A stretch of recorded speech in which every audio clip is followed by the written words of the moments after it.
You are Twitch Prime is beautiful. I'm back! I'm back!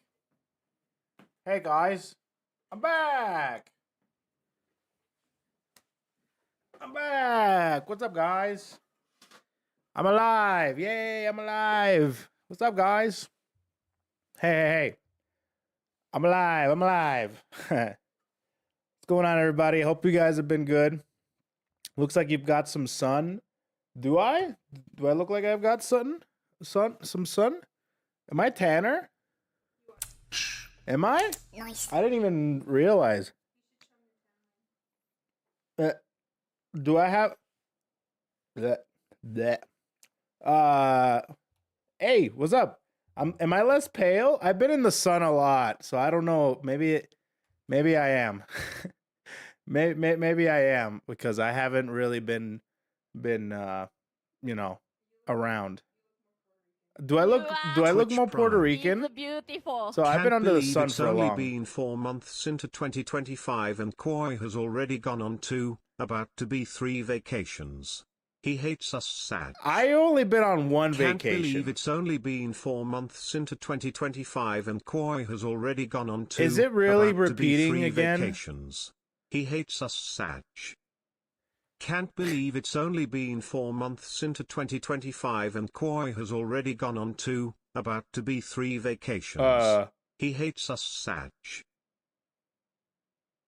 Can't believe it's only been 4 months into 2025 Okay, and KoeKoe no, has already wait. gone on 2, about to be 3 vacations. He hates us sad. No. Can't believe it's only been 4. Can't believe it's 3 only times? been 4 months into 2025 and KoeKoe. This is not my streamer. Where is Brother Mac? This is not my. Oh my God! 3 times? What is this? What is this? I'm restarting it. Hold on. Don't nobody do the bits yet. Nobody do the bits. Nobody do bits. I'm restarting it. Hopefully that'll fix it. I hope now that will fix it. Because triple echo is crazy. Okay. Hopefully that should be okay. And we won't have any more repeats. Can't believe it's only been 4 months into 2025 and Please. KoeKoe has already gone on 2, about to be 3 Please work. vacations. He hates us sad. Nice. Yeah, restarting the bot actually worked. Nice. Can't believe it's only been 4 months into 2025 and KoeKoe has already You gone on are 2, about to be He's 3 beautiful. vacations. He hates us sad. Can't Can't believe it's only been 4 months into 2025 and KoeKoe has Stop already gone on saying 2, it. about to be 3 vacations. Stop hates us saying it. sad. Really? He brought back the stream sounds? Come on. Can't believe it's only Stop been 4 saying months that! into 2025 and KoeKoe Stop has already saying gone on it! 2, Stop! about to be 3 vacations. I'm back. He Yes, hates I'm us back. sad. We're good. Thanks Can't everybody believe it's for only tuning been 4 in. months Thanks into for welcoming me 2025 back. and KoeKoe has already gone on 2. Oh, about everyone's to doing be a 3 bit. Yeah, they're vacations. they're He doing hates their us sad. spiel. They're doing their ha ha he he kek w funnies. But I'm back. Yes, I did not realize that I was tan. I guess maybe it was the white hat. Okay. Can't believe it's only been 4 months. I guess it's the white hat. Maybe it's all the sun that I've been getting. I do have a tan line on like my shirt, but I didn't realize how tan I actually was. I did get a lot of sun. I was outside a lot in Puerto Rico and in Japan. I was just under the sun quite a bit. So yeah, I'm pretty sure I've gotten a little bit darker because of it. I might look a little bit more Puerto Rican now. That's to be expected when I'm under the sun and I'm cooking. So that's just how it is. Yeah, so I'm back after about a month of not streaming, and things have changed. One, I am now officially married, so I now have an actual wife. That's fun. I have been to Japan for the first time. That was fun. Got to experience all sorts of Japan stuff, and it was great. I'm excited to tell you guys all about it. and chill and talk. Where is the yaoi, Mr. Streamer? Yeah, so one of the things that I have to talk to you guys about is my punishments from the previous stream that we did. There are some things that I didn't do, and there's some things that I did do, and I have to tell you guys about them and talk to you guys about it. And alongside all the things that I just mentioned, I also missed out on a lot of stuff this month, including cancellation, from my understanding, a couple of graduations, which one is going to be happening again very, very soon here. Yeah, and then apparently there was some stuff not only with Hololive graduations, but Niji Sanji graduations, including what seems to be a termination, and the other thing was a full-on graduation. It's not a termination, but it was like an effective immediately type of graduation, which means that there was some bad blood there. So, yeah, a lot of crazy things have been happening. Oh, and not just that, but not just from Niji Sanji and Hololive, but also with VShoujo with a departure. How long and depressed were you on the toilet today? Oh, it wasn't today. Yesterday, I came back from Japan and I went to the bathroom at an LAX. That was my flight, and that was the most depressing bathroom run I've ever had in my life. That was bad. So I will see. I will tell you guys all about my bathroom trips and my feelings on the bathrooms over there, and it's great. It's great. When I came back from Japan and I went to get a coffee and it was $7, I almost cried. I missed my 130 yen Boss Coffee now cans. Dude, I came back. Please only go into small detail regarding the cancellation cause. That can is too big to open up and contain without needing at least a full stream to go through all. I kind of already went through a few things. I talked to some people about it already, and I kind of got caught up a little bit, not too much. I didn't read everything. What's up, Evan? How you doing, man? Why does all the bad things happen when you're gone for vacation? There you are. Get one, bro. Thanks, bro. I immediately bought a bidet after coming back. Oh, I had a bidet prior to me going to Japan, but I have a shitty bidet. It's one of those that just opens up and just shoots cold water up your butt. But I'm gonna now upgrade my bidet. We're gonna get one with some warm water, some crazy sounds, some cool, fun little settings. Whatever the case may be, doesn't matter. I'm going to try and plug it in. No matter the cost, we will get a nice bidet. Because I already have one, but I need one that's as good as the Japan ones. So, anyways. What was I saying? Yeah, so a lot of things have happened in the VTuber community. And not just the VTuber community, but also the fighting game community. The trailer for Elena came out too.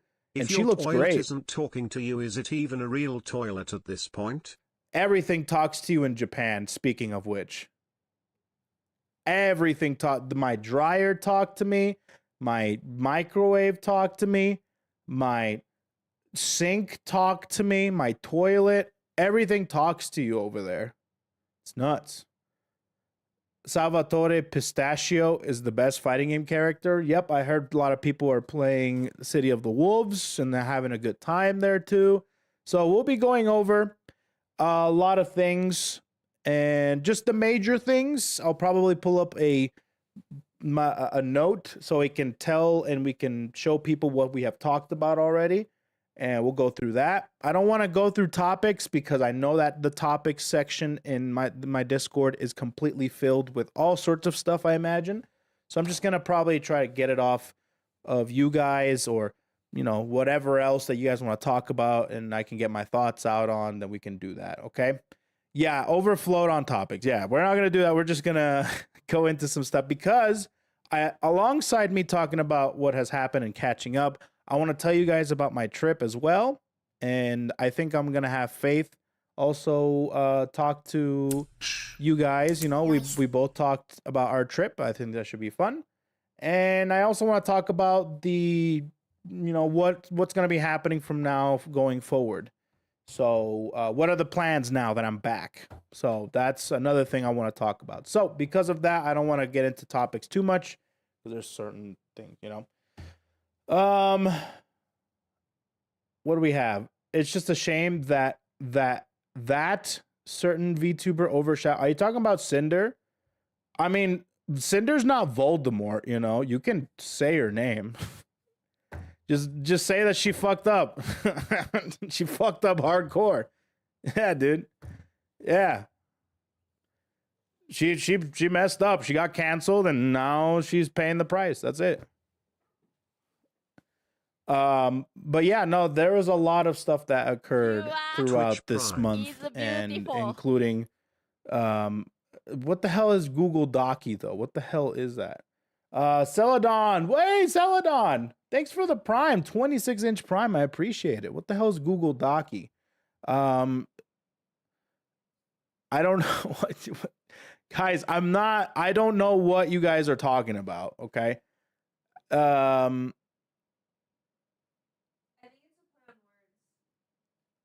Chat, please tell me what you guys are talking about. Chicken jockey. I know chicken jockey because.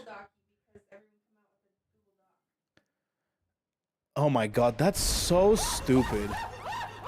I'm sorry, but that's so dumb, dude. It's already building upon a really stupid meme anyway, and it's just gonna make it even dumber. I don't know, man. I'm full on uncle mode when it comes to that type of with the chicken jockey shit. I'm already like super like whatever, dude, but now there's gonna be building on top of that existing meme that I already don't like and whatever, dude. Anyways, Google Doc, refresh chat. Oh god, dude. It's fine. It's fine. I don't think I can because of... Oh, wait a minute. I think right now this is currently on... Oh, yeah, it is. We're good. We're good. I can refresh it, but I don't think it'll do anything. I can refresh it, but reload. Yeah, I don't think it'll work because of the program that I'm using. It's made Cotton laugh after she was hurt by Cinder. The cool Google Docky. Well, that's good. At least it brought about some sort of happiness to some people. But for me personally, I think it's stupid. So but because I think it's stupid, that what chat's going to do. Chat's going to completely take over my entire chat and just start saying Google Docky left and right. Yeah, it's not working. I'm sorry, chat. I think what I need to do is basically like end the stream and restart my computer and it'll happen. I don't know. Often the dumbest humor is the best. Sure. While you were gone, the entire VTuber community was on fire. I know, dude. You know what's really dumb is it happens every time. I mean, it's not like bad shit happens when I leave, but it's been twice now. My last 2 vacations that I took, bad shit has happened. The last one that I took was when I got engaged in Puerto Rico, and that was the whole debacle with Niji Sanji and Solan and stuff. That was crazy. Then I go on vacation to get married and go on my honeymoon, and we get like a humongous cancellation and a bunch of graduations. I don't know, man. It's a sign, never leave. That's what I was telling myself. I shouldn't take a vacation anymore because too many things happen when I go on vacation. Too many big things happen. Huge things happen.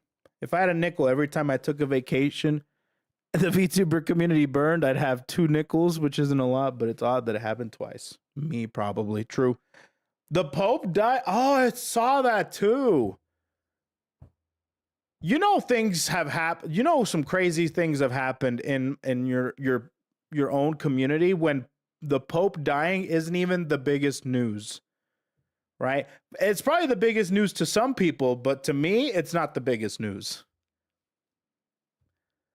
You know what I mean? It's insane. So rest in peace.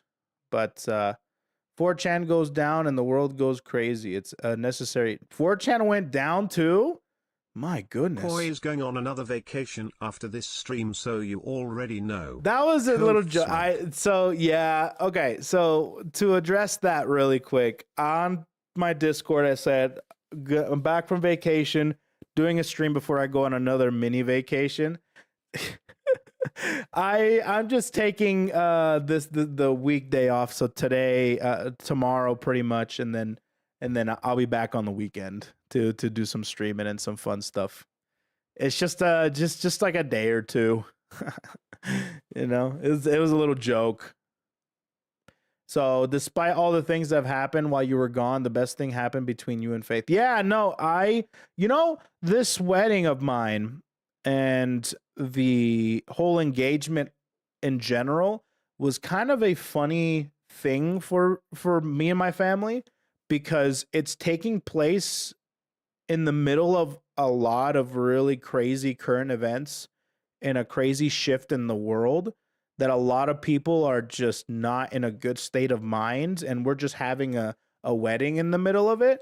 So we felt kind of weird having it, but I guess people reassured us that that's exactly why you need to do it there at this time. It's because of all this stuff happening, and I guess that makes sense as well.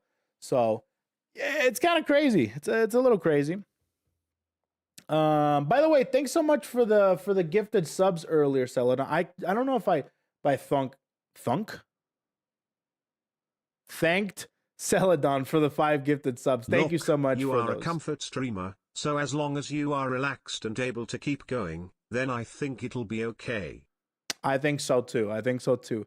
But thank you, Celadon, for the 5 gifties. Much love. That's very generous. Darkendorf with the 24-inch.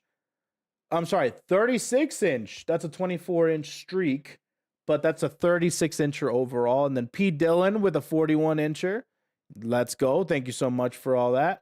KJ with the 51-inch prime. Thank you so much for the 51-inch prime. We got Luke SFer, or Street Fighter. That's probably what that means. For a 33-inch subscription. Thank you so much, amigo. Much love, dude. And then that's pretty much it for right now. So thanks for the generosity, everybody. Let's see here. You didn't thank me for the night. Wait, did I miss one? Did I miss Runa? Wait, Runa, did you sub? Well, I gotta go earlier. Oh yeah, it's before I got bombarded with like the triple echoey. And after this stream, they're gonna be like 15 by the weekend cause of your mini vacation. I hope not. Joking aside, take that necessary break. Thank you. No, it's just like to kind of like offset the jet lag, because, and I'll talk about this later, but the jet lag definitely kicked my ass. That was the first time I ever experienced jet lag. Punisher, thanks for the 50-inch subscription. Much love, amigo. Sora, thank you for the 48-incher. Man, 4 mother effing year prime. Thank you so much, dude. And then now there's Runa right there with the 69-inch tier 1 sub. Thank you so much, bro. Silver Guy with the 36 inches and Neferan with the 24 inches. Much love, guys. Much love, everybody. And Asdeath coming in hot with a resub for 47 inches. My invite must have gotten lost in the mail. Clueless, but that's fine. I'll expect your Google Docky post soon. It's fine. Google Docky. I feel like that's everyone's excuse. Like, people didn't like the chicken jockey meme, but now that something else has come along, like another variation of the chicken jockey meme came out, they're like, okay, now I can love this, because they didn't want to love it before because it'd be too stupid. Now they have a version of the chicken jockey meme that they can love and actually, like, you know, Google Docky. Yeah. Anyways. Hope your wedding into Japan and Japan trip were amazing. They were. I'm excited to tell you guys all about it. I have a couple videos coming out as well, which is primarily why I'm also taking off like 2 days, so I can kind of reorganize all my videos and give you guys basically a nice video to be able to showcase everything. I think that should be fun. Shunedere with the tier 1. Thank you so much, amigo.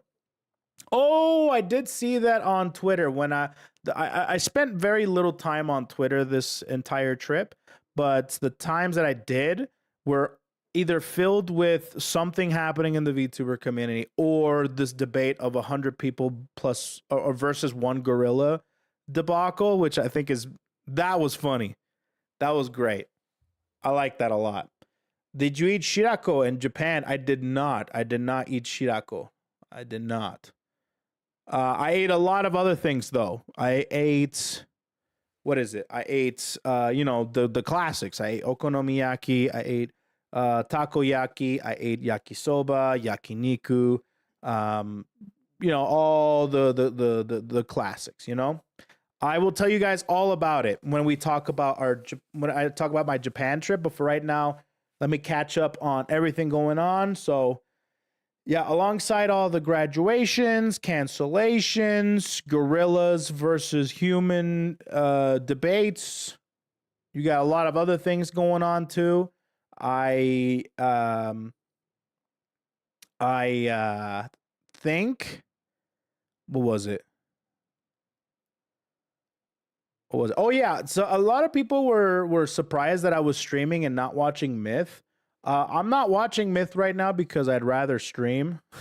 But I did see the Kiara thumbnail with all of the Myth members there, and I was almost like shocked to see Amelia on the thumbnail because I thought maybe she came back for a second, But did you buy any Hololive alcohol? I did. I actually bought the Noel gin bottle. Yeah. I'm not going to drink any of it. It's just for fun. I bought the Noel gin, yeah. And I couldn't buy any more. So I saw 3 alcohol things in Japan. I saw the Noel one, I saw the Pecora wine, and I saw the Miko. It was something with, I think it was a Miko Cola or something like that. So got that. We're just glad you are back and glad you are feeling good. Thank you. Also, Arm was in Kiara's spring concert a couple weeks ago. That's right. I did hear about that. I will say too that right now I am feeling a little bit, just a little tiny bit under the weather. I'm currently on Zamtec, Tylenol, and ibuprofen to make sure that I get through the stream. So this little minication is primarily for me to try and not get super sick, and try to kind of settle down and see if I do have something, because I did have a tickle starting yesterday, and I want to make sure that I'm not like actually sick. So we'll see. I don't know. But if I am sick, then I won't be able to stream for too much, But anyways, I am currently like on a timer, and I'm hoping that I'm not like actually like sick and it's just me getting adjusted to all the stuff in America. You know what I mean? So that's that. Just drinking, keep the bottle as a family heirloom. No, I don't like gin. I was thinking about dumping it all out, but I think that'd be such a waste. But I do have it. I do have a lot of souvenirs, a lot of that stuff. You didn't get it from Giri's Kitchen, did you? No, I don't think so. No. Absolutely not. Let's see. The Pope died so Amy could live again. You guys are crazy, dude. You guys are nuts. Straight up born from the realm of darkness with the essence of a dark side. What in the hell? Mumei's 3D graduation was removed. Was it? I actually did not see that.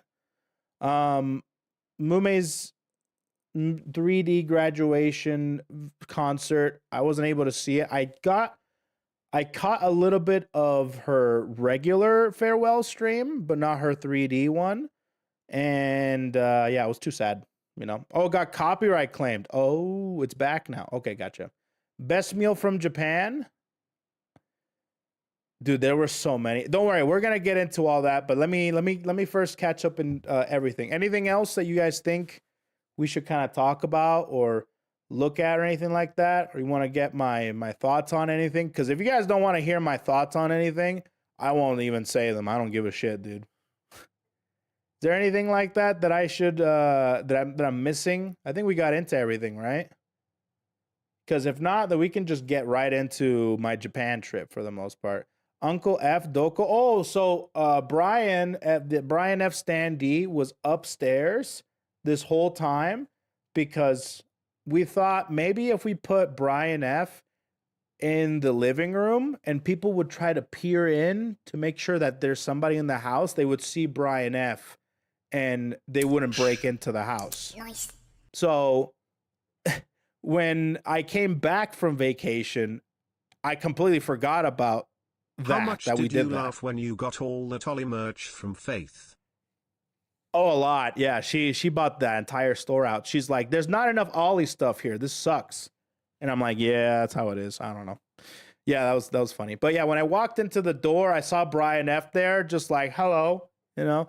And it spooked me. It scared me a little bit. I'm like, and yeah, because I completely forgot about it until I came back. That was fun. Let's see. So yeah, that's kind of what happened with Brian F. Lily crashing out on Cinder. Lily crashed out on Cinder? Huh. Did she vent? Did she rant? That's crazy because that's not like Lily to do.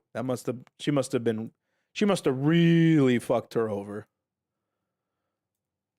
So with the Cinder thing, okay, here's what I'll say about the Cinder thing. From my understanding, okay, don't get mad because I have not completely read up on everything. Everything that I know is primarily through talking with friends, because I did talk about it with a couple friends.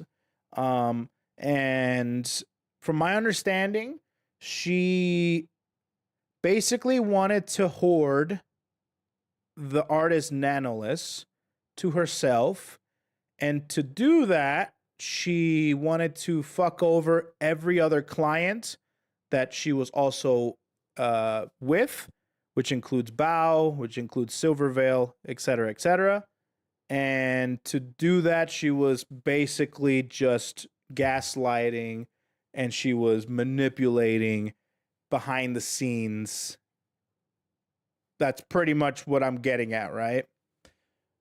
And her manager who was also her boyfriend or significant other or whatever, basically acted as a manager, and that's all the messages are through there. TLDR, she threw her BF/manager under the bus as if it was his fault, but was actually her being a manipulator and then saying that she didn't know. Well, like, it's not like throwing it, like, it's not like she didn't know what was going on. And I think from my understanding, she thought that she could get away with, she thought people were stupid enough to, oh, they'll believe this, right? Not knowing that people are not stupid, right? So she basically said, oh, it's all his fault. She put him on like a cross and like throw all your tomatoes at him because it was his fault. When in reality, we're like, you're not fooling anybody, right? And that Relax. It's no big deal. It's just business. That's another thing too. One of the things that have come out of this that I did hear about was the memes. It's just business meme. And I won't lie. Okay. I was this close to saying it on Geary's stream. I was like this close because I did hear a little bit about it like at that time. I was like this close to maybe saying it because they let me have one. I'm like, can I say it at least one time? They're like, sure. But I didn't say it at the end of the day because I forgot. It's just business. It's not because I didn't want to. It's because I forgot because I'm an idiot. I'm like, damn. I missed my opportunity. Anyways. Her DMs with Nanolist are in the PDF too. Yeah, there's a lot of things like that for sure. Gary was part of it too. I don't think she was necessarily a part of it. I think her name, dude, there were so many people that their names were just thrown in there for no reason. It's like, why? That's another thing too, right? They're just dragging a bunch of people's name in there. Also, she cheated on her boyfriend, so that guy is not getting put under a bus but a fucking train. Oh. Wait, was that? Did we figure that out now, or was that like a known thing?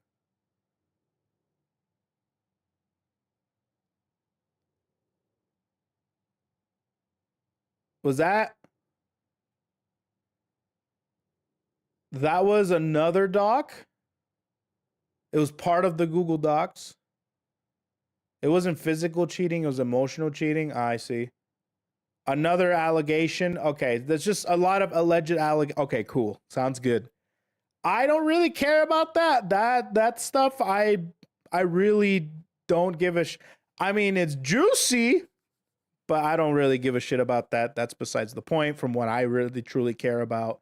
I personally think that fucking over your friends is definitely the biggest thing here. The biggest thing in my opinion. So oof. So we'll see what happens with I think she and she responded, right? On a good note, or did she not? Concert was awesome. Michi's concert was awesome. Oh, I didn't know she had a concert actually. Did she respond? Because I know she responded with like throwing the manager under the bus or whatever. But did she like actually respond? So she apologized and it didn't go well. Okay, I'll be honest. I'll probably read up more about it on off stream. I won't do that on stream because that's water under the bridge at this point. It happened. Ready to move on, but I wanted to at least acknowledge it before I continue on with my streaming and et cetera, okay? That was that. It was all deflection. I'm sorry it happened to you. Literally the worst kind of apology. That's not fun. Can you at least see how long Lily's response was? Okay, so you guys said that she like okay, hold on. Oh my God. Hold on. There it is. Found it. Oh my God. Holy. Okay. What did she... This is from Lily?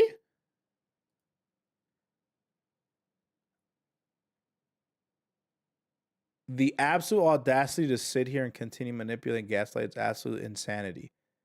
The pain and mental torment you've caused to the ones closest and most supportive to you is devastating. I've never been so heartbroken and hurt so badly for my friends. You're the fakest person I've ever had the displeasure of supporting. Reading and hearing of how you really viewed me behind my back, not just through screenshots of your man, but also your very own messages while having to sit here and read through these bullshit lies you spin makes me want to vomit.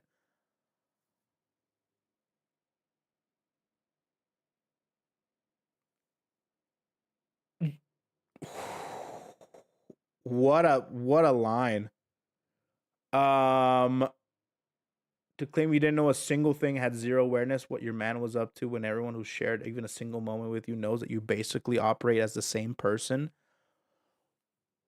So she tried. Ooh. Sharing every waking moment while loving to jump at the slightest opportunity to turn into your most slanderous self as soon as the opportunity was given. May I have some oats? Hi, Roy. I picked the time to come. Yeah, this is very brief. I'm just acknowledging this, but apparently this was the highlight of the cancellation, if there is one. Lily tearing. Oh my God! 120,000 likes. I guess, yeah, this was the highlight. Is Lily tearing Cinder a new asshole? Apparently, that's crazy. Wait, what's this V card? Just to earn the bag and compete with me, over a V-Card collab that you rescheduled to be on the exact date your friend needed you to keep an important promise. You actively lied about it to them. Instead of blaming me for a collab, you rescheduled, adding me to the pool of excuses to save your ass.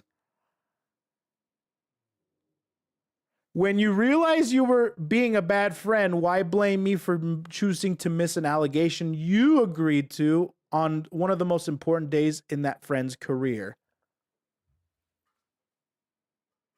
Wow.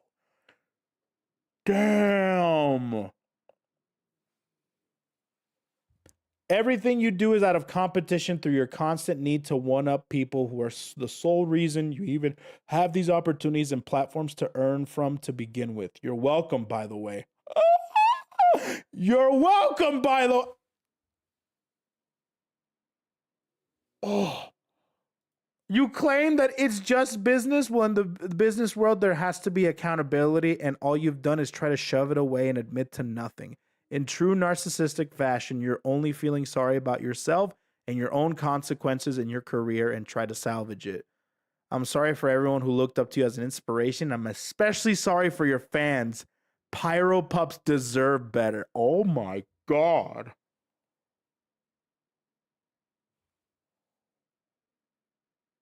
Oh my God.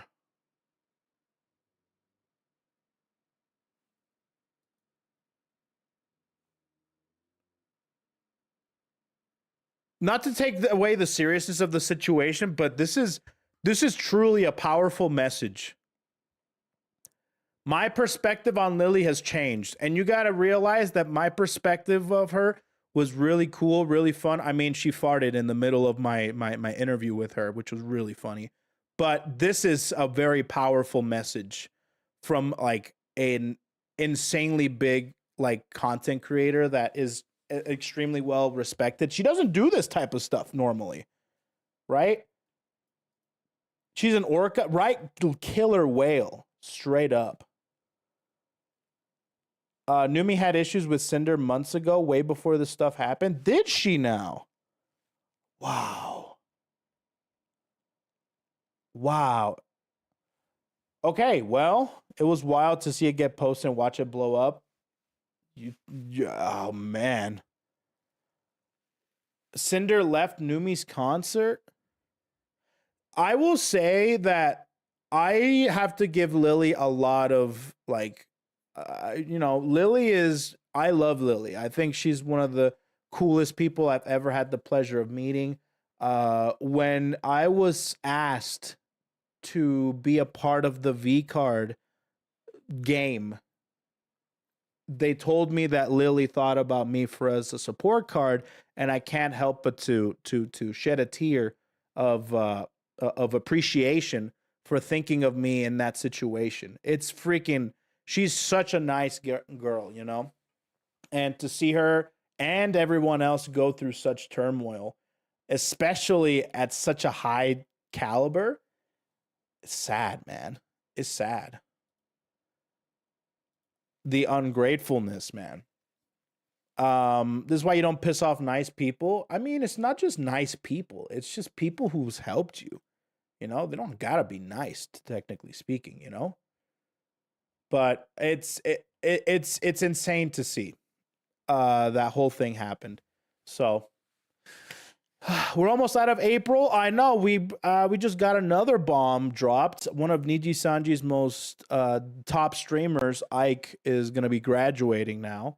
So it's not stopping. And we also had the announcement of Fulgur graduating a week ago. So it's just been nonstop this month. It's just insane. So yeah. Yeah, it seems like that was pretty bad. Whenever somebody graduates and it's effective immediately, it's not necessarily a graduation at that point. It's more so there's some bad blood, or there was something there that is not, ooh. Anyways. So yeah, that was the thing with Cinder. I have nothing to add to it because I never interacted with Cinder at all. So funny enough, that there sucks. was a collab with Neurosummer and Cinder a month ago. Neuro actually called her out on her behavior. Wait, what? Okay. You mean like called her out on BS before anybody else did? Or was it like kind of like jokingly saying things about Cinder that you could say to anybody, but it's like haha he funny, but then it turned out to be the truth? It joked but was actually accurate. There, okay, perfect. It foreshadowed it. Oh god, dude. Yeah, there was a lot of. So at the end of the day, can somebody give me a rough estimate as to how many Google Docs, how many docs were made? Because I know there was Bows, and that's the first one I read, or that I saw, I should say. I didn't read it. That I saw that was really bad. Then there was Nanoless. Then there was another one, like 7 or 8. God, dude. Silver Veil. Yep, I saw the Silver Veil had one too. Spite? Wait, Spite was a part of it too? I didn't see Spite. The Cinder backstab Spite too? Oh, Spite's such a sweetheart too. Spite is a hellhound? Yeah. Spite was a big part of it? Oh my god. Her bullying of people with the hellhound gimmick? Really? She's not even she's like Cerberus. I don't know. Either way, okay, sounds good. Numi, Giri. Jeez. Well, like Giri or Numi didn't make any docs, did they? I don't think so. Cinder mainly targeted Silver, Spite, and Bow. Oof. Okay, cool. Well, that happened. We don't have to get any more into it. I don't want to relive a lot of things. I kind of missed out on it. I'm glad I did, but I want to at least acknowledge it to kind of educate myself as to what has happened in the community. That's how it goes. At least Matara leaving Shoujo is on good terms and seems more like a business disagreement. Yeah, so that's the other thing that happened is Tara is actually leaving, Matara is actually leaving Vishoujo, and it seems like it was pretty mutual. She was been with Vishoujo for over a year now, I think a year and a half at this point. Not sure if it was specifically a thing of contracts or anything like that. Don't know the specifics, nor do we need to know the specifics. The thing I really like about Vishoujo, right? And the reason why when I heard about that, I'm like, man, we just can't catch a break. That is probably one of the more like indifferent announcements that have come out. What I mean by that is that it doesn't matter that it happened or that announcement was made. It's not really going to change much with Matara, because the thing I like about Vishoujo is that they don't own any of the IPs that they're a part of. So Tara leaving Vishoujo doesn't mean she has to stop being Tara. She can just continue being Matara, but just under an indie thing, which is great. Right? So that's one of the things I really like about Vishoujo. And don't know what exactly happened, but I don't really need to know. I don't think anybody needs to know, really, because everybody's in accordance. People are happy. Seems like Tara is just doing fine, doing her own thing. And that's that. You know? Might be some conflicts, might be some disagreements, or might be just wanting to do other things. I don't know. Yeah. It really doesn't make a difference too much, but it's still crazy that it's happening in April amongst all the other things that are happening in the VTuber community, because this is more so of a departure rather than graduation or a termination. We've had all three, right? We've had a termination, we had graduation, and we had a departure. All three from all three corners of the VTuber agency community. You know what I mean? Oh, and then we also have new Face Connect VTubers that are coming out very soon. New generation that apparently has been in the works for a couple years.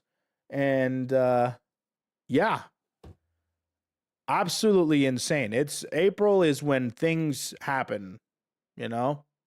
Insane.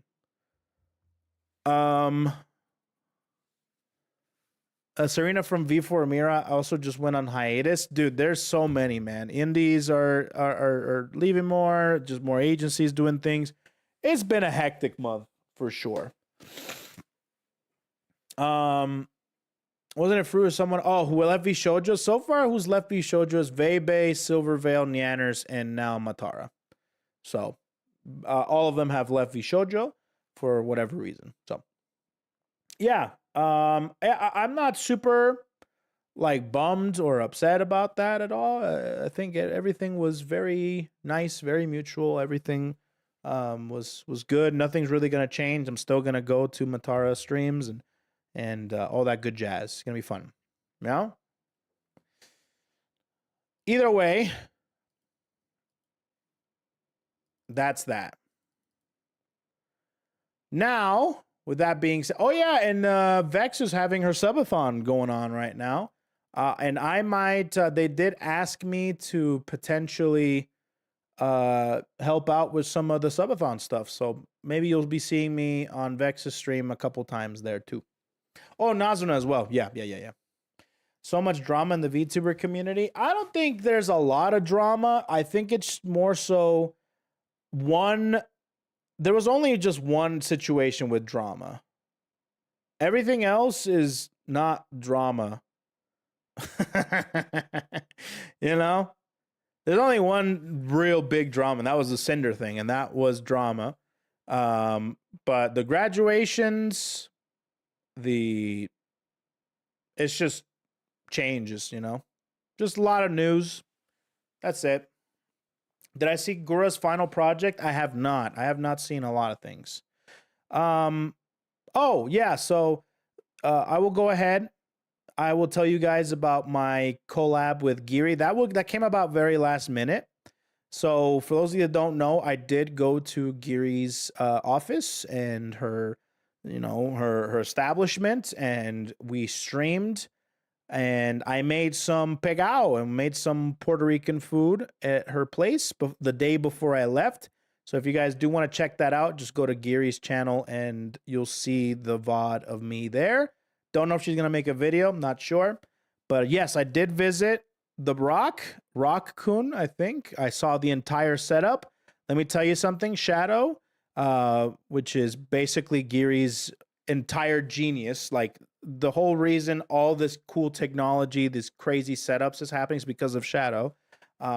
He's the one that has, Rock-kun set up and all of Giri's tech stuff. And I'm just absolutely blown away with the production that he has put into place. And it's been amazing. Absolutely love the entire set. Giri's setup is insane. It's so good. Rock-kun, also insane setup. I took a picture. Actually, Onibro. Oh, so Onibro is okay. So here's what I know. Onibro is Shadow. Shadow's like the new name that Onibro wants to go under, because Onibro is actually like the mascot name. So Onibros are the people that attend Onimart. So Shadow is the original Onibro, but they decided to, for branding purposes and stuff, I guess Shadow wanted to go with a really edgy name, or Onibro wanted to go with like an edgy name, so he's going with Shadow. Like, that's so chuny, bro. He's like, I know. So yeah. So he's not Onibro anymore. He is Shadow. That's his name. So if you go over there, you guys will probably see him being called Shadow and stuff like that. Onibro is the people attending Onimart, the Onibros, that's her mascot name, So with that being said, setup was amazing. It was really fun hanging out with Giri. She took us out to go get some food. We had some delicious miso cod and some delicious katsu. really cool places to eat in Japan. And then after that, we streamed, had a good time. I'm so jealous of her setup, her cameras, her microphones, her lights. It's all such crazy production. It's so good. They did a fantastic job setting all that up. And they gave us basically the entire spiel to try and move over there. If there is something that I will say about Giri is that she is a full-on missionary to try and get people to move to Japan. So she was trying her absolute damnedest to try and convince us to move to Japan officially. So pretty crazy. I have thought about it. Don't know if it'll happen, but if it does, I'll let you guys know. For right now, I have no intention, no serious intention, but I would consider moving to Japan at some point. It's just kind of hard with all of the different components, like the visas and stuff. But everything else, like, the thing is about Japan, moving to Japan is actually not that hard when it comes to finding a place, because there's actually quite a few places you can get for very cheap, very affordable. It's more so the staying in Japan and the actual living in Japan, you know? And that's the part where it gets a little hard. If you get that sorted out, no problem. And there is a way for me to do it. I found a way. So that part is actually not that bad. Like me getting a work visa to stay over there. Actually, I can get it relatively okay. But it's the family, the pets, there's a lot of components to it that I'm not ready to go into. Specifically, what's it called? Schooling for Faith. That's another one too. And the biggest one, which is of course trying to figure out how compensation and taxes are going to be going into it. And I'm not ready to jump into that yet. If it does happen, it'll be hopefully the next 5 years, maybe. Either way, that is that. So it was really fun hanging out with Giri. It was really fun seeing her entire setup. Got super jealous, and she's got a great thing going on. I'm so proud of everything that she's done up until this point. I remember when she was just really small, starting out, and she's moved into this huge she didn't move into a huge thing, but she's kind of moved on to have this huge audience, and I'm very, very proud of her and stuff. So pretty crazy. Other than that, what else? We talked about Tara. Oh, let me actually write that down on the notes here. Notepad. Okay, so talked about Cinder.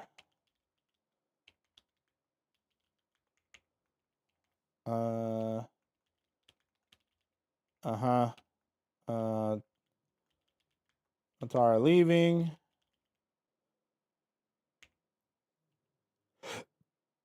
Let's see. What else did we talk about? Streaming with Giri. Talked about graduations from Niji. Yep, know about that. I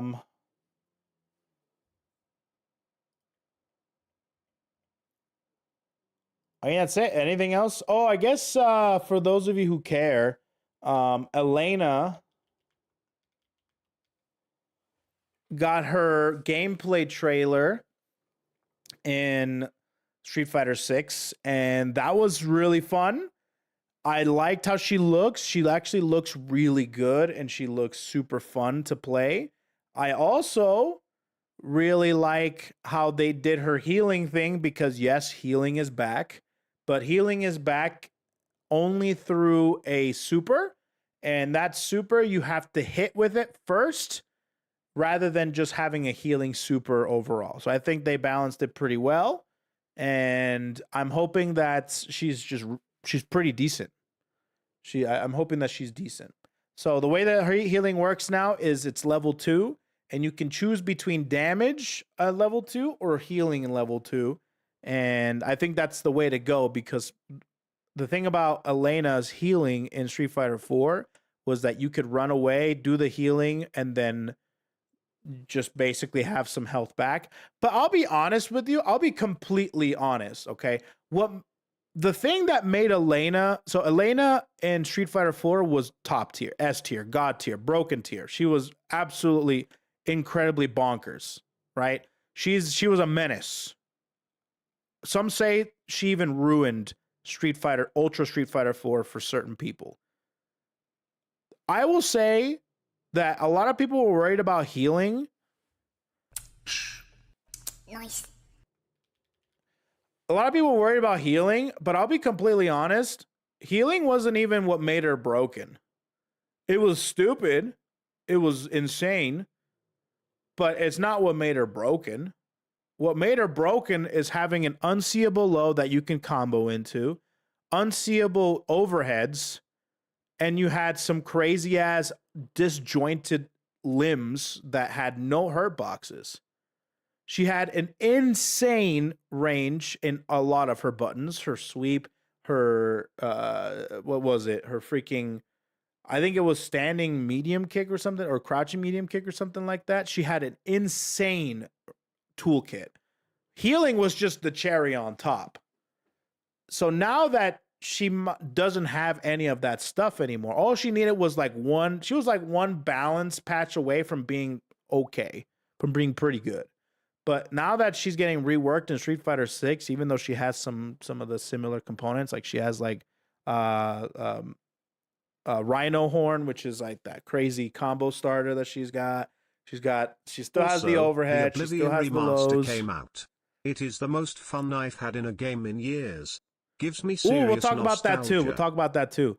But yeah, no, Elena from Street Fighter 6 looks really good. I prefer her old outfit. I'll be honest with you. I really like how her old outfit looks on her. Even though her new outfit's great. She looks awesome. She looks really great. I'm excited to play with her.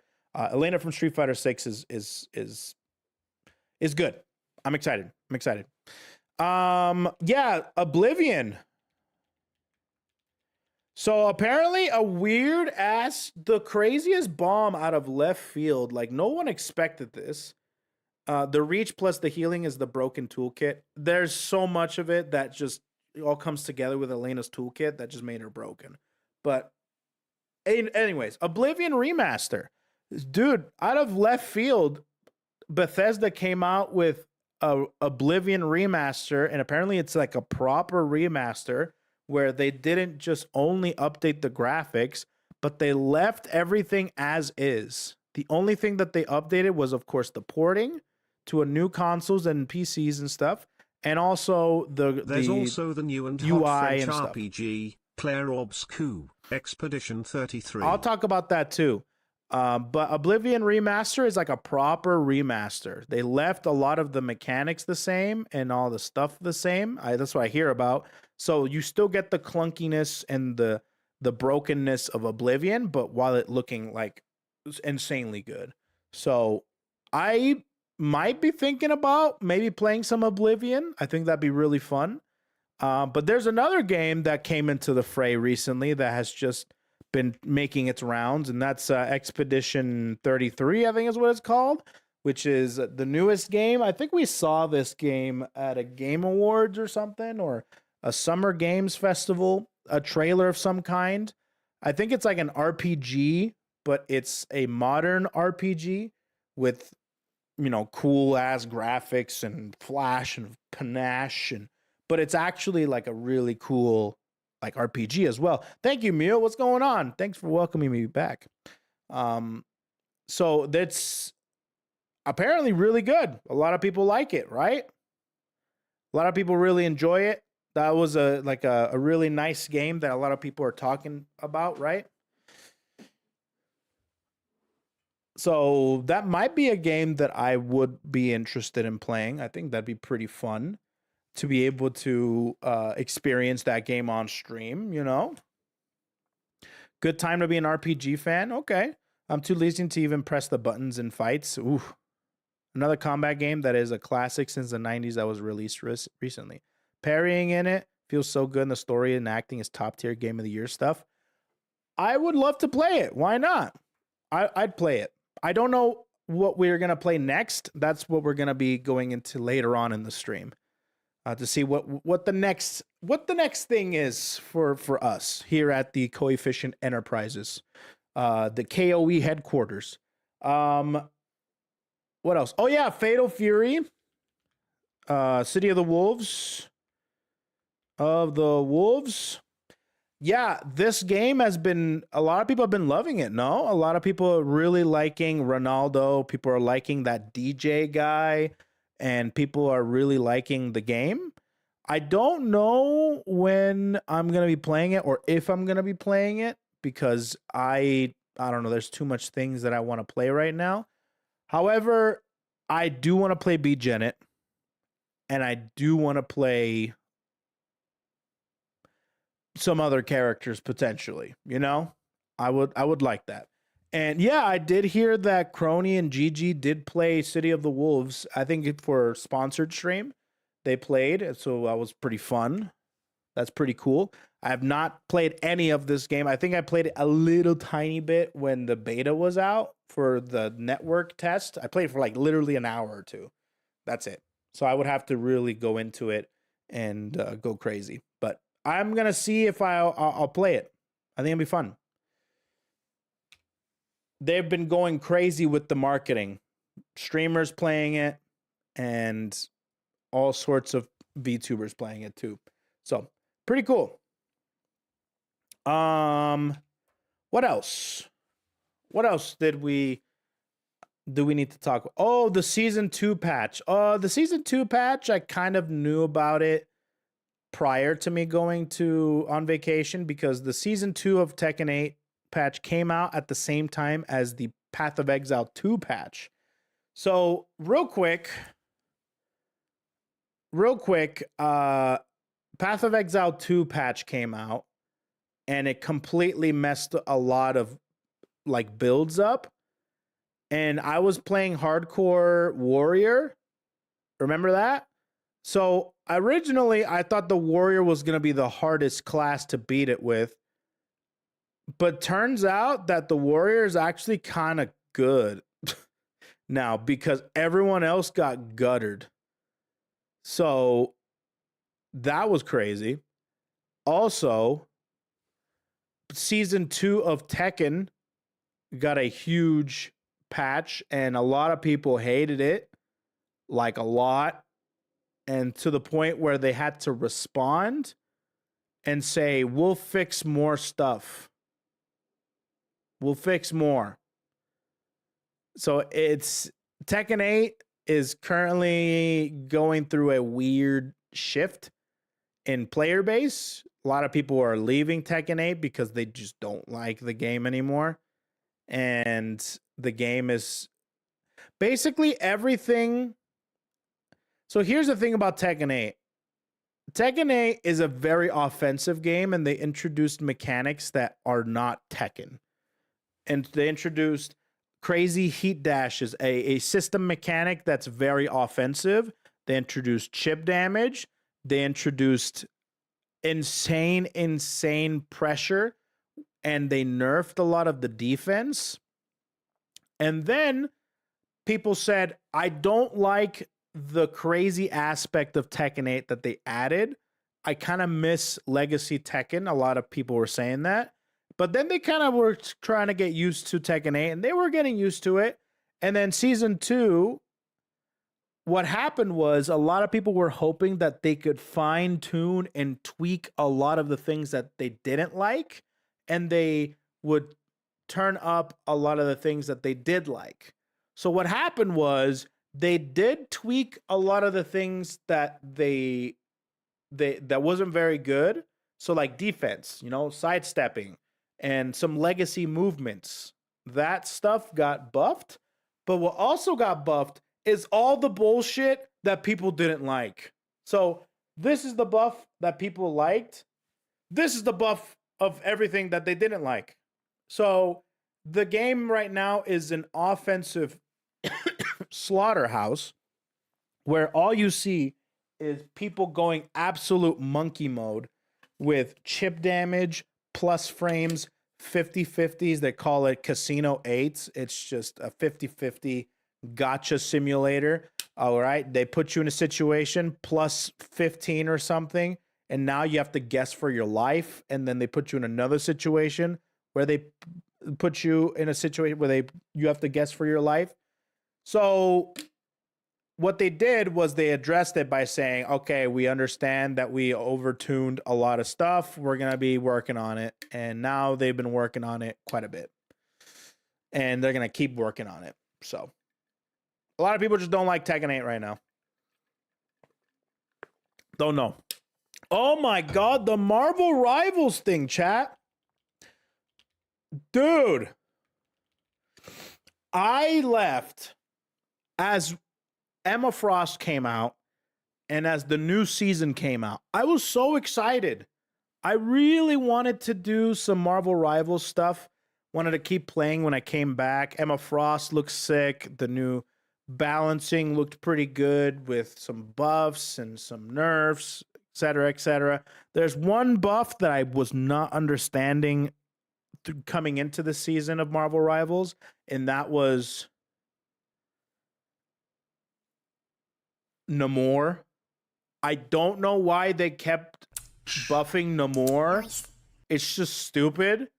Why would they take away a super buff, stupid team up and they give him another one and then just make him even more prevalent than ever before? It's just stupid. Anyways, apparently they also changed the ranking system, if I'm not mistaken, right? So I don't know too much. They changed the ranking system. So instead of looking at a team-wide effort, they're looking at individual stats now. So you get more points for the game in ranked if you do more. But it's not necessarily doing more. It's just getting more kills.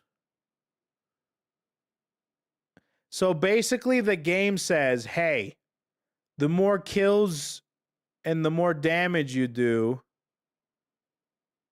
the more points you're going to get. When in actuality,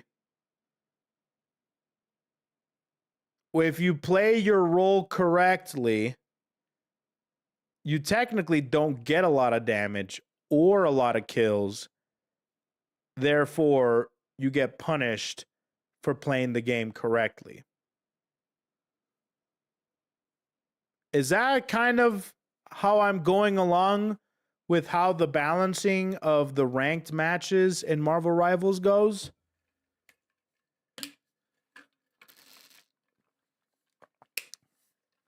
So, because of this change, the support players are going on strike. Meaning that support players are not healing. Right? So basically the people who are benefiting the most out of this is the DPSs, because they do the most damage, therefore they get rewarded more. And support, which technically speaking don't do a lot of damage, but they support the whole team, they get rewarded less. Is that how I'm getting at here? So basically, support hates everybody. DPS are insufferable assholes. And the vanguards are in the middle, kind of just like, that's where I am, by the way. I'm a tank player. I like playing tank. And playing tank is one of my favorite things. So I'm just like, so DPS are being assholes. Supports aren't healing anybody. And I'm just here dying every 3 seconds. You know what I mean? Supports got shafted for doing their thing properly while shitty DPS will still get more. Yeah, that's basically it. I think, wasn't there a post that says that they were going to change it too? A lot of supports just hate the dive meta this season. Yeah. I'd say that. Sounds about right. They're just standing there like, we gonna play, guys? Are we gonna play? Are we gonna play, guys? I wanna play. I don't know, man. I don't know what they're gonna do. I don't know what's going on. Pretty insane that they changed. I don't know why they changed the rank system. I thought it was fine in season 1. Were people complaining about season 1 ranks? I feel like that it was so good before. It was fine. They didn't really need to change it. I just remembered a fun fact about Oblivion Remastered. Kenya finished the original right before they dropped the new one and evolved in the Kettleborn and plays Skyrim now. Skyrim, huh? That's cool. Is she going to play... Well, probably not. If she played the original one, she doesn't want to play the remake, but because it's pretty much the same game. But that's cool. Skyrim, huh? Man, I want to play games again, man. We're going to play more games, chat, for sure. Let's see. It'll be nothing but all DPS versus DPS eventually. Seems like that's what's going on. Other than that, other Marvel Rivals, Expedition 33, Fatal Fury. Anything else? Anything else? Go plays game. Bro, I'm gonna play. Shut up, chat. I play games, okay? Oh yeah, my brother hijacking the stream. Yeah, so he came over and he started streaming for you guys for a bit, which was funny. I told him to come over and just to take out the trash, and he decided to stream for a bit. So that was cute. That was fun. Hopefully you guys had fun with Mac and stuff, keeping you guys company while I was in Japan. Last Epoch season 2. Yeah, so Last Epoch, I actually played a lot of Last Epoch in Japan because Last Epoch, unlike Path of Exile and Diablo 4, Last Epoch actually has a offline mode. He actually, like, that game you can actually play without being online. It's awesome. So I played a lot of it on the plane and in the trains and in the Shinkansen. I played Last Epoch. And it was a lot of fun. I had a great time. I played what I played? I played the Paladin, and I'm also on an Acolyte right now. So I played Void Knight Paladin. Void Knight, I think I played a Racing Strike. I thought a Racing Strike looked super sick, so I wanted to make something with it. And it turns out that a Racing Strike Void Knight is one of the most powerful builds in the game, so that was fun. So now I'm making an Acolyte, and that's fun. You know? That's pretty good. But yeah, I really like Last Epoch a lot. Yeah, I play games. We're going to play games for sure. We're going to play games. Do you plan on getting into the new Elden Ring game? I don't know. I have to look more at it to see if I want to. Because I think it'd be fun to play with friends. But I don't know if I'm going to play it like myself a lot. Depends on how good it is and how much I really want to. I want to actually get into it, you know? So yeah, I think those are the big things. So, Max streamed here for a bit. That was cool. That was fun. It was awesome to see him stream here and stuff, and have you guys have fun with him. Been busy with work. Didn't catch any streams lately. If I've seen or reacted to Gura's Ash Again music video, I have not. I just came back, so anything that has come out in the past month, I probably have not seen it. Yeah, I will literally beg to play and finish E33. It's a pretty short game, around 30 hours, and Charlie made a good video basically saying it's Elden Ring level of good. It's so good. I can't stop glazing it. No, you told me about it. You told me about Expedition 33. A lot of people are having a good time with it. Yeah, I'll definitely see if I can try to play it since it's a good one. Convention season is coming. Yeah. Off-Kai is going to be having their convention very soon here in June. And seems like they announced a lot of the HoloLive people. They announced Advent, like they announced Shiori and Narissa, and Zeta's going there too. So that's going to be fun. It's going to be fun. Okay. So with that being said, I think that's good enough for all the things that we can talk about here. We've talked about for about an hour 20. Now let's get into the Japan trip, or just my trip, huh? Let's get into the section of the stream where we talk about my experience. And I have a lot of tips and a lot of different things to tell you guys about Japan, because it was a lot of fun. I had a great time over there, and I learned a lot. And I ate a lot. And yeah, so let's get into it and stuff. But for this, I think I might actually... Oh, so I was originally gonna have Faith come into the call and talk with us, but she's sleeping over there actually. Hey Faith. She's sleeping over there, dude. All right, let me wake her up. Did you hear about Karoni, Luna and Noel doing a big Star Wars event? No, I didn't. No, I don't know about that.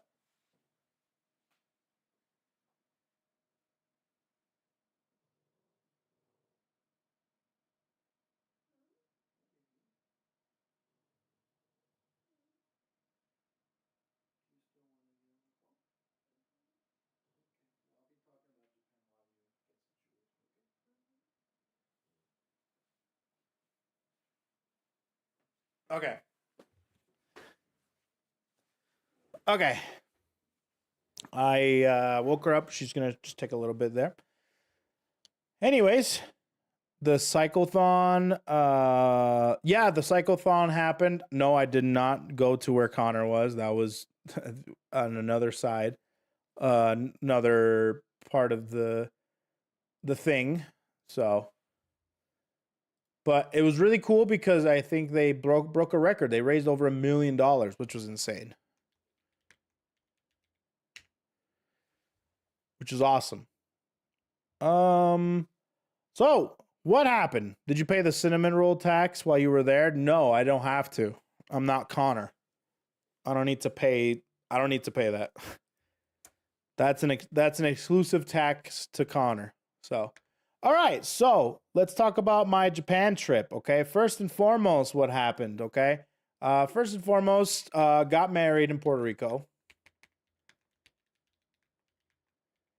We got married in Puerto Rico. So I left to Puerto Rico. That's the first 5-6 days we spent in Puerto Rico, and we got everything planned out. So I left on Sunday, and throughout the week, we did a lot of things like family dinners.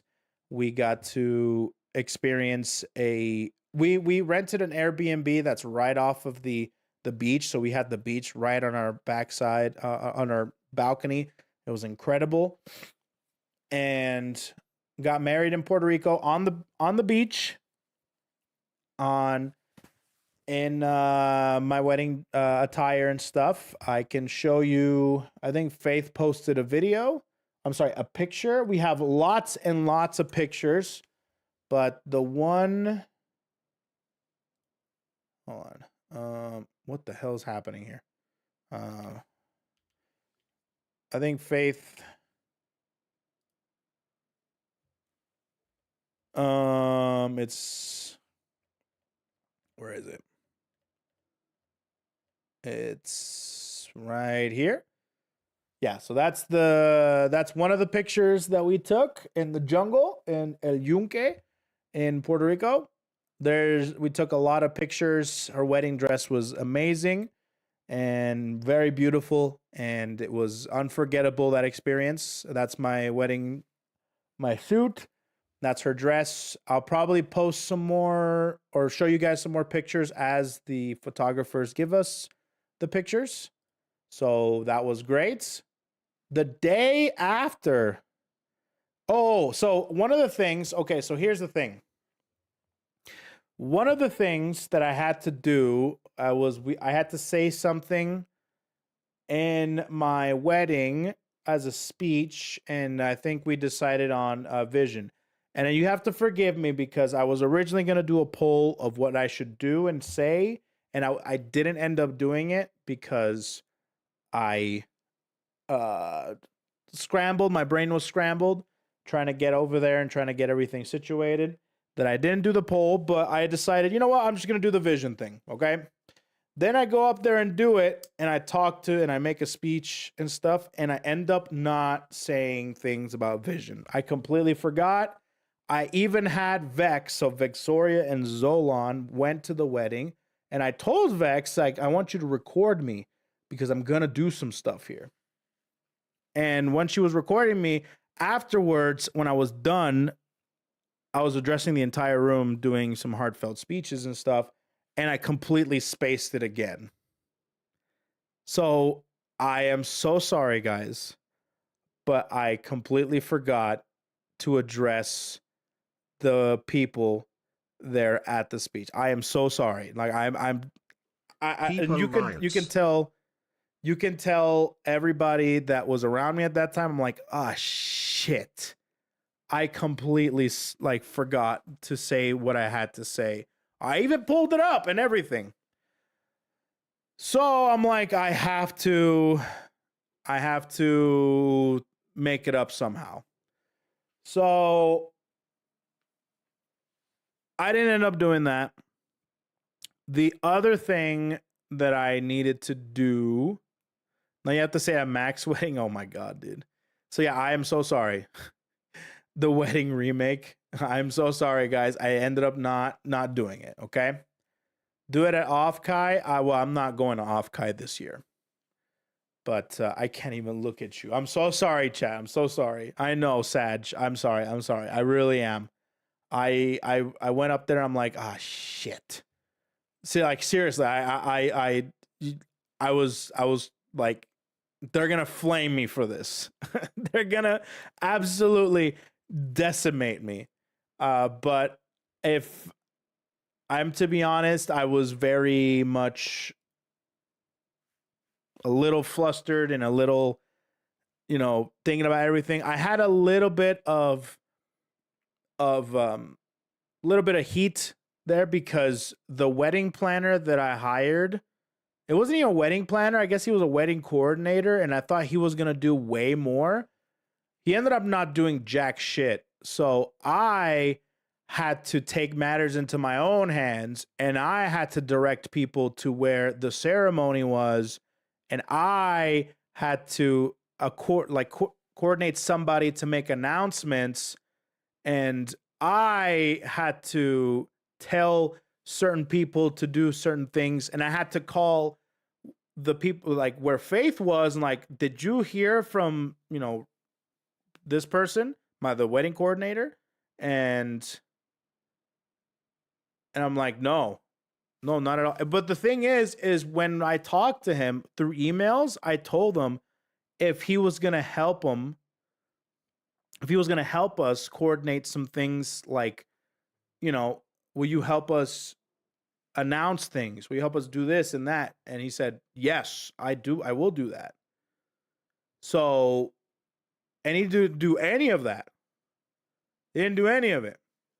So I had to do everything. I had to step up. I had to call the girls and I had to be like, okay, I will call you when you guys can come down.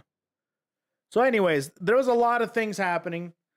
A lot of things there. And not just that, but the catering people, because the venue that we got had everything. We wanted to do a venue where we didn't have to clean up ourselves. It was all taken care of for us. So we can just not worry about anything. People can have a good time. We can leave. That's fine.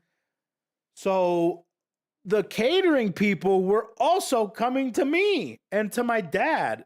And I'm like, why are you coming to me? You should be going to the fucking guy. And anyways, so I'm like, I don't know, dude. I talked to the coordinator prior, and he was doing fine. And I talked to him like once, twice, and he disappeared. And I'm just like, what the fuck? Anyways, I didn't want to let that ruin anything. I just said, fine, I'll do it myself. And everything went very accordingly. Everything went fine. Everybody had a good time. This is what I was worried about. I was mostly worried about people being okay. Man, maybe I should become a wedding planner too. Sounds like easy work. Really? Seriously, dude. You found some wedding puss, I bet? Oh, that dude is gay as hell. I'm going to tell you straight up, my wedding coordinator was, he's a gay man. Oh, yeah. All right. I'm just telling you straight up right now. All right.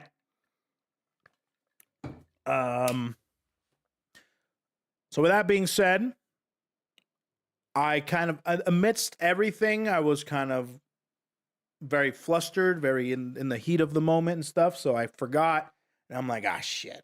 So anyways, that happened and everything went great. We took pictures in the jungle, a place called El Yunque, which is a rainforest. So all of our wedding pictures came out perfect, incredible. And the wedding pictures at the beach came out incredible as well. So everything, the wedding itself went amazing. So I just want to tell you guys that everything, all the contributions, everything that we've done for the subathon was all worth it. Everything, the 41 days of straight streaming, everybody's generosity was all worth it. It came together beautifully and it couldn't have been any better. Except for the fucking coordinator. But we're not going to talk about him, okay? He's completely out of my mind now, all right? But I need to get that off my chest. Fucked. So, alongside that, the day after we get married, we're going on a plane to Canada. We go to Toronto, and we stay there overnight, and then we go to Japan the next day. So we went from Puerto Rico to Toronto. So that's the first time I ever been to Canada, which is cool. And then we go from Toronto to Japan. The flight from Puerto Rico to Toronto was about 5-6 hours. And the flight from Canada to Japan was 13 hours. It was actually not that bad. Canada Customs was not bad. I heard horror stories about it, but traveled to Toronto, stayed overnight, and then went to Japan. Customs were not bad. I heard horror stories about customs, okay? But it was not bad. I am pretty happy about how everything went. Stayed the night, went to Japan the next day. It was a 13-hour flight. So Toronto, PR to Canada was about 6 hours. 6 hours, and Canada to Japan was 14 hours. I will say this right now. The 14 hours was rough. Or 13. Was it 13 or 14? I can't remember. I think it was 13. No, it was 14. 13? I'm just going to say 13. I don't care. So anyways, 13 hours to go from Canada to Japan. And I will say this right now. It wasn't bad. It was a pretty good flight.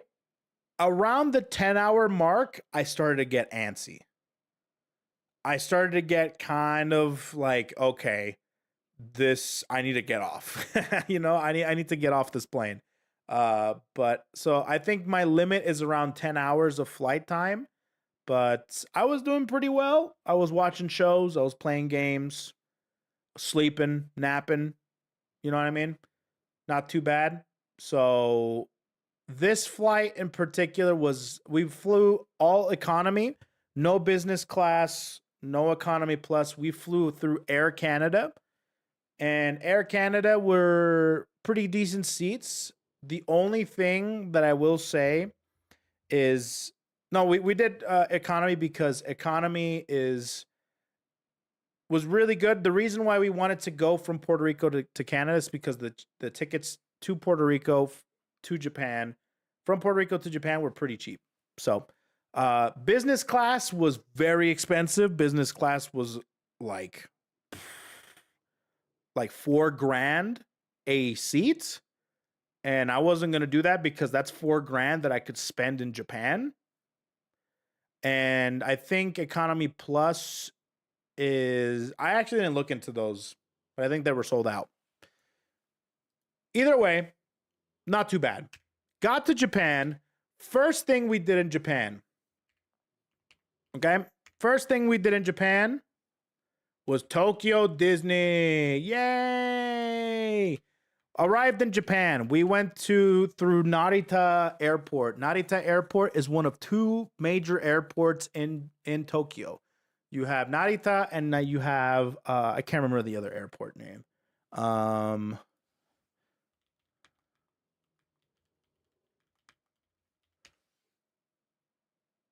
Haneda Airport. So there's Haneda and there's Narita. So I went through Narita Airport. Then we took a shuttle from the airport all the way to Tokyo Disney. We stayed one night. We arrived at around 6 p.m. and we left the airport at around 8. I'm sorry, we got to the hotel at around 8. We stayed at the, what was it called? Oh God. Harry, it's a Tokyo Bay Hotel. It's one of the hotels that's in Tokyo Disney. And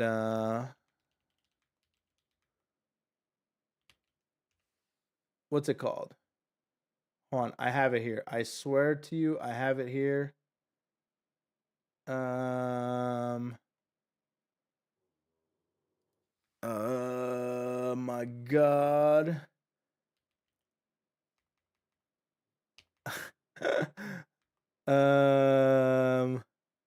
Something Bay. Like something Bay Hotel.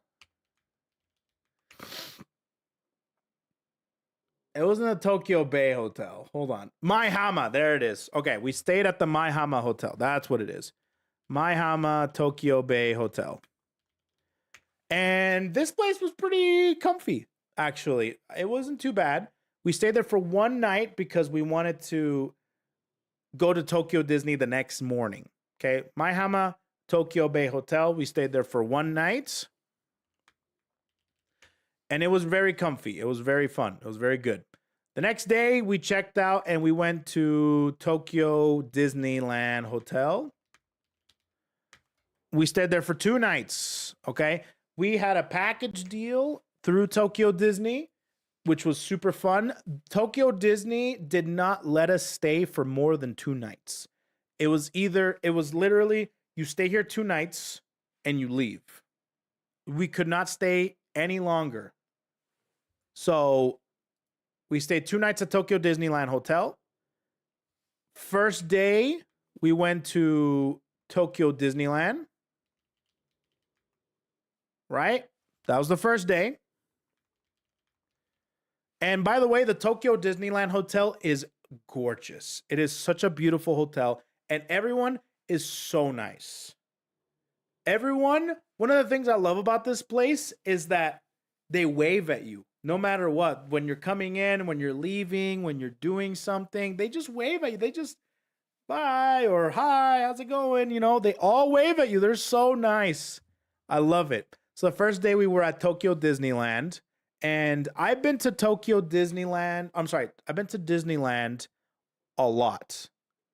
In World in Florida and in Land in California. And it felt very familiar. Okay.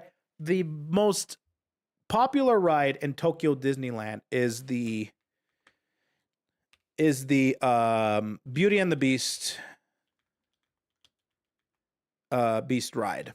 It's a trackless ride, very beautiful, and it's the most popular ride.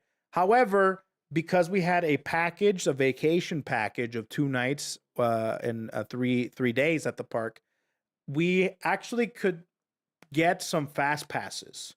So for those of you who are Disney park enthusiasts like I am, usually back in the day, there was a fast pass system where you could get into a line and get a ticket and then come back at a designated time for free.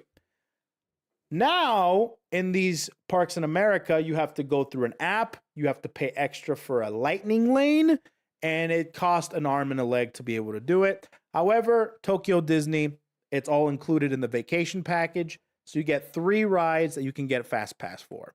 We decided to, in Tokyo Disneyland, to go for a Beauty and the Beast fast pass. We decided to go for a fast pass to, oh God, what was it?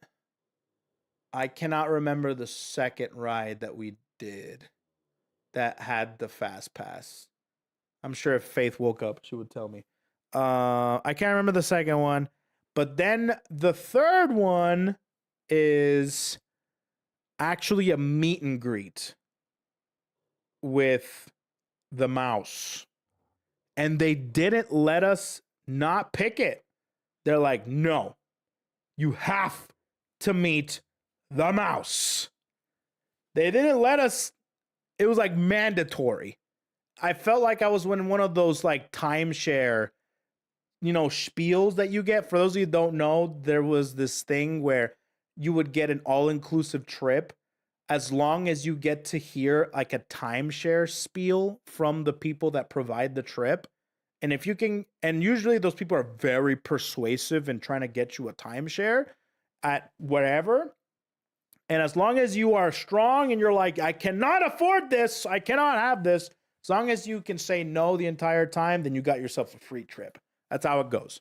So that's how it kind of felt like. I could get this vacation package as long as I got to meet the mouse. So we had to meet the mouse and 2 attraction fast passes. Very fun. I loved it. Everything was so clean and it was so organized and everyone was so nice. I just love how everyone's just waving at you, dude. They're just like, bye or hi, have a good time. Everybody from the front entrance to every ride to restaurants to places where you get snacks, they just wave at you. They're just, hello, konnichiwa, and they're all so nice. And yes, they do speak English. There's a lot of tourists there and a lot of people. If they don't speak English, they have the translator machines that they can speak to you with, right? So it was very fun. Love the Beauty and the Beast ride. It was so sick. So much fun. The meet and greet, don't tell Mickey, but we skipped out. We're like, I don't want to meet the mouse. So we skipped out, and I cannot remember the other ride that we went, but we went on other rides. Like we went on Thunder Mountain, we went on Peter Pan and Snow White, and we went on a bunch of rides, okay? The place was packed. Oh, I'm sorry. This place wasn't packed. Disney Sea was packed, but Tokyo Disney was you could do the entire park. We did Haunted Mansion, which was really good. We did a lot of stuff, right? The prices in Tokyo Disney, food was so dirt cheap compared to food in World and in Land. From my understanding... The mouse is rapidly closing in on your location as we speak. I hope not.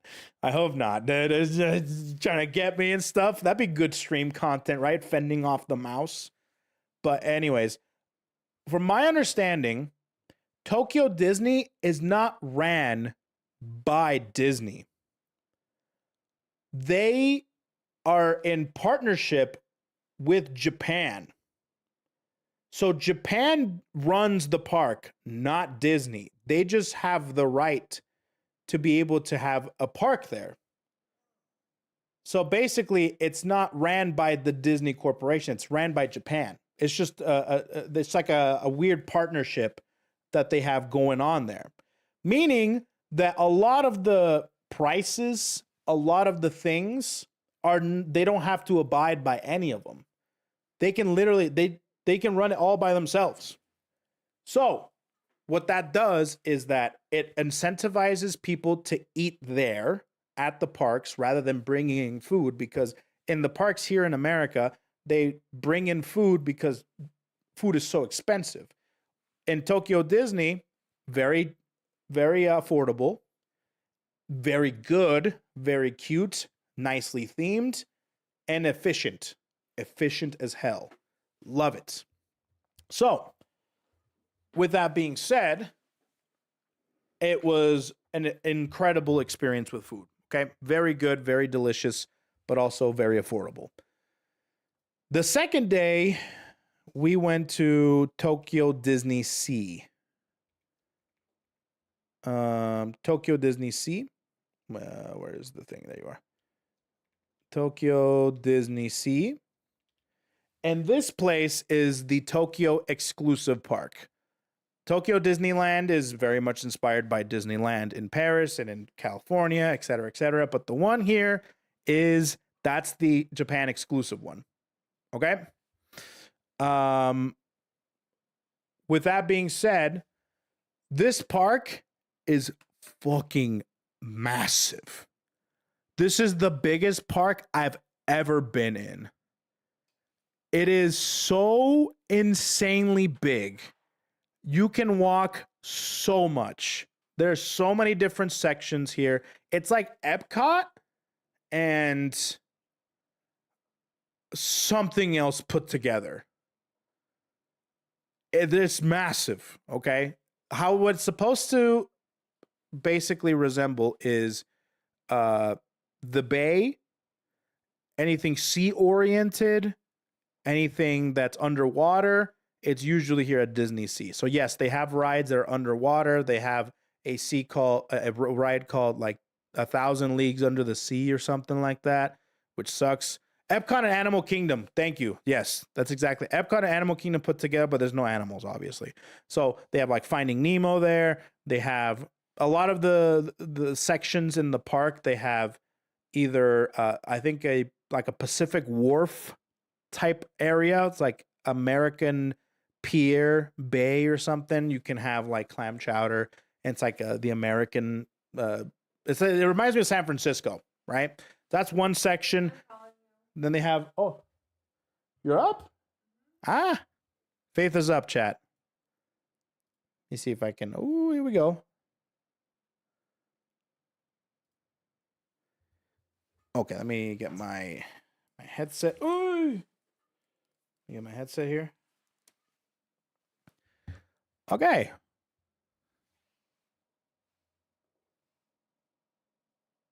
Okay. Hello, can you hear me? Hmm? There you are. Hi. Hi. Morning. Morning, sleepyhead. Oh, I was actually dreaming I was streaming with you. So sorry. Oh, really? Yeah, I was like, oh, can they hear me? Yeah, they can hear you. Yeah, I had a dream. I was having dreams that I was streaming with you already. I was like on the call with you and talking to you already. Really? Uh-huh. Well, Faith is low. Hello. Is that better, chat? I'm low and I'm high. Just kidding. I'm not Okay, there high. we go. That's a lot better. Okay. Okay, Oh my so God, it's a tier 3 sub. I'm talking about. Hey, Fox coming in with the freaking big old tier 3 50-inch sub, dude. Thank you so much for the 50-inch sub, amigo. Big, girthy, long sub. What's up, Culver? Yeah, Mickey Mouse here. Next time I see you, buddy boy, I must stick my keyblade where even Goofy don't shine. Gonna miska muska whack your ass to Bald Mountain with Chernobog. With Chernobog. Listen, Kingdom Hearts is a masterpiece, okay? Man, I didn't see any Kingdom Hearts stuff. Yeah, we did. We saw. Oh, well, okay, that wasn't Aki though.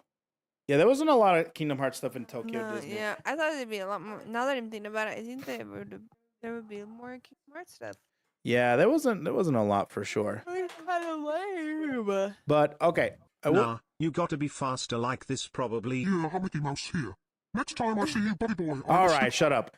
Okay, so I was saying, so we're on. I talked about we went to Tokyo Disney. I talked about Disneyland. Oh, you have a Golden Kappa train coming? Golden Kappa train? Where? Well, you have a Golden Kappa train incoming. Oh, damn. Hey, Chad, don't let the Golden Kappa train. We're trying to recall stuff. I'm gonna be forced to look at the Golden Kappa train until it's done. So, Hey, chat, guess what? I was taking a nap. Brother, may I have son some of a oats? bitch. Go ahead. I was taking a nap while Ko was talking.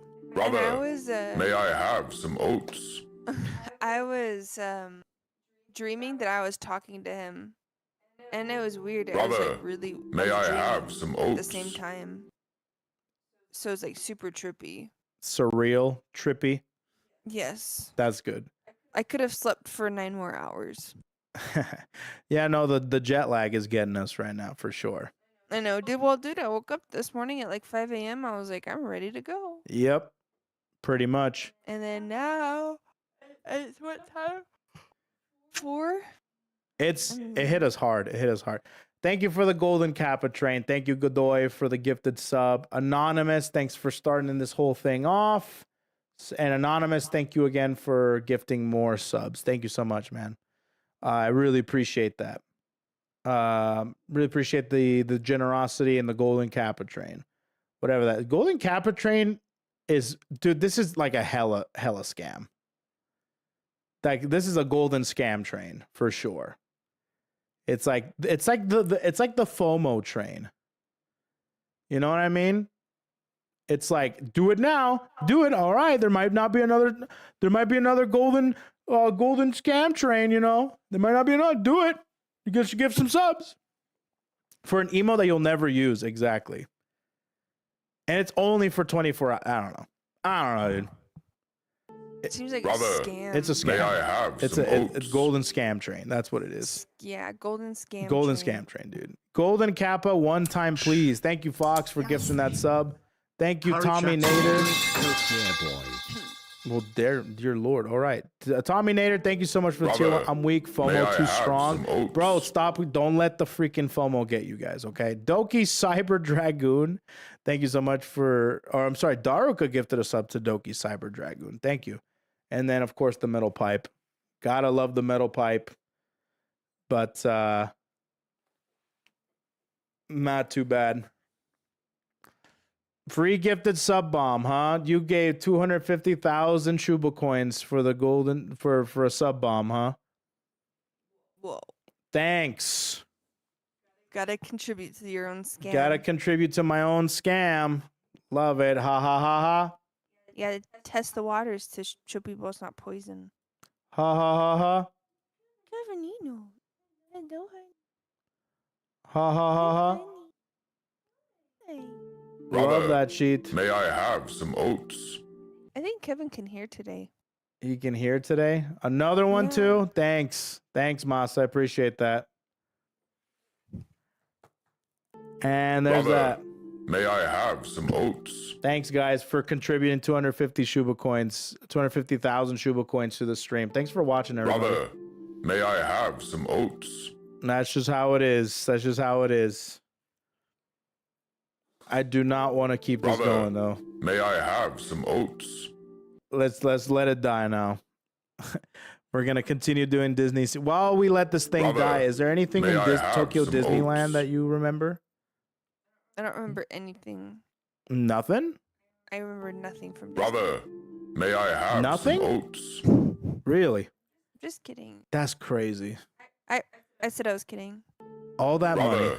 may I have Bro, I said I was some oats? kidding. Jesus. Why is it going one at a time for him? It always does that for me. I don't know why. I hate it. Brother, may I have some Can Faith oats? hear the alerts? Yes, she can.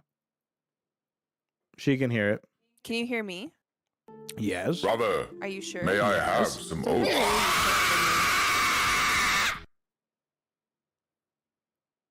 hear Brother, may I have some oats? She hear that? Yes. Yeah, I can hear it. I don't have my headset on. Brother, It's going through speakers. may I have some oats? Yep. Yep. And there's the. It's so stupid. I hate this thing so much, dude. It's so stupid. Come on! Quit stalling! Oh, then stop contributing. Stop contributing for another 2 minutes. And then we'll go.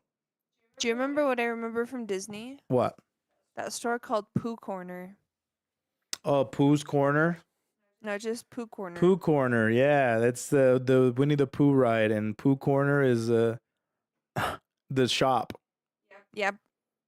Pooh Corner. And it's called Pooh Corner. That's what I remember most of all from Disney. Pooh Corner. I'm not a staller. I also remember our first day in Japan, Ko lost his phone. Not the first day. Yes, it was. It was the second day.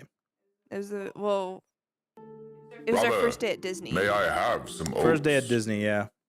It was the first day in Japan. Like, Yeah. totally. Like, wake up in Japan. It was our first day. We wake up in Japan. And he loses his phone. And we missed the fireworks. Because he lost his phone. I felt really bad. Yeah. It was the first day. Thanks for gifting us bro. up to Pooh Corner. Now we're here for another 4.5 minutes. Thank you. Nice. Did you find it afterwards? Yeah, no. So what happened is the place in Tokyo Disney has 4 stations for a monorail. And one of the stations that's there is the Ikspiari station, which is basically downtown Disney or Disney Springs. It's a huge shopping pavilion where you can go to the movies. You have a lot of different department store-like stores there and all sorts of things, right? You can have a good time there. So we went there just to see what was around, and I went to the bathroom, and then I left my phone in the bathroom. So when we were going back to Tokyo Disneyland, something that you all must know. oh my gosh, shut up! You're more of a staller than I am, dude. Let me get on with my story. So I left my phone there. We were gonna go back to Tokyo Disneyland to watch the fireworks, and we paid money for seats, premiere seats, because apparently there's premiere seats. I didn't even know that. I thought you just showed up and watched the fireworks, but Well, they have it at the other Disneys, too. I didn't even know They're that. they're like VIP seats. Yeah, but usually those are sold out immediately, but this one wasn't, which was Yeah. surprising. So anyways, we went back, and the VIP premiere ticket things were on our phones. So I was going to take out my phone. It was about 15 minutes before the fireworks show started, and I'm like, I don't see my phone anywhere. And I go into panic mode, right? I lost my phone in Japan. I'm going to have to completely, like, all my authenticators, bank apps, anything that have to do with finance stuff and any sort of thing like that. I started freaking out, right? Worst thing has happened. And luckily, I was able to find it. I went back to Ikspiari, went to the security point, and there was a security guard there. She was a lovely girl, and she didn't speak too much English, so I pulled out the translator. We both translated back and forth, and she asked me a whole bunch of questions about a phone. And one of the questions that she asked me was, do you like Corone? And I'm like, Corone? And it's like, yeah, Corone. And apparently through that question, because she asked me what provider, what color, does it have a case, and on the front of my phone is the Corone fur ball. And apparently what they do over there is they look through the phone a little bit, try to get a little bit of information, then they shut it off. And then through that information, they ask you those questions to make sure it's you that lost the phone, it's your phone. So through those questions, I was able to recover my phone. The security guard was very nice. Security guard was a fan of Subaru, apparently. And she was a total sweetheart, okay? I loved it. It was so lucky of me. I got so lucky that somebody found the phone, turned it in. And it was awesome. I was so happy that that no one stole my phone. And apparently that's a thing in Japan. Japan, nobody steals anything. Except Eh, umbrellas. Well, I'm getting to that. So Oh, I'm sorry. the apparently people have lost keys, people have lost phones, people have Shut lost up. wallets with money in it, and people have lost watches, expensive watches, and they all turn them in. Apparently, the only thing that Japanese people do steal is umbrellas. Umbrellas. For some weird reason, umbrellas are a big thing that they Oh, steal. and bikes. And bikes, I guess, sure. Okay. And bikes, yeah. I don't know about that one. I don't know about that one either, but I guess that makes sense as to we saw a lot of people biking. A lot of people biked in Japan, but there's also lots of places to lock up your bike too. So, and a lot of places to park your bike as well for storage. So that's how it goes. But either way, I was very grateful, very pleasantly surprised that I got my phone back. But because of that, we missed out on the fireworks show. Yeah. Oh, well. And then I died And then you died. at Disney. Well, that's the next day. Yeah. So, with that being said, Golden Kappa check. Thank you. There we go. Finally, Golden Scam Train is gone. I don't like the scam trains. I'm sorry, the Why? golden one. I don't like the golden one. Why? Because the golden one, they capitalize on that FOMO stuff, and I don't like it. When in reality, like, that was my 18th Golden Kappa train. They're not even that rare. You know? They seem pretty rare. I think you just have good luck. I don't think so. I think a lot of people have Golden Kappas. You're just so lucky that you get these scam trains in. Scam trains are And fine. You have so Golden many scam trains. You have so Shut many up and scam let trains us that love come you, in. brother Koi. We missed you. That's fine. Kappa. You can do it without the FOMO one. The FOMO one pisses me off. Anyways, so yeah, that happened. What was the other ride we rid? We did Beauty and the Beast, the meet and greet.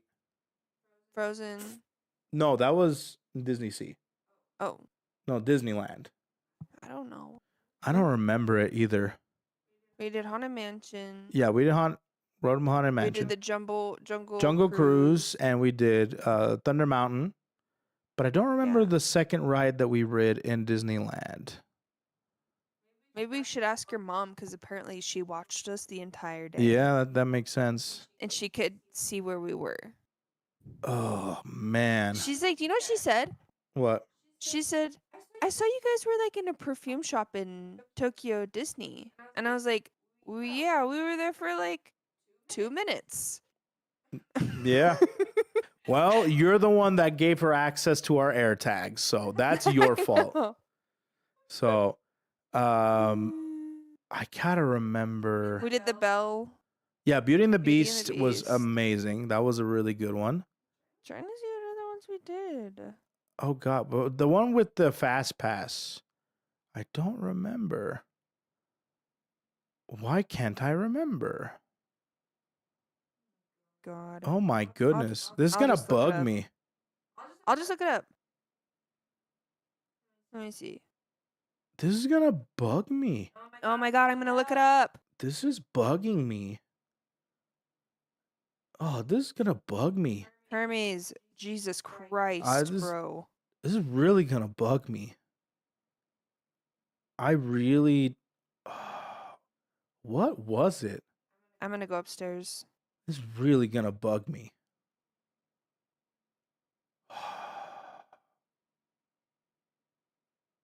I'm trying to remember it I'm going upstairs. because there was another one. Bye, chat. It's really gonna bug me. Oh man, it wasn't. We went to not Phantasmic. What is it called? Philar Magic, for sure. The Tomorrowland stuff was non-existent. We went to Pirates of the Caribbean. Oh, this is gonna bug me. I'm trying to see the other ones. Do you think you can turn your camera off Why? so I can walk behind you and leave? You really gonna leave me? What's Yes. going to bug That's you? crazy. You're not leaving. Chat, he's holding me hostage. I am. So you either walk on camera or you stay right there. Oh my god, this is gonna bug me. If you say that one more time, I'm legitimately leaving. I just woke up from my nap and I'm already pissed off. I know she's grumpy's chat. She's really grumpy. I'm not even grumpy. This is her permanent state. You're just that annoying. Yes, this is her permanent state. Koi, is something gonna bug you? This is really gonna bug me. Tokyo Disneyland rides. I'm about to look it up. We're not leaving this place until I find out what it is. We didn't even go on Splash Mountain because it was kind of cold actually, and we're like, I don't want to get wet. Faith, as your husband's wife, you should figure out what's gonna bug him. It's really gonna Hermes. bug me. Hermes. What's up?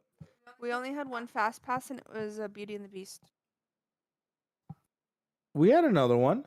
And one eligible attraction at Tokyo Disneyland that we didn't know we had and we missed out on it.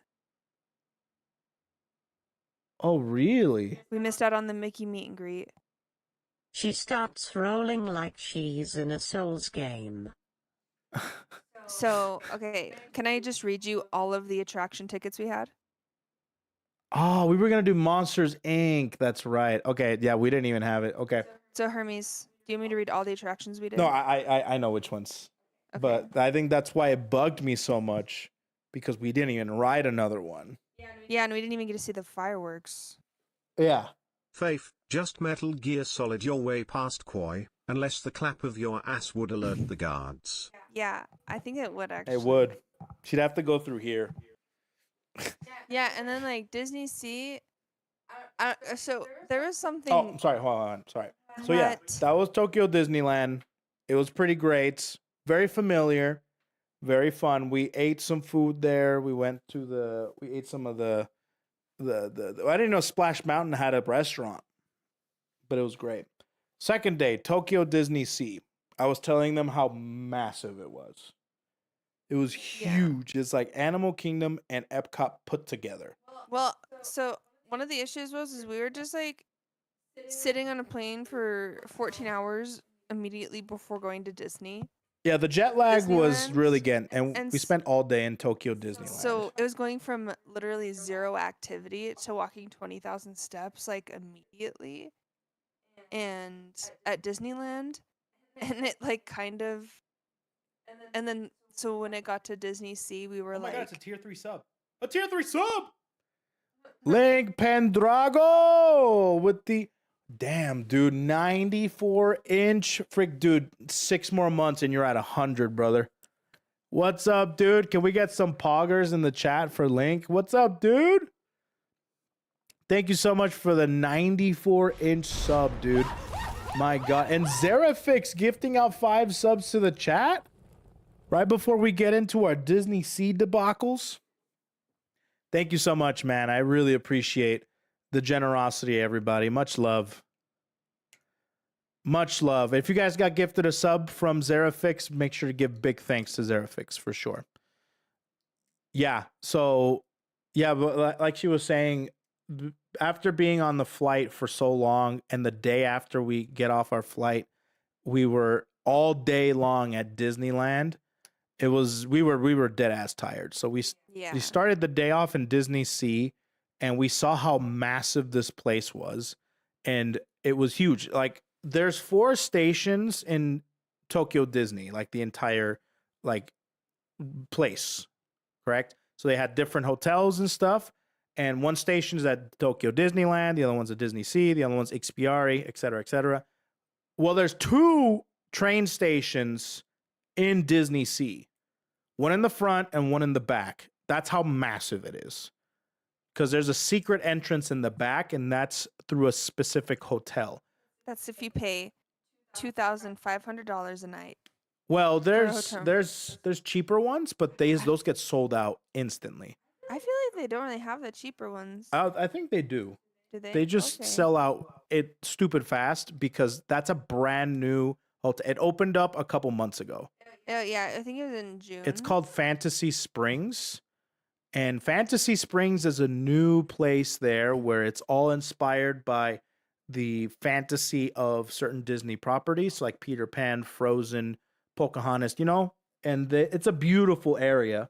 It's brand new, and they have a Fantasy Springs Hotel, which has a secret access to the actual park, and that's where Frozen is, Tangled, Peter Pan, etc., etc. So, and then there's the front of the park, which has the Maricosta Hotel, which is a huge ass Venetian style hotel that is gorgeous and beautiful. So those, I don't even know how massive this place is huge. The Tokyo, the middle of the park has a huge ass lake that you can take like Venetian gondolas and boat rides. And the centerpiece of the park is a huge ass volcano that is an actual ride called Journey to the Center of the Earth, and that's another area too. And we walked a bit, and then we started to feel it. The jet lag plus like the walking that we did, the jet lag. We got there around 10 a.m. Yeah. And by 2 p.m., which was, I think, the last time for our ticket, for our fast pass, because that day we did Journey to the Center of the Earth, which was a really fun ride, very interesting, short, but it was fun. And then we did Frozen. And we also had a third one, I'm pretty sure, no? On the first day, I thought we did. No, because in total we did, maybe it was only two. You should me to read all the rides. Yeah, maybe it was only two then. Because we did Tangled the next day, and then Soaring.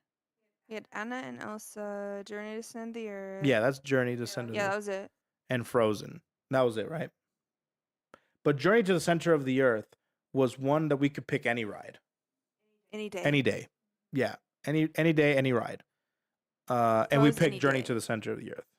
Yeah. So we did that one. They also we didn't ride all the rides because, first of all, we had a huge energy drain, so we didn't spend all day. And the park was so massive, we weren't able to do it. But there was a ride that was the Indiana Jones ride, and that looked awesome. There was a Finding Nemo ride that looked really cool too. And there was a lot more to it that we didn't get to experience. So the next time we go to Japan, we definitely want to do another trip through Disney Sea. But it was super cool to see this whole huge place. Nice. Raiden with the 649 inches. Much appreciated, my guy. Thank you so much, bro, for the generosity. But yeah, that was Disney Sea on that day. And then we spend the rest of the day pretty much just chilling. So we went back to the hotel room. We're like, let's just take a break and see what happens. And I think I fell asleep at 5:30 p.m. Yeah, and if you don't know, if you're jet lagged, taking naps is one of the worst things you can do. Yeah, it's like a big no-no. It's a big no-no. So we kind of didn't follow the rule. I followed the rules. I played video games and I watched Japanese TV. It was sick. The thing is I told you, I was like, dude, we should not go back to the room because if I sit on the bed, I'm out. Bro, I was dead. I'd rather prioritize my own health and fuck up my sleep schedule than feel like absolute shit and fuck up my body. I'd rather do that.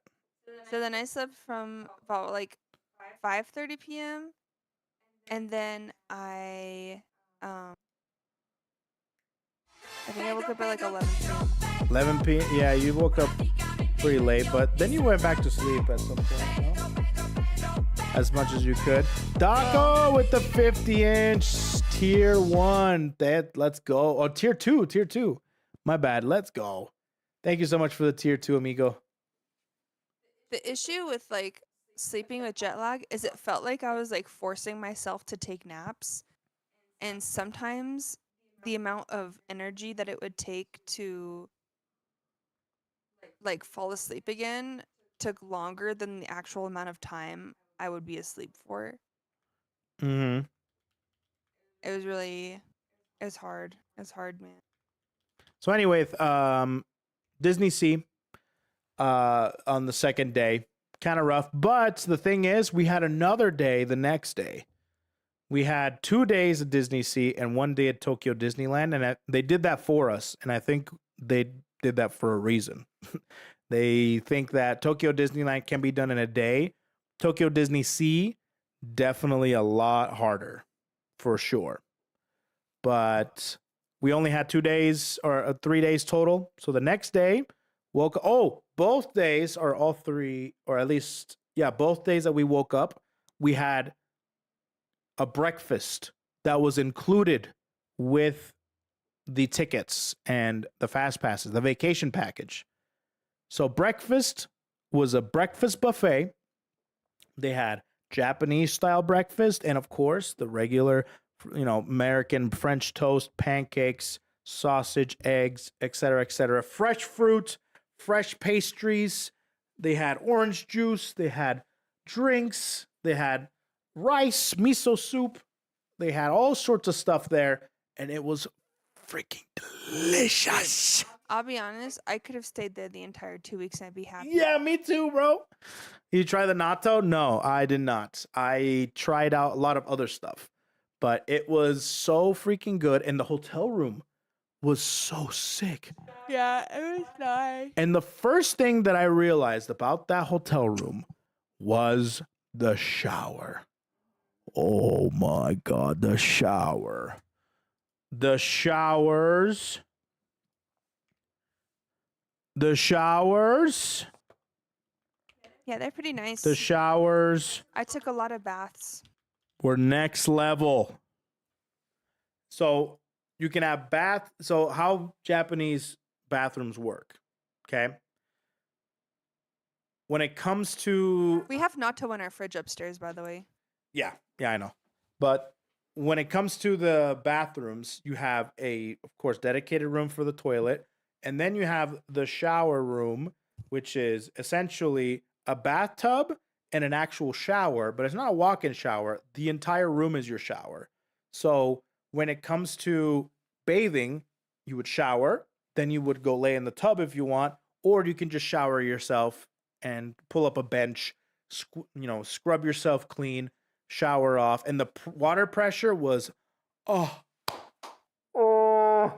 so good. And I loved it. Ekumi. So I want a Japanese shower here. I want a Japanese shower so bad. It was so freaking good. I'd never been so clean in my entire life. Because I sat down on that little bench and I just scrubbed everything clean and I was squeaky clean. It was awesome. So anyways, the showers, also the bathrooms. Japan was is the only place where I will go to a public bathroom and feel clean. I heard that Europe has that too. Like some places in Europe have that. Oh, maybe Europe does have it, but so far, as a person that's only been to Japan and America public restrooms are god awful. Some of them are good, but they're god awful. The ones in Japan make you feel like you're at home. The stalls, completely private. Completely private. The toilets have bidets that are so freaking nice. They have seat warmers. They have accurate nozzles that go straight up the anal canal. And they have some of them have some that open the lids automatically as you step in front of it. Some of them have like blow dryers so they can blow dry your butthole so you don't have to use any paper at all. And it was so incredible, the bathroom experience over there. And they have everything into consideration. Like some of them have the baby holders so mothers can go to the bathroom while their baby's there. Some of them have really nice changing rooms. They're very spacious. And also the bathrooms and the urinals, for the men at least, they have umbrella holders because umbrellas are very popular in Japan for either rain or for harsh sun. So everyone has an umbrella, so they have umbrella holders. Dude, the bathrooms there are just, I came back from Japan to LAX and that was the most depressing shit I've ever had in my life. It was just, this is bad. Japan hated it. bathrooms are on another level. When I was in Japan, I found an unopened bathroom onigiri with open tall boy of beer. I didn't take it, I chose to double it and left it for the next person. But still, I heard of shower beers, but damn, Oh my bathroom God. beer and onigiri. That sounds Japan is so disgusting. classy. You decided to double it and left it for the next. Another beer and My ass another has never onigiri. felt so clean with one wipe after shitting. Back in States and still feels dirty after multiple wipes. Yeah, dude, lol. that's Yeah. exactly right. I mean, we've had a bidet for a while. Yeah, we had a We bidet. actually have a couple bidets, Yeah, but like they're super basic. yeah. Because I don't know if you guys knew this. So in the U.S., you can't have an outlet close to your toilet for like an electrical code thing. So that's why like bidets really aren't super common here, is because there's no plugins. But you have to like you can run a cable or you can get like an electrician and stuff to get like the heated bidets, which I don't know. I'm thinking about figuring that out. That does sound nice. Yeah, the bathrooms were a game changer. I love it. I definitely want to upgrade my bidet because mine is just a regular bidet. Yeah, some of them blow dry your asshole. I'm not even kidding, dude. Yeah, you press a button and it's just some air. Blow dries your booty. I want one of the ones that like I don't know if like the boys' room had this, but when you sit down, the water sounds and the bird sounds come on, Yeah. and there's like serene music. Yeah, some of Dude, them are nice That's companions. what I need. I need the serenity for like shitting. Yeah. It was the most calming thing ever. Yeah, it was sick, dude. I turned that shit on the loudest I could. I don't think mine had it, but I would love to have one like that. That'd be sick. Oh, it's the female ones? Oh, really? Is that what That's it's? so cool. It was so nice. So then we went to Disney Sea the next day and we rid the Tangled ride and we rid the Peter Pan ride. Now, here's the thing. All right. We left at around noon and we just used up our fast passes. Primarily because wait. No, we did Tangled the first day. So we did Journey, Tangled, and Frozen. Did we? Yeah, the first day. Okay. No, we That's what didn't. I- We just did Tangled and Peter Pan. No, you're right. My bad. So we did Tangled and Peter Pan on the second day. Tangle Peter Pan. And we were gonna do a third one, but we didn't because we Oh, decided not to. Soren. Yeah, we did. We were gonna do Soaring. Now, here's the thing. We wanted to leave early because we wanted to beat rush hour because our Airbnb that we were staying at was in the Saitama Prefecture in Kawagoe. That was about an hour and a half away, and it was about 2 hours by train, about an hour 15 by taxi. And we decided to go by taxi, and we wanted to beat the rush hour because rush hour, it gets even worse. So we left a little bit early, used the rest of our fast passes, and did as much as we could. It was also during the time of the Food and Wine Festival, so it was packed. This was the busiest that Disney Sea has been in a while. Everything was 3 hours. Everything was 2 or 3 hours. Disney Sea was massively packed. So we couldn't really do too many. We couldn't do too many rides. We couldn't do the rides, Indiana Jones or Finding Nemo, anything like that, because they were so freaking crazy long. So, with that being said, we left early. We went to Kawagoe. We took a taxi. It was about an hour 10, hour 15 long taxi, and the taxi was very expensive. But I decided to take on that expense because I think it'd be worth it because we had 4 pieces of luggage. We had course. 2 carry-ons We were tired. and 1 huge luggage. So one big luggage and 1 carry-on each person. So we had 4, and we didn't want to go through the trains. We didn't want to go through all that stuff. We were so tired, and I thought, you know what? I'll take on that expense. So I think it ended up being about $250. And where the package delivery was, like the luggage delivery was really weird. Yeah, so where we were. also, yeah, so Japan offers a luggage delivery service from your hotel to anywhere else, and they usually go through convenience stores too. But it's really weird. It's usually for Japan residences, but if you stay in a hotel, the hotel will fill out that stuff for you, so you can kind of guise it as a residence through a hotel. But it's really weird. So we're like, it's fine. We'll just take a taxi, get our luggage, go to the Airbnb, not worry about it. And that's what we did. And our Airbnb was awesome because it was right on top of a Family Mart. Right below us, one flight of stairs down, Family Mart right there. And it was so sick. Konbini all day, every day. Anything we needed, it was right there. So we stayed. This house was awesome. It had two rooms, one bathroom, a kitchen. It was pretty spacious because we wanted a central hub because we were going to go to different places in Japan. And we wanted a place so we can put our luggage, so we can, go different places and come back, stuff our suitcases with stuff, and be good. Yeah. Right? We just took a carry-on like everywhere we went. Yeah, we just took a carry-on. Which is easy on the trip. Exactly. Yes, so Family Mart as the home of the famous Famichiki. I ate a lot of those.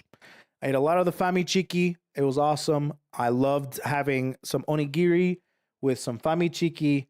They also had a bunch of meals there ready to go. They had, I did not realize how good their pasta game was. Pasta game was so freaking good, man. Their pasta with meat sauce was good. Carbonara was decent. Udon. I mean, they had all their stuff too with rice, like gyudons. They had, you name it, all sorts of food, and they were all delicious. Over here in America, we couldn't, dude. Any food at the convenience store at Family Mart would clear any restaurant over here. And for like half the price. By the way, just letting you know, everything over there was dirt cheap. So affordable. It was awesome. Buying food over there was so affordable and so delicious. Also, there's vending machines everywhere, including in Disney. Disney, they had all sorts of vending machines. And the thing is that Disney vending machines are expensive. Guess what expensive is over there? 250 yen. Do you know how much 250 yen is? It's about $1.80. Now, let's say that the yen wasn't super cheap or wasn't very weak, and 250 yen is actually $2.50. That's still half the price. Half the price of what Disney charges in the parks here in America. Actually, probably charge more. They probably charge like $6 for a bottle of water. And 250 was for like a soda. 200 yen for water. Any other vending machine around Japan is about 150 yen to 100 yen for a bottle of water. Less than $1 for a bottle. It's insane. So, anyways, super affordable, super cheap food, vending machines everywhere with super affordable drinks. And I am just blown away by the quality as well. So they had everything. They had drinks, they had food, they had all sorts of things in case we need to do anything like garbage bags or anything like that. They had it all there. It was awesome. Loved it. Famichiki was really delicious. And we tried out other convenience stores as well. We tried out Lawson. Lawson's probably my favorite one because they have delicious food there. We dabbled. We dabbled. Yep. 7-Eleven was also great. Loved the 7-Eleven food as well, but I think it was my least favorite one. They do have better snacks. The snacks at 7-Eleven are top tier. Really good. The chicken at Lawson is super good, so is at Family Mart. And also, they have all sorts of sweets and sandwiches. Yes, the soft boiled egg sandwiches were next level. Strawberry and cream sandwiches. So good. It basically completely blew my expectations of the stuff. Family Mart, 7-Eleven. I think I ate an egg sandwich every day. Yeah, no, it was almost every day. Yeah, pretty much. That was my breakfast. Was an egg sandwich, and it was my midnight snack, and it was my after lunch snack. Yeah, dude, it was so good, dude. Oh, the onigiris were they had these onigiri like tacos where it was just like a folded onigiri with the seaweed wrap, and in the middle was a piece of chicken thigh. It was so in a nice little sauce, light sauce. Oh, it was so good, dude. So, anyways, that was our first day there. We decided to the next day after we left and got to the our Airbnb, we went to KoeKoe and we just kind of decided to explore KoeKoe. And we found a bunch of department stores. We found an arcade. We found all sorts of stuff in KoeKoe within walking distance. We also tried out the train system, right? We bought a Suica card. And, oh no, we didn't buy a Suica card. We added money to our Suica card in our wallet, in our phone. Super easy, right? The train system, at first, this is where I got our first piece of practice. We were right in front. We were about a 5 to 7 minute walk from the station that we were staying at. And from there, we can maneuver around different places, right? That's probably one of the biggest things that I would recommend for anybody going to Japan. If you're staying in a place, stay in front of a station so you can get out and go to different places easily, right? Go within a walking distance of a convenience store, walking distance of a station. Absolutely. Okay. The Apple Suica app. No, it's not even an Apple. Well, no, yeah, I have the Apple Suica app. Yeah, it was the green Suica. I didn't do the green Suica. I did the wallet. You did the green Suica. Well, no, it's not an app. It's the wallet. Yeah, I did the wallet, and I had the app as well because I had to grab the card number for. I see, but I did the wallet, and it was super stupid easy. It was so good. So the train system was really good. It was very seamless when you know what you were going. So we went to a station, went to Honkawagoe Station. Lots of different places to stop by there to eat. Starbucks. I mean, there's a bakery there that had delicious sweets and pastries. And then you walk in and you have a whole bunch of different things to shop for, including Mr. Donuts. And it was there, and Mr. Donut was delicious. Loved Mr. Donut. Got the pondering, got the stuff. Delicious. Starbucks also had a really good exclusive drink called the Ichigo drink. It's a strawberry drink. And I guess it was strawberry season. It was great. Did you guys look into the JR Pass? Okay, let me tell you guys about the JR Pass. Hell no. No. That's good because the JR Pass is not worth it. Not anymore. Not anymore. Not after, I think they raised the price a couple months ago and like doubled it. It used to be worth it.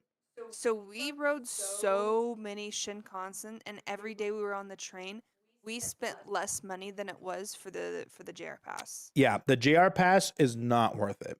Yeah. For at least for tourists. I don't know if there might be some situations where it is worth it, but for us, not worth it. It increased. I think it doubled. No, tripled in price. No. It almost doubled it. It went from like 40,000 yen to like 80,000 yen. No, it is close to that. Yeah. Was it 50,000? I think it was like 50,000. Moved it up to 88,000. Yeah, it was really, really, really great. For a 7-day, it's like 75,000 from like 40,000 or something. And then the 14-day, it's like 88,000 from like 40 or 50 or something like that. Yeah, it's not worth it at all. Yeah, I put in there's a calculator that I put in all of our potential trips. It didn't even reach the 7-day one, so it just wasn't it was not worth Yeah, it. no, dude, it's not even if you do multiple cities in the same week is the JR pass. Not even then. Yep.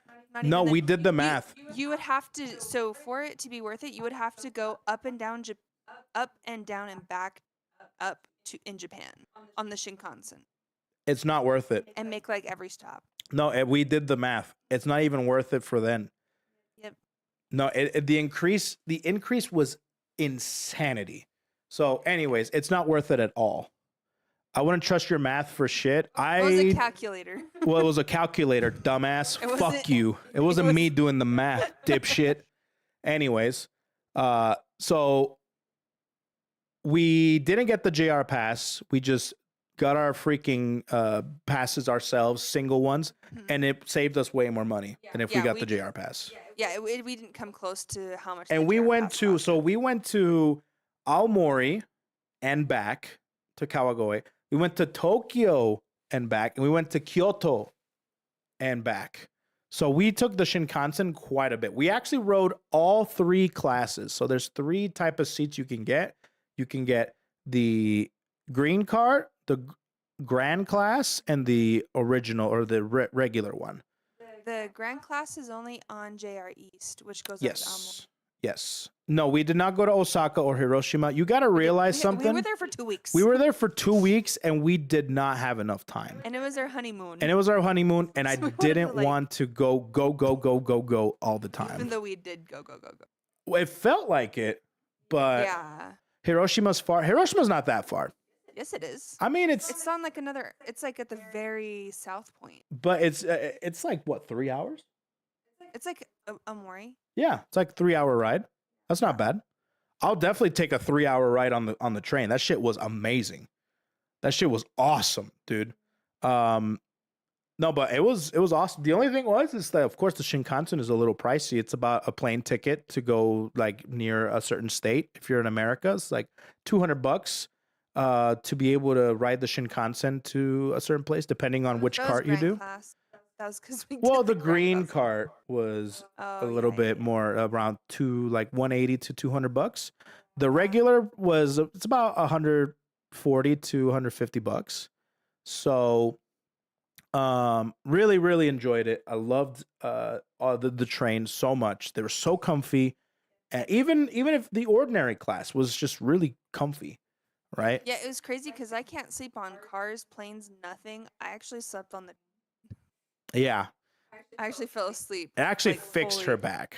Yeah, and I was having some, like I can walk really far, but I was having like some weird back issues, and when we sat on the Shinkansen, it like helped my back out. Yeah. Now Kyoto and Osaka are quite nearby. Yeah, it was about a 2 hour train ride. We went through Osaka. We did so- take a picture of Mount Fuji. Yeah. So going to Kyoto, we actually did see Mount Fuji and it was gorgeous. We got a bunch of pictures. Yeah. Yes, we liked the train station. Oh yeah. They're all great. We took so much footage, chat. We took so many pictures. I don't have them up right now because I have to download them and stuff. And maybe we'll do a stream where we show off all the different photos and pictures and videos that we did. But yeah, no, it was awesome.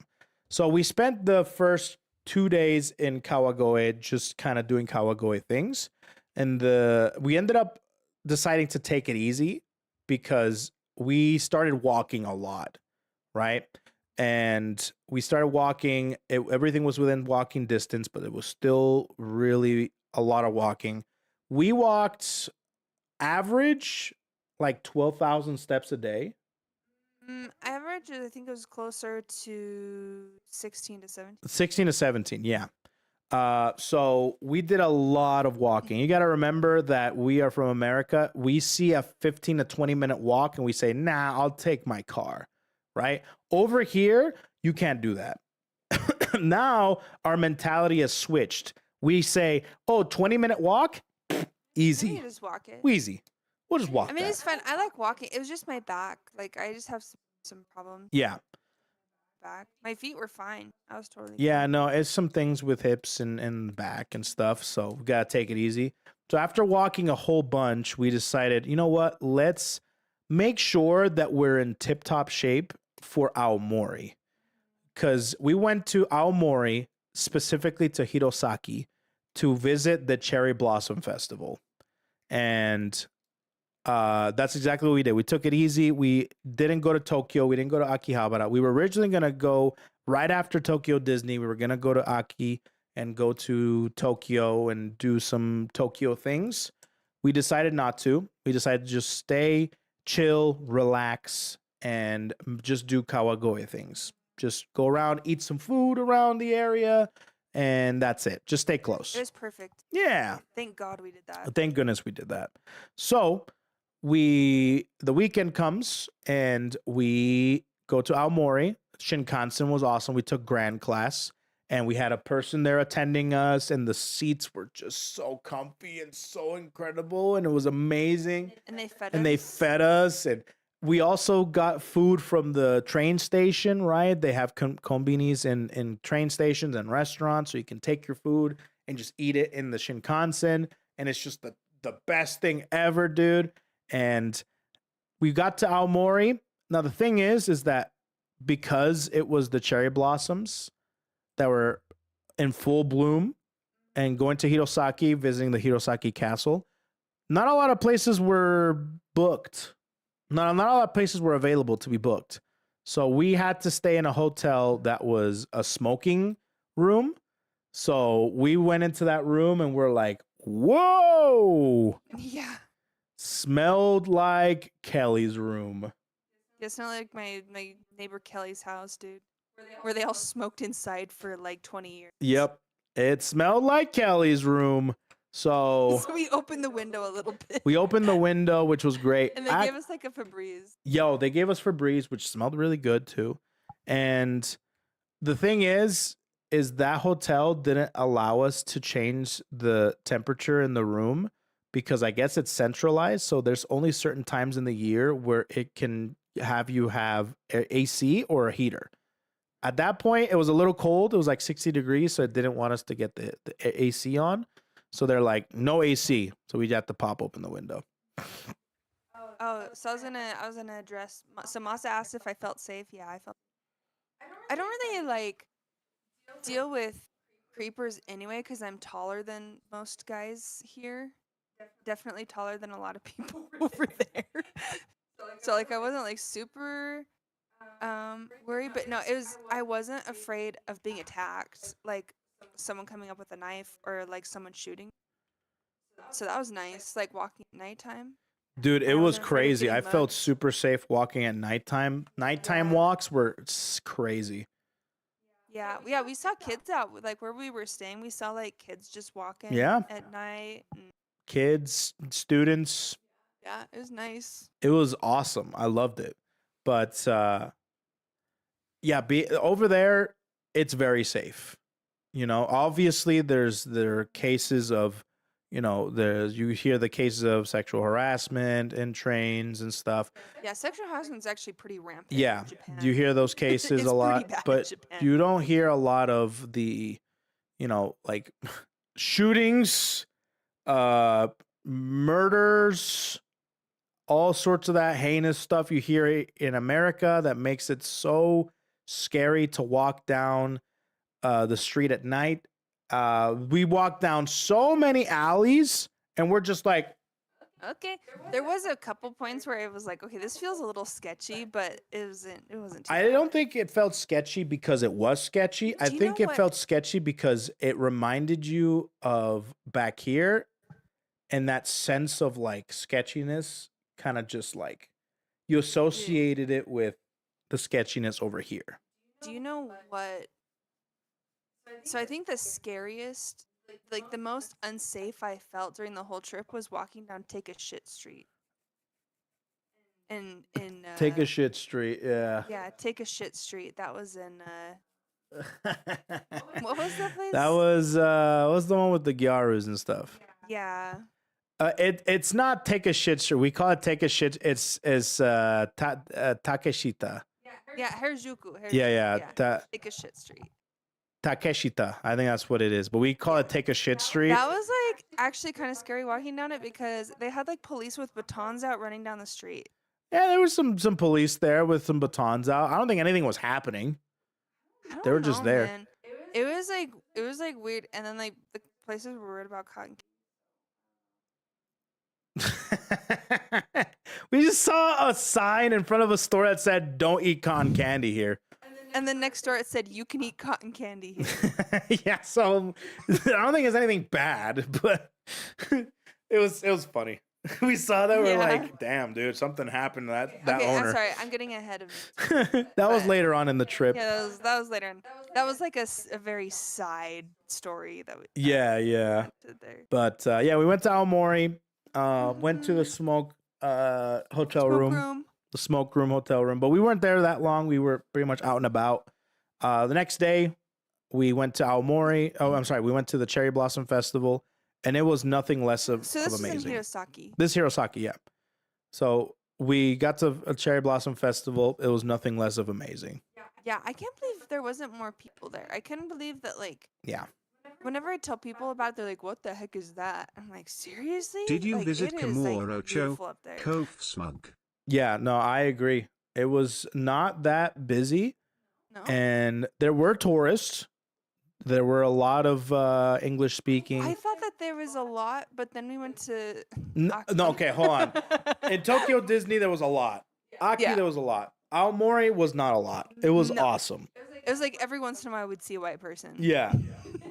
But no, there was a lot more than like Kawagoe. Yes. Kawagoe, we were the only. I feel like we were the only. I didn't see a white person for days. There was that one white guy that was working there, Oh. and it was like awkward. So- It was like, wait, do you speak English? No. It was not. It's I liked him. I made friends with him. He was a guy working a stall, doing some food, and he's from Turkey, and I got a bowl of rice and chicken and stuff, and you could tell like he's not Japanese. So I'm like, I don't know if he speaks English or not. He sounded Japanese. But he was talking. No, he was speaking perfect Japanese, and I was speaking to him in Japanese as well. And I ordered. We got the food and stuff, and I took it, and we ate it at a local Starbucks. So I got a drink there, and we're like, I want another one, and he was just right there. So I'm like, kairimasu, I want more moipai, and he's like, oh, okay, and then. He's like, same thing, everything. Yeah, zenbu, everything the same. Inaji, everything the same. So I basically told him everything the same and stuff. And then he started talking to me in English. It's like, oh, where are you from? And that's where I was, we kind of opened up a little bit. The dude was there for 5 years. He's from Turkey, and he moved here, opened up the stand, and he really learned Japanese through business. And it was cool. I liked it. But, he was obviously not Japanese, but he learned Japan. He lives in Japan, and he runs his business in Japan. It's cool. I need to go feed. Oh, you want to feed the dog? Okay. You can keep. Okay. Sounds good. I will turn this off. Go ahead. You coming back now? If you don't want to, don't worry about it. Yeah, sure. Go. We'll keep talking about Japan. Nippon. It baffles me more than anyone from America, of all places, would waste any time at Tokyo Disney when they visit Japan. What can I say? There's much more and better. I will say that my time in Tokyo Disney was awesome. I loved Tokyo Disney. I thought it was everyone was so nice. It was the best Disney experience I think I've had in a long, long time. It was sick. I do know that there's a lot in Japan that's really nice, but Tokyo Disney was so sick. I really, really, really, really, really like it. You need to talk Japanese to work in Japan, even for me to live there. Oh, I bet. But he learned through business, and it was pretty great. So, anyways, went to the Cherry Blossom Festival. Cherry blossoms everywhere. Trees, beautiful.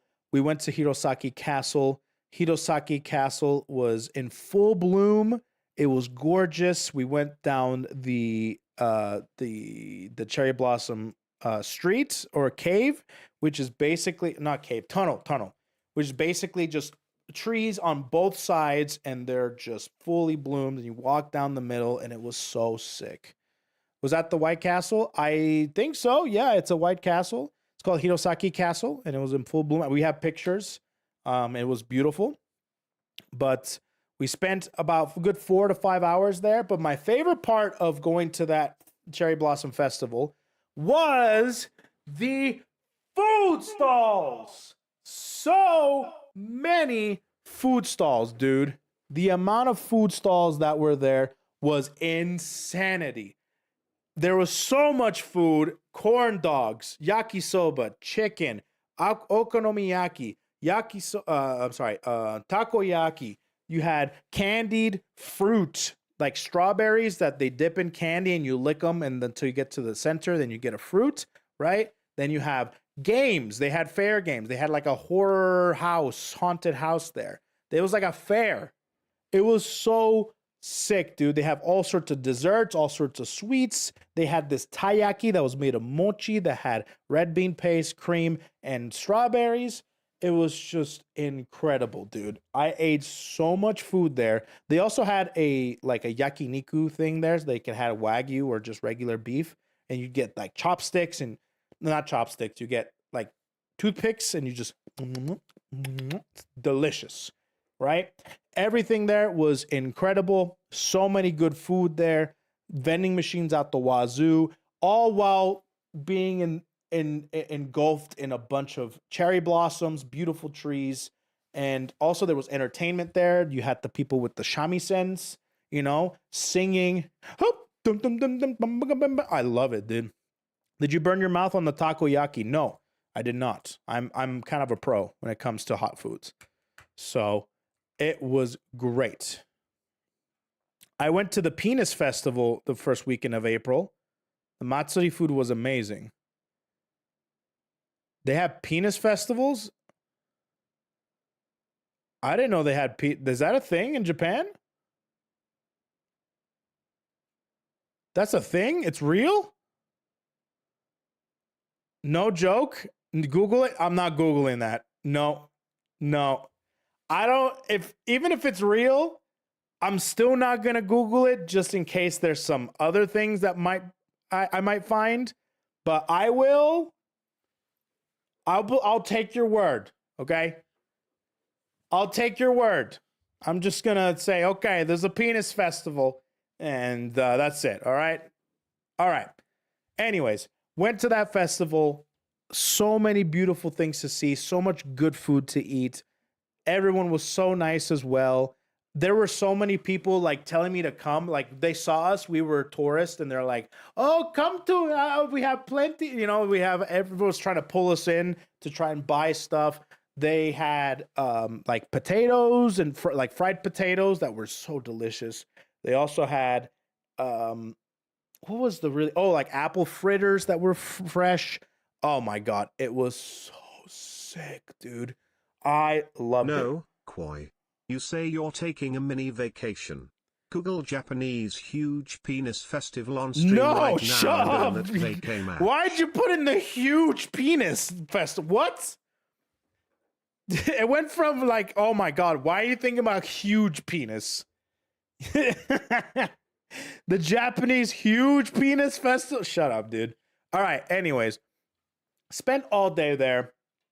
Had a fantastic time. Took a lot of video, took a lot of pictures, and ate a lot of food. Loved it. Had a great time.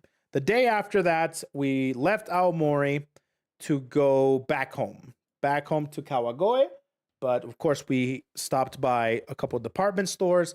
And I actually really loved being in Aomori and Hirosaki in particular because it reminded me a lot of Utah, which is where I'm from. Mountains everywhere. It was cold. And the streets there were not as compact as Kawagoe or Tokyo. They were a lot more open. and the walking that town was like walking a town here in Utah. It was really familiar and it was really beautiful, and it was just like the best version of Utah, in my personal opinion. We walked at nighttime. We went from a department store to a drugstore to a needle shop to a fabric store, all at night, and we walked it, and it was so pretty. It was so quiet and so refreshing, right? It's almost peaceful, super peaceful. Love it. So that was Aomori. That was Hirosaki. Had a fantastic time there. And then we came back and we spent the rest of the time basically chilling, because the next day we were doing a lot. We went to Nakano Broadway. Nakano Broadway, I wanted to go to Nakano Broadway so bad because if you guys don't know me, I love watches. Watches is one of my favorite things to collect and to look at and stuff. So I wanted to go there to see everything and maybe potentially buy a watch. So I went there and that place was in fucking sane. Watch stores after watch store, bunch of electronic stores. They had a Don Quixote there, and they had restaurants out the wazoo. They had luxury stores with like jewelry and purses and all sorts of stuff. They had toy stores. They had figure stores. They had, I mean, you name it. They had everything. And you just walk down the street, and that place had a shit ton of tourists there. More so than Tokyo Disney. There were so many tourists there. I'm like, oh, wow, I'm really at Tourist Central right there.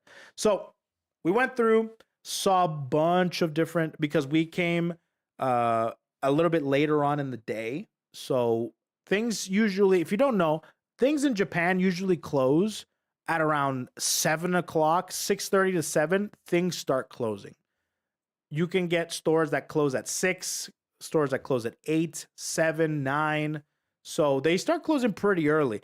Actually, there's a lot of places there that, I'm sorry, the Japanese people usually start leaving at around 7 p.m. So after 7, usually things are super not busy at all. So in the morning times, they get really busy. So, and we're not like nightlife, unless you're in Tokyo and you get the nightlife scene going, you know, clubs, bars, etc., etc. I'm not really into that. So for me, I like that because I can just go enjoy my time, come home at like 8 and still have the rest of the night, you know? With that being said, Nakano Broadway was awesome. Saw all the watches, so many luxury watches. We saw so many big daddy watches. I'm talking, you know, Rolex. I'm talking Patek Philippe. I'm talking Audemars Piguet. I'm talking about Zenith. I'm talking about like all the big daddy watches, okay? They were there. There were so many incredible ones. And I didn't get one. I didn't get a watch there because I actually had my eye on a watch that I saw earlier in the trip, but I won't get into that. But then we also saw a Don Quixote for the first time in Nakano Broadway, which was really fun. I love Don Quixote. Don Quixote. I love it. I love it. It's like one of my favorite stores. It's everything. They have makeup. They have beauty products. They have watches. They have food. They have groceries. They have electronics. They have everything you want.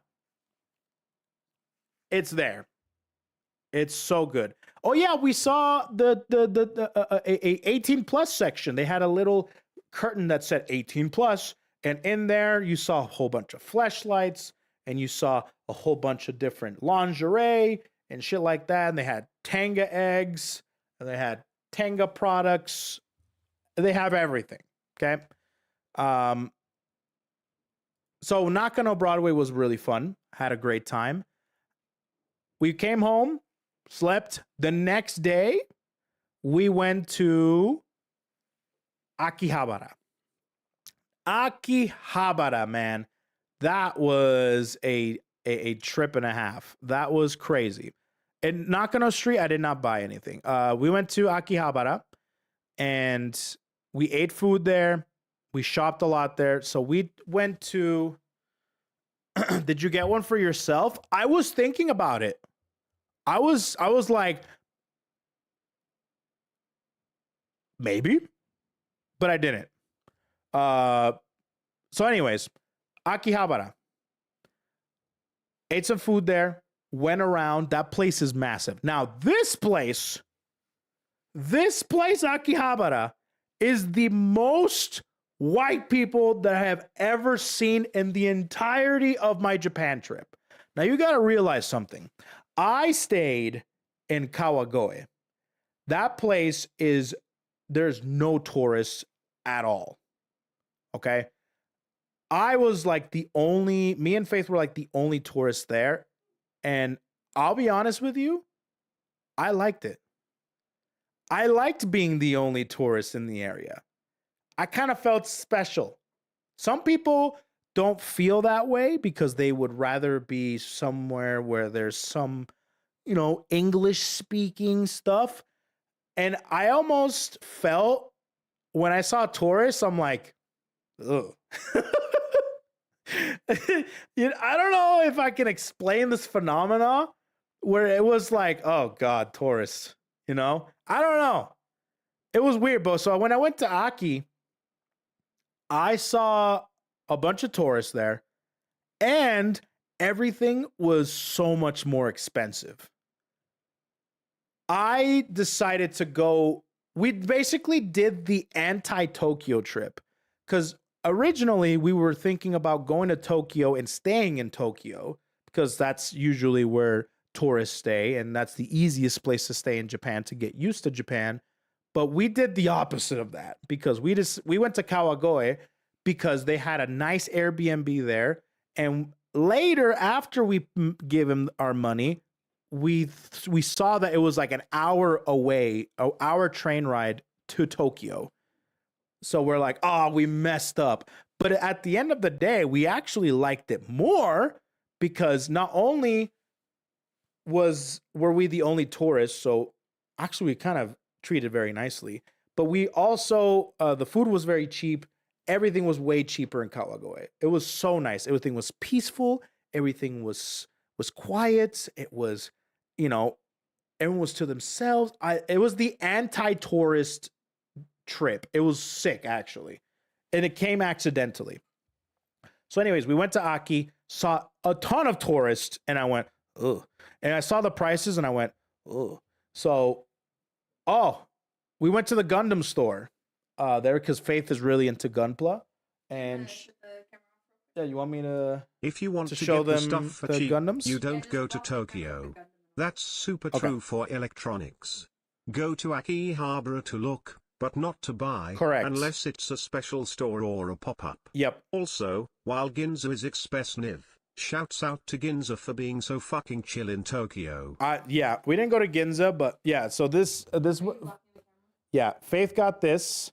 This is a 7-Eleven Gundam that she has been looking for forever. And guess what? It was the last one. We saw it, we're like, oh, it's there. There's a ton of 7-Eleven ones, but she finally got one for, what was it? 1,500 yen? Oh, it has the price on it. 2,500 yen. 2,500 yen. To be able to get this to America, import it, is like $80. This was like $18. Yeah. Insane. And she got the last one. Then we're like, what other one are you looking for? And yeah, this is an entry grade. Oh, wait. There we go. Oh, they can hear you. Sorry. Yeah, they're collectible or they're entry grade, but they're collectibles. Then we're like, what was the other one that you wanted to see? And she's like, this one called Noble Gundam, which is, I'm like, okay, what Gundam is that? It's like, it's a Gundam with tits, basically. And I'm like, okay, I'll keep a lookout for it. And basically they had a whole bunch of other things with tits. Like apparently there's a bunch of characters there that were, I'm like, I can't find this thing. This thing is, I'm finding everything else that has tits, but not the Gundam with the tits, right? So finally we're like, okay, let me ask them, it's like, Noboru Gundam arimasu ka, I asked them, and they're like, oh. So they go over there, they look at a section, it's like, oh no. And like, oh, and then pulls out the last Noble Gundam in that pile in the whole store. So she got the last 7-Eleven and the last Noble Gundam in the store. And those were the two that I wanted. And those exactly, and those were the two that she wanted. Because those are the two of them that are very expensive in the US. Exactly. Like, for the Noble Gundam, I think it's around $80. And then any of the 7-Eleven ones is like $60 to $80. Yeah. So it was 4,000 yen, which equals about $30 around there. I think like $29. And then I'm like, well, damn, dude, I want a Gundam. Give me something. Let's get me a Gundam, all right? Give me the most Jonathan Gundam that you can find. Oh yeah. And so we decided to go with this one. I don't know which one this is, but yeah, this is the Gundam that we decided. This one I feel like kind of matches the Noble Gundam a little bit. Yeah. I think it's her boyfriend. Yeah. So I'm like, that looks like Jonathan Gundam. I'll take it. So I will do that one. So yeah, not too bad. Not too bad. So we went to the Gundam store. That was fun. We went to Ami Ami, and that's where there was a shit ton of figures and Hololive merch. There was Hololive merch everywhere there. Lots of Suisei stuff, and they also had a bunch of the EN stuff, and they had plushes, and I ended up buying a lot of stuff there. A lot of Hololive stuff. I bought a bunch of plushes. They're upstairs. I have not brought them down yet, but I bought plushes, and they had the Ina anniversary merch, or was it I think it was the birthday merch with the slippers, the backpack, I think there was a nice shirt.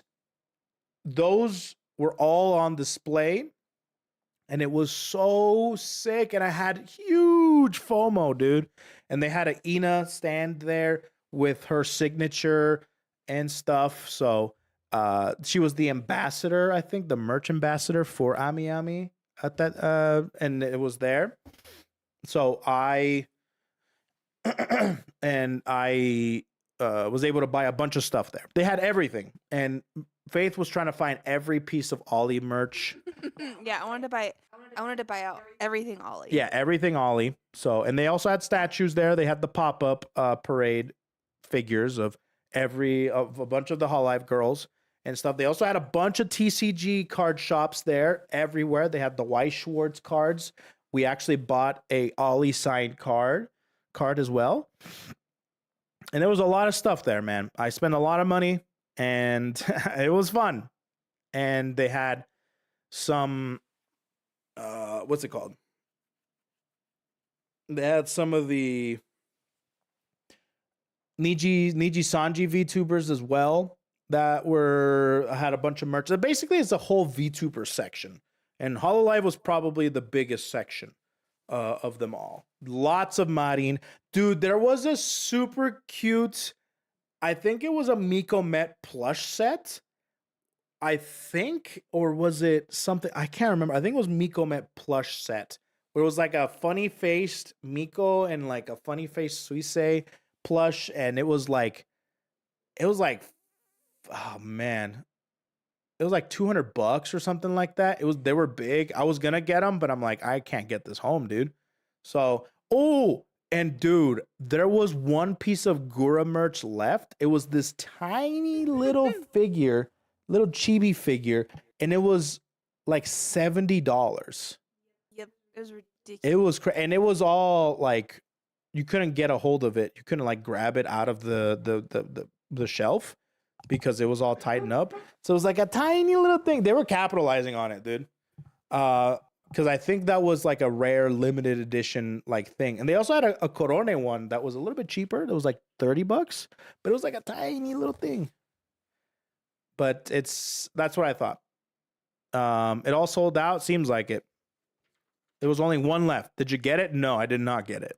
Hell no. I did not get it. Even though I was fighting my demons, I did not get it because I couldn't justify it.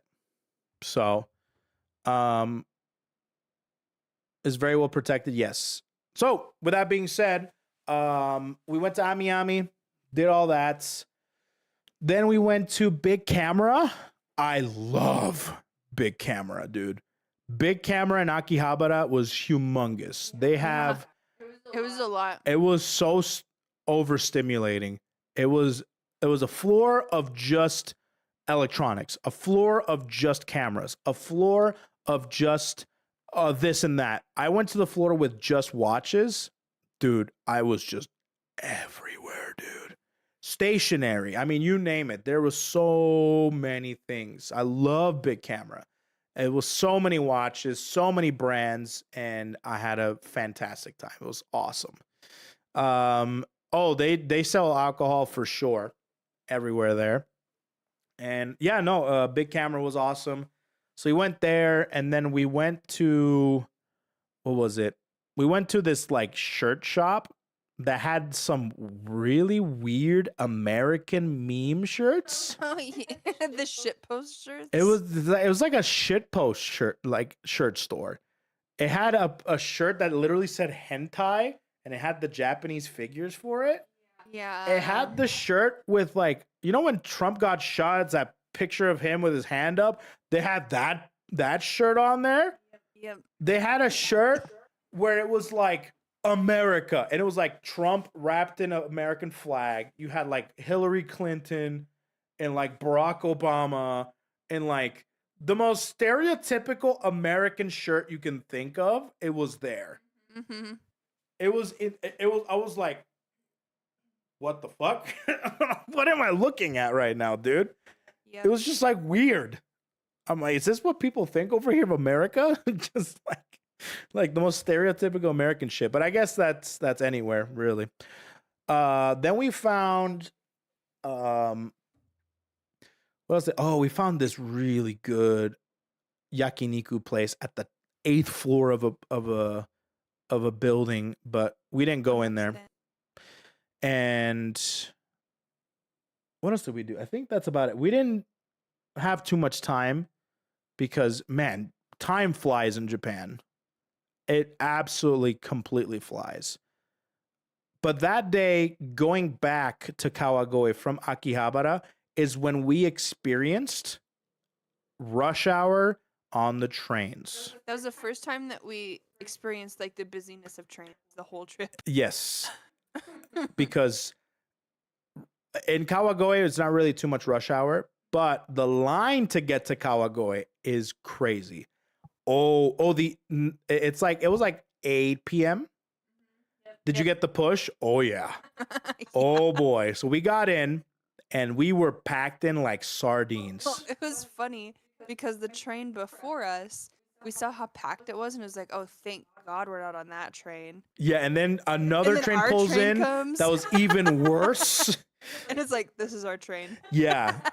It was bad, and we were packed in. And the thing is, I read somewhere that don't be afraid or don't be surprised when you are in rush hour in the trains and you get pushed because they're all trying to pack in. So they like box you in, right? They're like shoulder to shoulder. They're trying to like bump you in even more, right? Just to get that happens.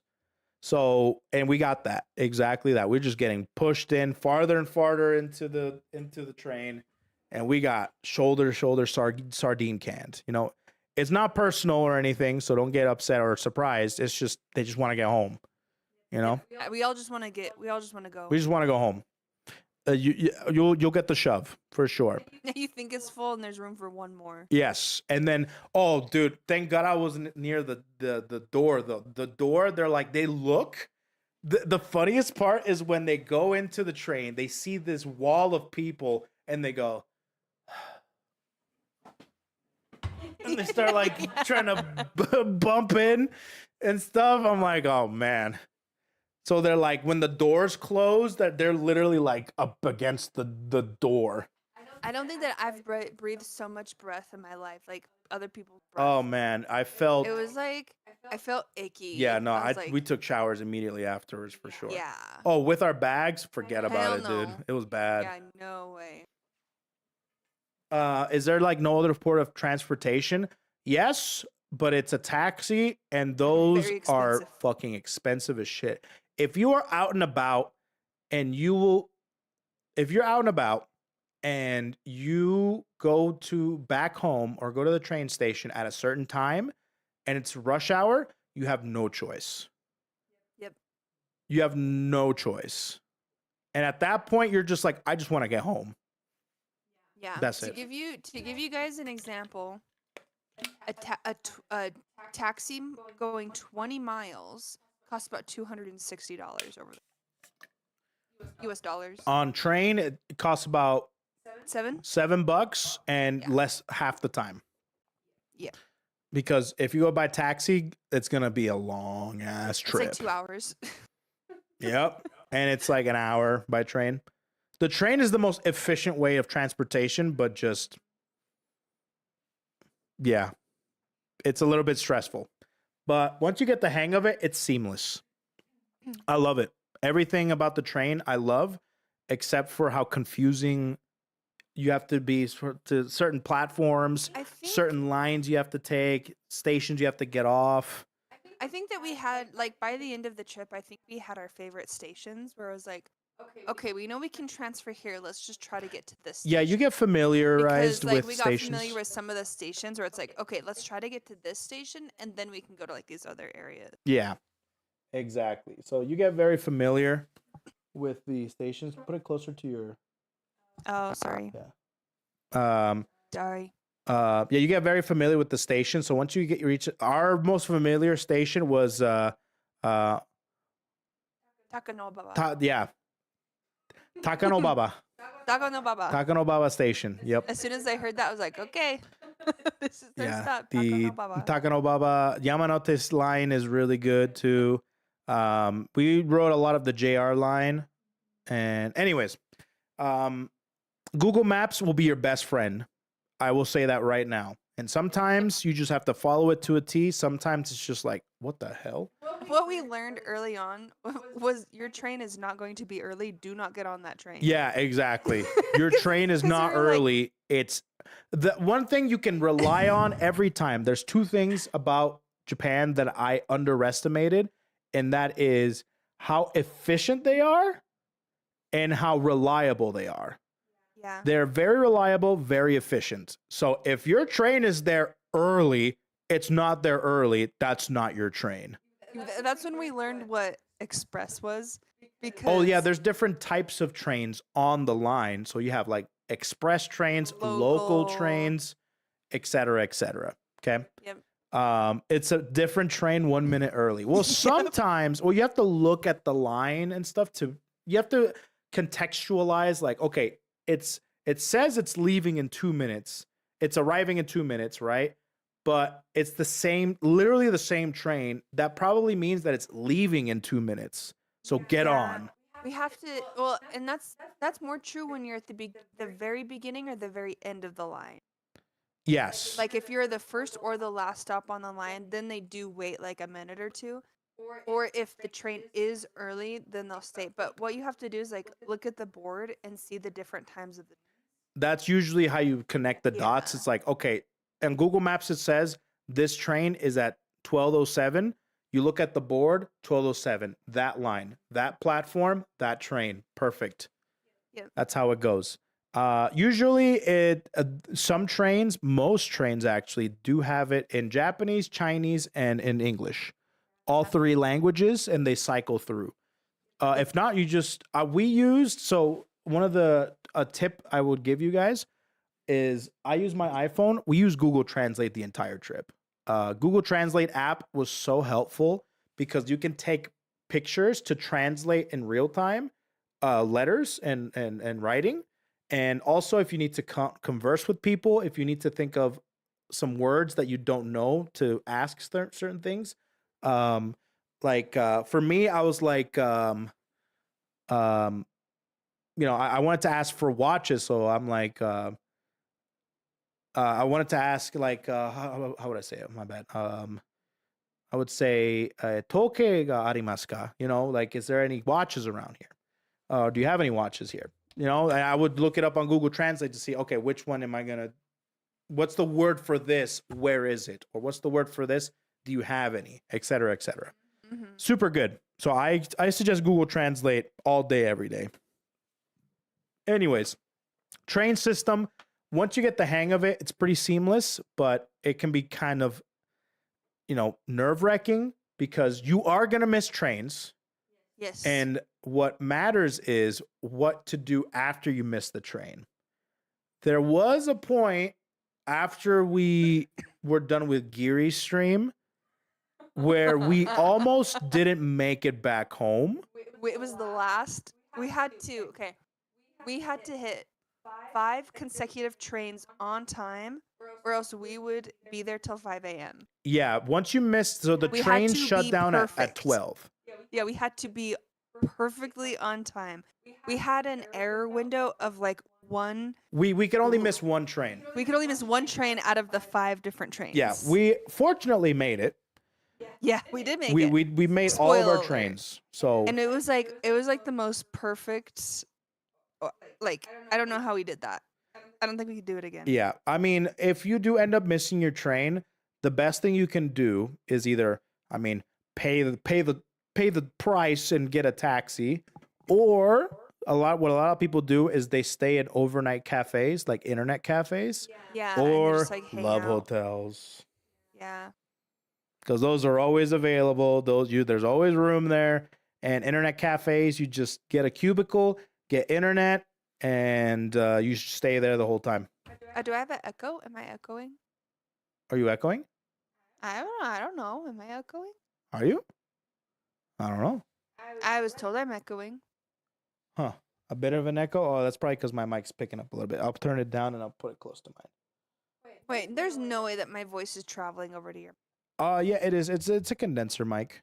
Really? Yeah, it's a condenser mic. So I'll just put it close to my mouth so you don't have to hear it too much. Oh, and the Geary thing, that was the day before we had to check out at 10 a.m. Oh, yeah. So it was like, okay, if we if we missed this, yeah, it was a little stressful. Yeah. Yeah, no, it was. Oh, is it me or was it who has the echo? Is it me? Oh, I'm the one with the echo. Okay, so we have to turn down yours and you have to put it close. Both of us. Sorry, I'll put it closer to my mouth. Okay. I don't want them to hear me breathing. They're not gonna hear you breathing because Discord mutes that. Oh, okay. Yeah. Anyways, okay. There we go. That should be a lot better. Can you hear me, chat? Okay. So with that being said, yeah, the trains can be very daunting. Okay. Okay, let's go back to.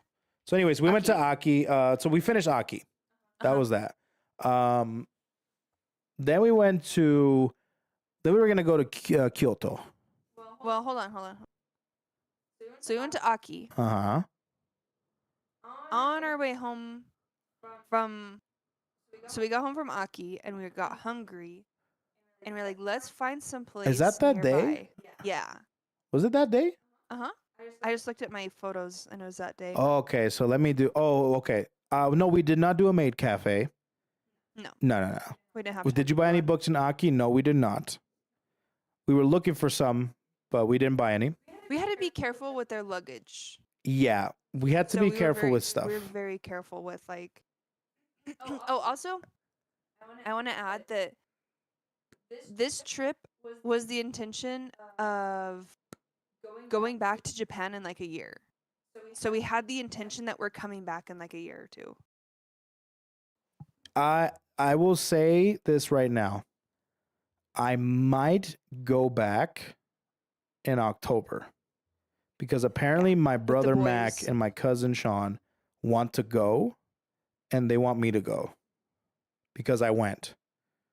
So I might be going back, maybe.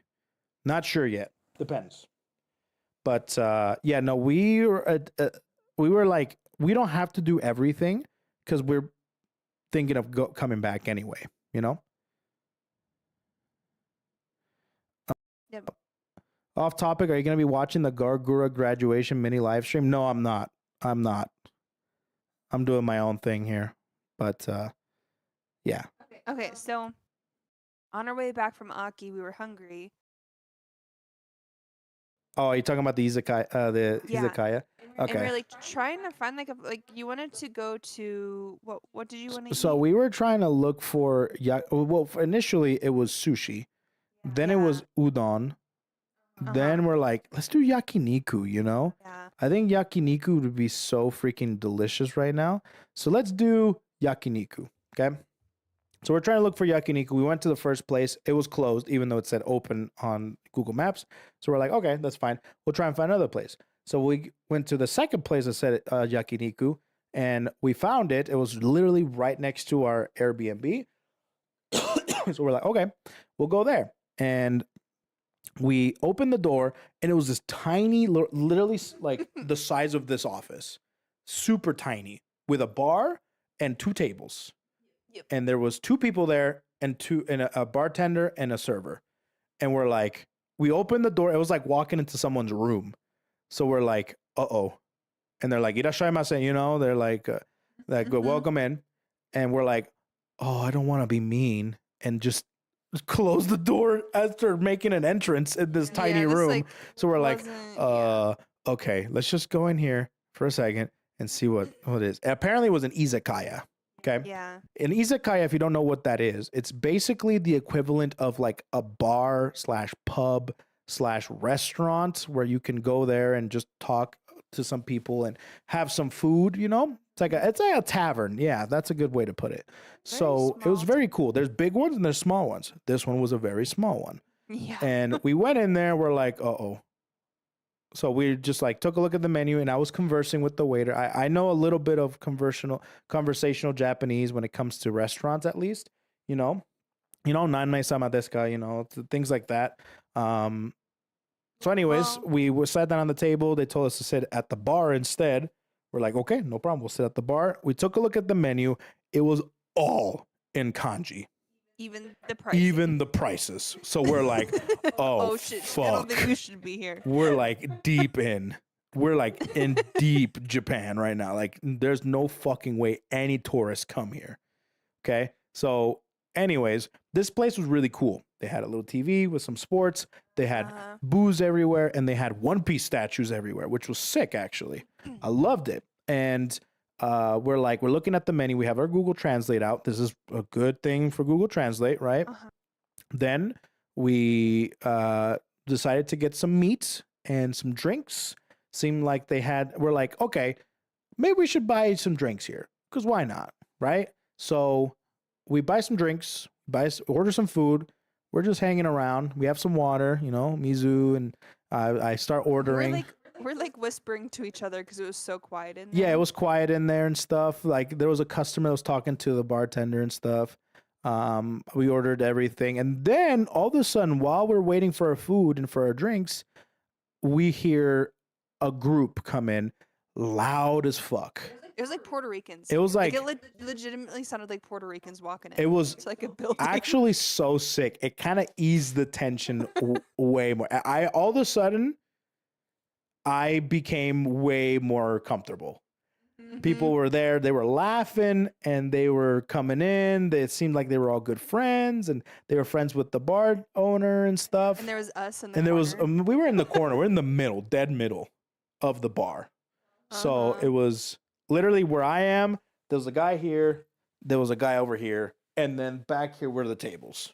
Right, all the like regulars, right? Yeah, like he knew that they were coming in. That's why he. That's why he had us move and stuff. Yeah, it's because he knew those people were coming. Exactly. So, with that being said, how you settle to waiter with kanji?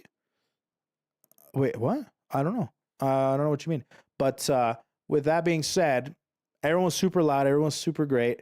And then I decided to whip out my camera and just take pictures of the place. I'm like, this place is really cool. One Piece statues everywhere. Super cute pub thing. And the guy next to me, he goes, oh, picture?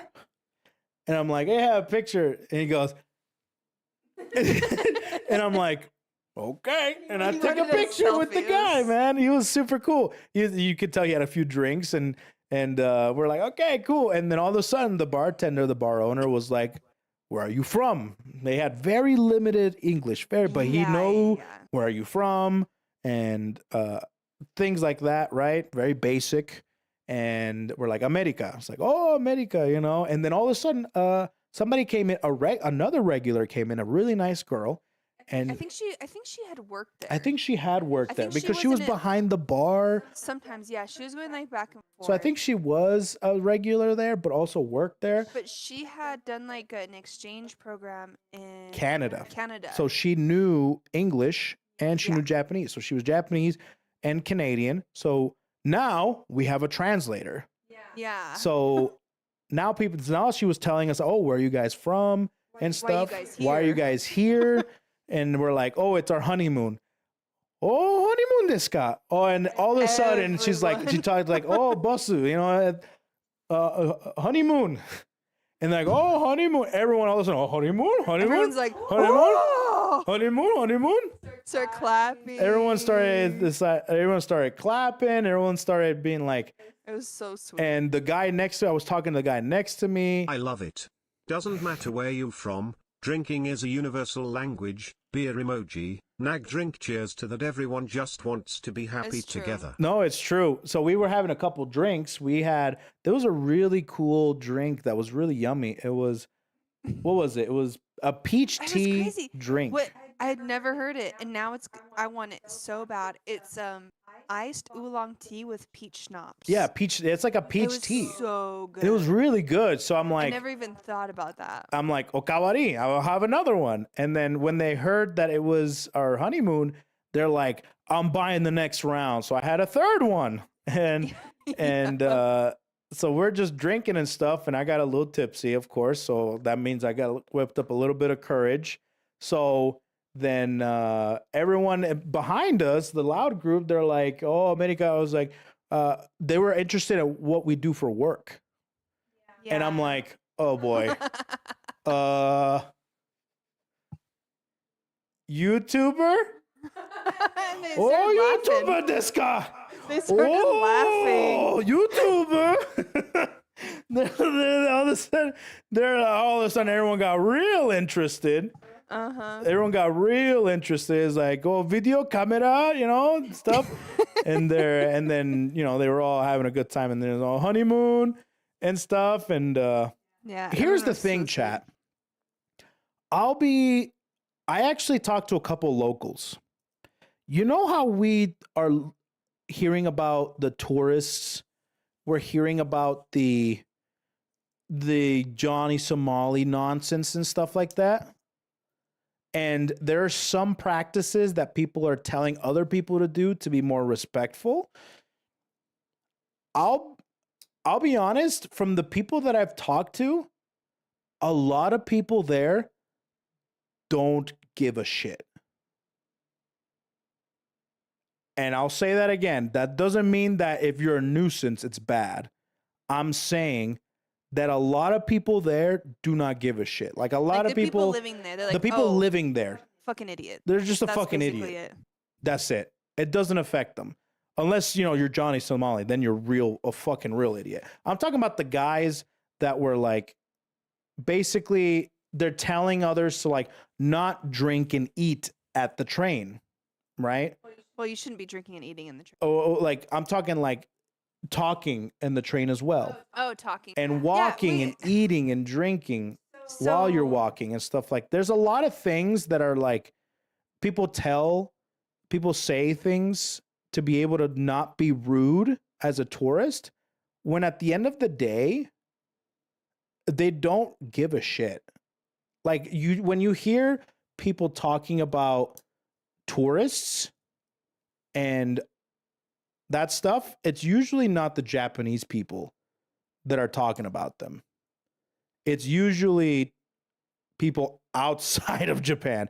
Other tourists. But don't get me wrong. There are situations where tourists do get on Japanese people's nerves. Like, for example, the whole thing with the geishas. That's awful. That was bad. That That's one bad. definitely got their yeah. attention. Yeah. The Because they're just being disrespectful. they're just at being that point disrespectful at that point. That's to just their culture. yeah. That one was bad. They were just disturbing the peace and disturbing people. The Tokyo go-karts, they really don't like that. That's actually fucking stupid. They don't like that at all. But there's some other things, like if there's like some rude tourists, or if there's some people that aren't following like the guidelines to like Japanese culture, they don't give a fuck. Well, so from what I heard is like a lot of the like don't talk on trains, don't do this, don't do that, don't do this, don't do that. A lot of that is Tokyo. Yeah. And then the further you get outside of Tokyo, it's more loose. Like I remember we were told by everyone, do not talk on the train. Like it is completely silent on the train. And then our first train ride, there's like these two old ladies just like cackling. Yeah. And talking super loud. And I was like, okay. Yeah, exactly. And like we heard people talk on the train all the time. But when we were on the pack train in Tokyo, no one was talking. Yeah. We didn't hear anybody. But then when it was like a local train, people talked all the time. Oh yeah, people were drinking, eating there too. People were eating there. In the train. At the in the train? In the train, yeah. There were people Nice. drinking and eating in the train. Straight up. I don't know if I like that, but No. And I'll be honest, you don't eat a meal there. You don't, but you like, if eat there's bag like a of chips. snack or something, like a candy bar or something, and you just put your own trash away and I stuff. just I don't trust myself of not making. No, like if I eat like something quick or something like that, fine. If it doesn't make a mess, people eat it. And same thing with drinking. Yeah. People don't get big gulps and are there. Everything is, closed, it has lids and easily put away, and that's fine. Right? So yeah, they don't do meals. Yeah, they don't have a full-on meal there, but they have snacks there. You can eat and drink on the train. Like there's no. Well, the Shinkansen for sure. The Shinkansen for sure, but I'm talking about like actual like trains. If you want. It also depends. If it's a busy train, you probably shouldn't. Oh no. drinking. That's the only except. No. If it's busy, you okay, don't get yeah. on your phone. You don't eat. You don't drink. Well, like you don't talk on the. Yeah, you don't talk on the phone. Exactly. Yeah, you don't talk on the phone. Everyone's on their phone. Everyone's on their phone That was one thing browsing. I learned in Japan, every single person is on their phone. Oh, Like you dude. don't see anyone's face. It was like kind of unsettling. I was like, okay, maybe I should. Everyone just keeps to themselves. Because I don't know. I don't really like to like be looking at my phone that much in like public. So it like felt really weird. Exactly. doing You that. can eat meals in Shinkansen. No. What I mean by trains, I mean the local trains, not the Like the Shinkansen. JR The line. Shinkansen, obviously, you can eat a meal there, but not on the local lines or the express lines where you can just whip out a meal because there's no tables or nothing. You just get in, get out. It's a very get in, Yeah. get out atmosphere. On the Shinkansen, oh yeah, dude, have a Yeah, no, they full-on encourage meal. it. They feed you on there. Yeah, they like, feed can you on order there. food, everything. But Like you can text up what he meant by like being on your phone. It means like taking a phone call. yeah, exactly. Taking a phone call, being loud, don't do that when it's busy. Don't eat a meal when it's busy, but you can don't even eat anything when it's busy. Yeah, You just chill. because people bump into you. Oh yeah. Like people bump into you. It's just very.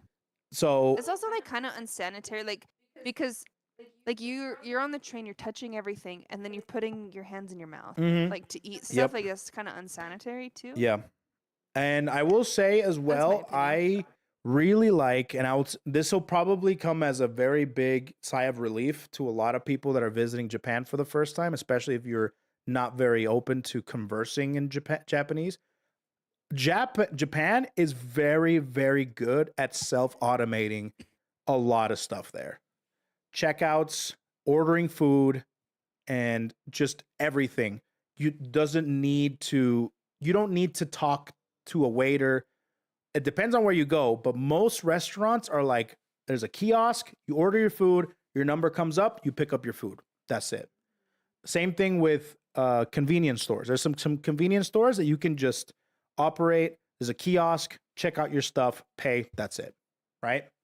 So there's a very good system that they have implemented so you don't have to interact with people too much. It's a very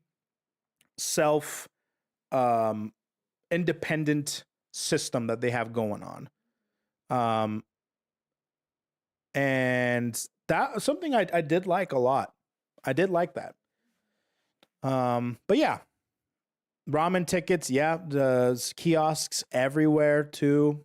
It's just all over the train tickets as well. You don't have to interact with anybody when it comes to buying tickets to the Shinkansen or Suica card or anything like that. Nothing. Pretty cool. So with that being said, we went to the izakaya. Back to the izakaya story. So anyways, they found out we're all having a good time. We got the drinks and everything. Everyone's talking to us now. We're just like, and the lady's translating. I'm trying to talk my best with, how long are you staying here? Where are you from? Where have you been in Japan? Yeah. And they're like, I'm like, wow. Nihongo Saiko, I love the Nihongo Gaski, Nihongo Saiko. And they're like, Sonanda. I'm like, yeah, they're like, really? Yeah, I love Japan. And so anyways, they found out it was our honeymoon, and they're like, oh, where was the wedding and stuff? And we were telling them that it was in Puerto Rico. Is that Puerto Rico? Not anyways. Basically, none of them knew where Puerto Rico was. When I told them I spoke Spanish, they said, oh, you're from Spain. No. And I had to, I have to calm down a little bit. All right. They don't know. I'll be honest. I don't think most people know where Puerto Rico is. No. Even in the US. Yeah, no. In Japan, they don't even know that exists. I'm pretty sure. Yeah. But they're like, okay, no, I'm not from Spain. It's an island right on the south of America. Okay. In the Caribbean. And I'm like, oh, okay. So yeah. So not Spain. One of them was like, so not Spain. No Spain. Spain no yada. No. So anyways, we got to talking some more. Everyone was super nice. They were buying us drinks. They were being so nice. The lady was translating.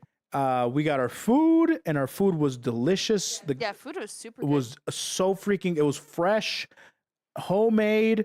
The guy, the bar owner was making it, and the bar owner was super cool too. He said that he visited America once, and America he went to Guam. He went to Guam. That's what it was. And he said it was really hard because he didn't know Spanish. Yeah, it was hard because he didn't know Spanish. He didn't know English. Yeah. So, with that being said, we had a great time. I was drinking. I was being loud. They were being loud. Everyone was laughing. I took a picture with it. I posted on Twitter. But at the end, when we were leaving, they're like, the owner of the bar gave me a statue, a One Piece statue, because I also said that I loved One Piece. One Piece got ski? And I'm like, oh, One Piece ski. And then they're like, oh, One Piece. And they're pointing at the statues and stuff. And I'm like, yeah, I love One Piece. And I do. I love One Piece. And the owner came out and gave me a statue. Like a gift. Presento. Honeymoon presento. Honeymoon presento. And I'm like, no. And yeah, they offered it to me. They gave one to me. And it was a statue of King from the Wano arc. I have it upstairs. I also posted that on Twitter if you guys want to see it. But it's a statue of King. Apparently, it's a limited statue that apparently somebody in the bar was telling me, it's like, not even people in Japan can get a hold of this statue right now. It's a rare one. You can get it, but you have to find it. And yeah. So it was actually a really nice statue of King, which was super cool from the Wano arc, if you guys aren't that far in. But it was super nice. I couldn't believe it. So we left, and we're like, hold on. Huh. Before we left. Uh-huh. Without his mask. So I'm gonna say this in an accent because this is how it got played out. You realize you're married to him now, right? Does Fath know? Yes. Wait, what? So, because Ko is drinking, and he's tipsy, and he was getting a little confident with like speaking to like the Japanese guy, and the Japanese guy goes, "Oh, sorry, I'm doing this accent because this is what he said." He says, "Oh, sorry, I don't speak English," and then Ko goes, "That's okay, I don't speak Japanese." And he just busted out. He was like scream laughing. That was so funny. It was pretty funny. Yeah, that was like right before we left. He was laughing so hard. Yeah, it was pretty funny. I don't speak Japanese. I was pretty tipsy there. It was pretty good. Yeah, that guy was awesome too. Actually, there was a He couple. was so funny. Well, he was also like, "Where are you guys staying? Can I come over?" Oh yeah, he's like, "Can I come over?" I'm like, what the fuck, dude? No, it was funny. It was fun. It was really great. I'm glad we got that experience because we were so used to Japan being, very to themselves, very quiet. It wasn't necessarily a social experience It was so until we got to loud. the izakaya. It was And cool. there was alcohol and they're drinking and stuff and everything is very intimate, right? There it was just loud and it was fun and everyone was laughing and it was great. Japanese love to drink. Bro, not only do they love to drink, one of the most eye-opening things being an American was how much, I mean, I knew this already, but bro, they fucking love to smoke.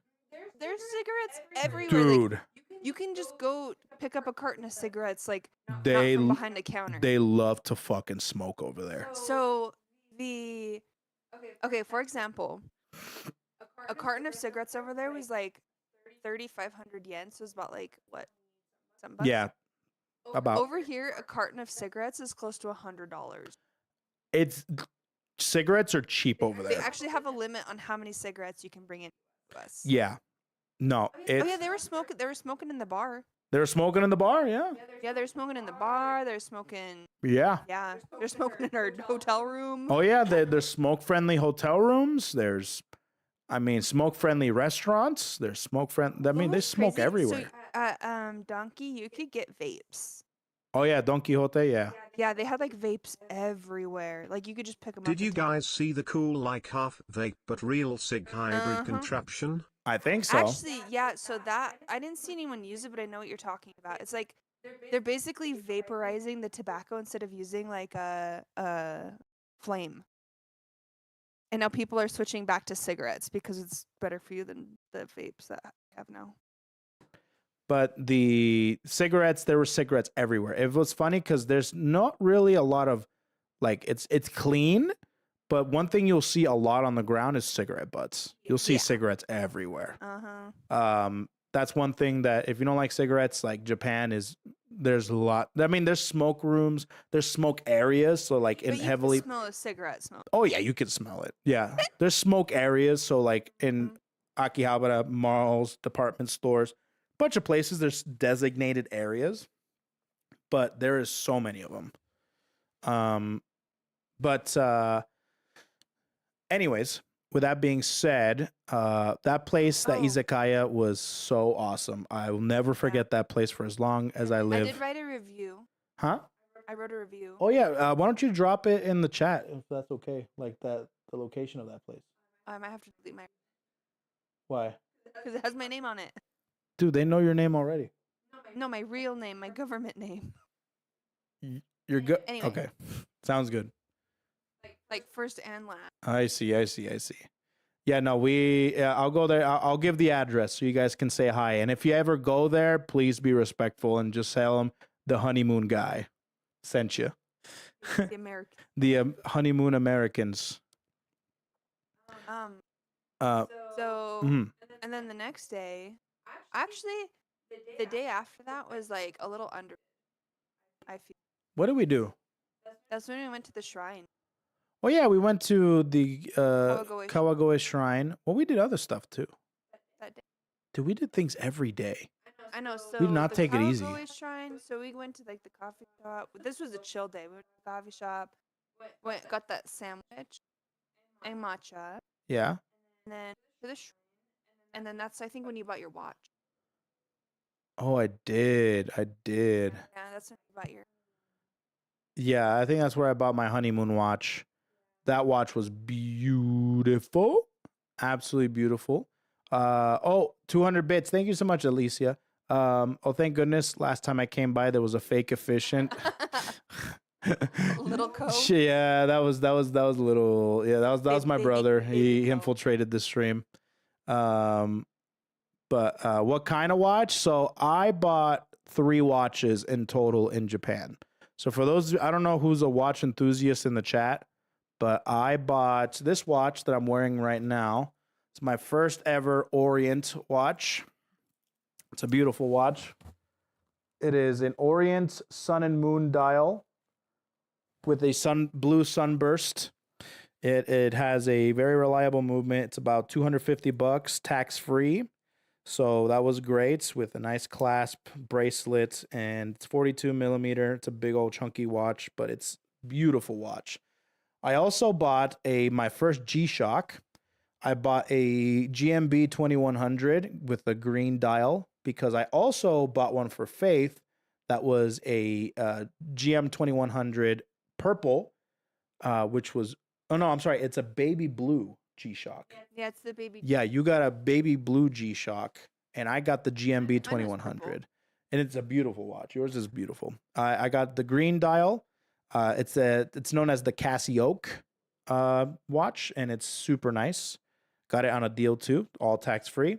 And then my last watch, which is my honeymoon watch. This is the big granddaddy watch. I saved a lot of money for this because I was looking for which one would be a good honeymoon watch, and it was the King Seiko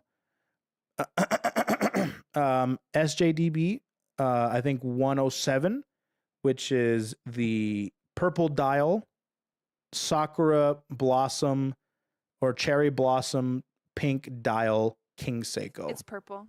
It's purple, pink, whatever you want to say. It's very, very beautiful. I can go get it upstairs. It is a beautiful watch. It's not a Grand Seiko. It's a step below Grand Seiko. So Seiko is a incredibly incredible Japanese watch brand, and they dominate the 1,000 and below market. Lawson with the 23-inch tier 2.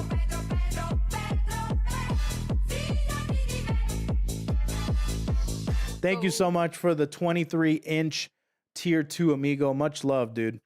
So Seiko dominates the 1,000 and below budget. Super incredible watches. They also have some great watches under $2,000, which is like the Prospects line and the Presage line, depending on which Presage you get. But Presage is mostly 1,000 and below. So they dominate the affordable watch company or market with Seiko, and there's also Citizen and Casio. But anyways, they also have another line that broke off recently called Grand Seiko. And Grand Seiko those are daddy watches. Those are like their luxury line where starting watches for a quartz, which is a battery operated watch, it's about $3,000. That watch brand, Grand Seiko, actually broke off from Seiko in 2022, 23. So that's their high-end watches. But there's this in between 1,000 to 3,000 that Seiko hasn't really done much with. So recently they revitalized an old line of watches called the King Seiko line, a collection from the 70s. And they revitalized in 2022. And they brought out a brand new line of King Seikos, which includes the one that I got. Let me see. 00. Let me show you this watch.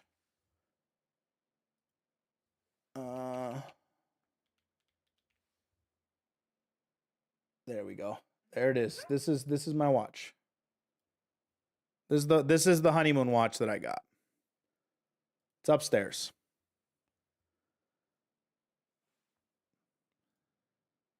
Chat, is this purple or pink? That's it right there.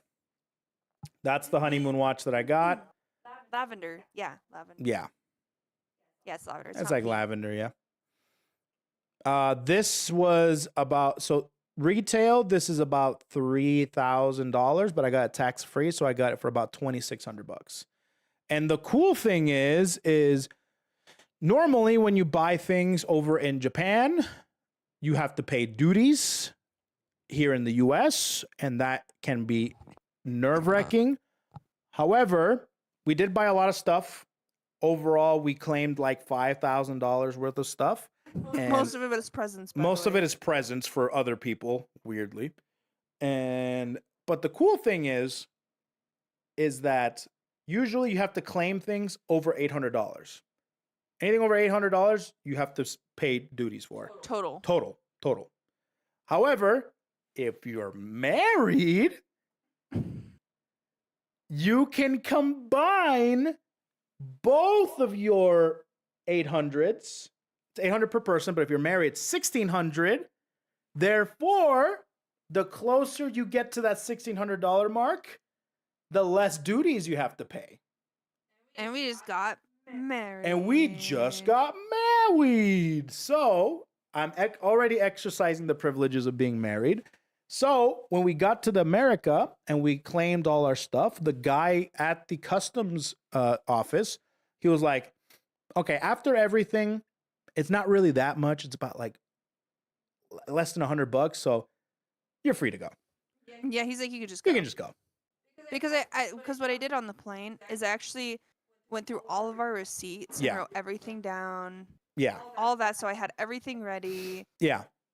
Because I don't think people actually like admit, but also I didn't want anything to get I wanted to confiscated. claim everything. I do not want to be in trouble with taxes. All right. That's number one. That's it. So with that being said, the guy let us free. So I bought my honeymoon watch at a crazy discount. I didn't even have to pay duties. So I'm sending the address of that place. Okay. That is the address of the place. Save it if you ever want to go to Japan and you want to visit KoeKoe in Saitama. Okay? So there's that. It's not tax fraud. I literally tried to give them my money and they said, nah. Yep. They said, nah.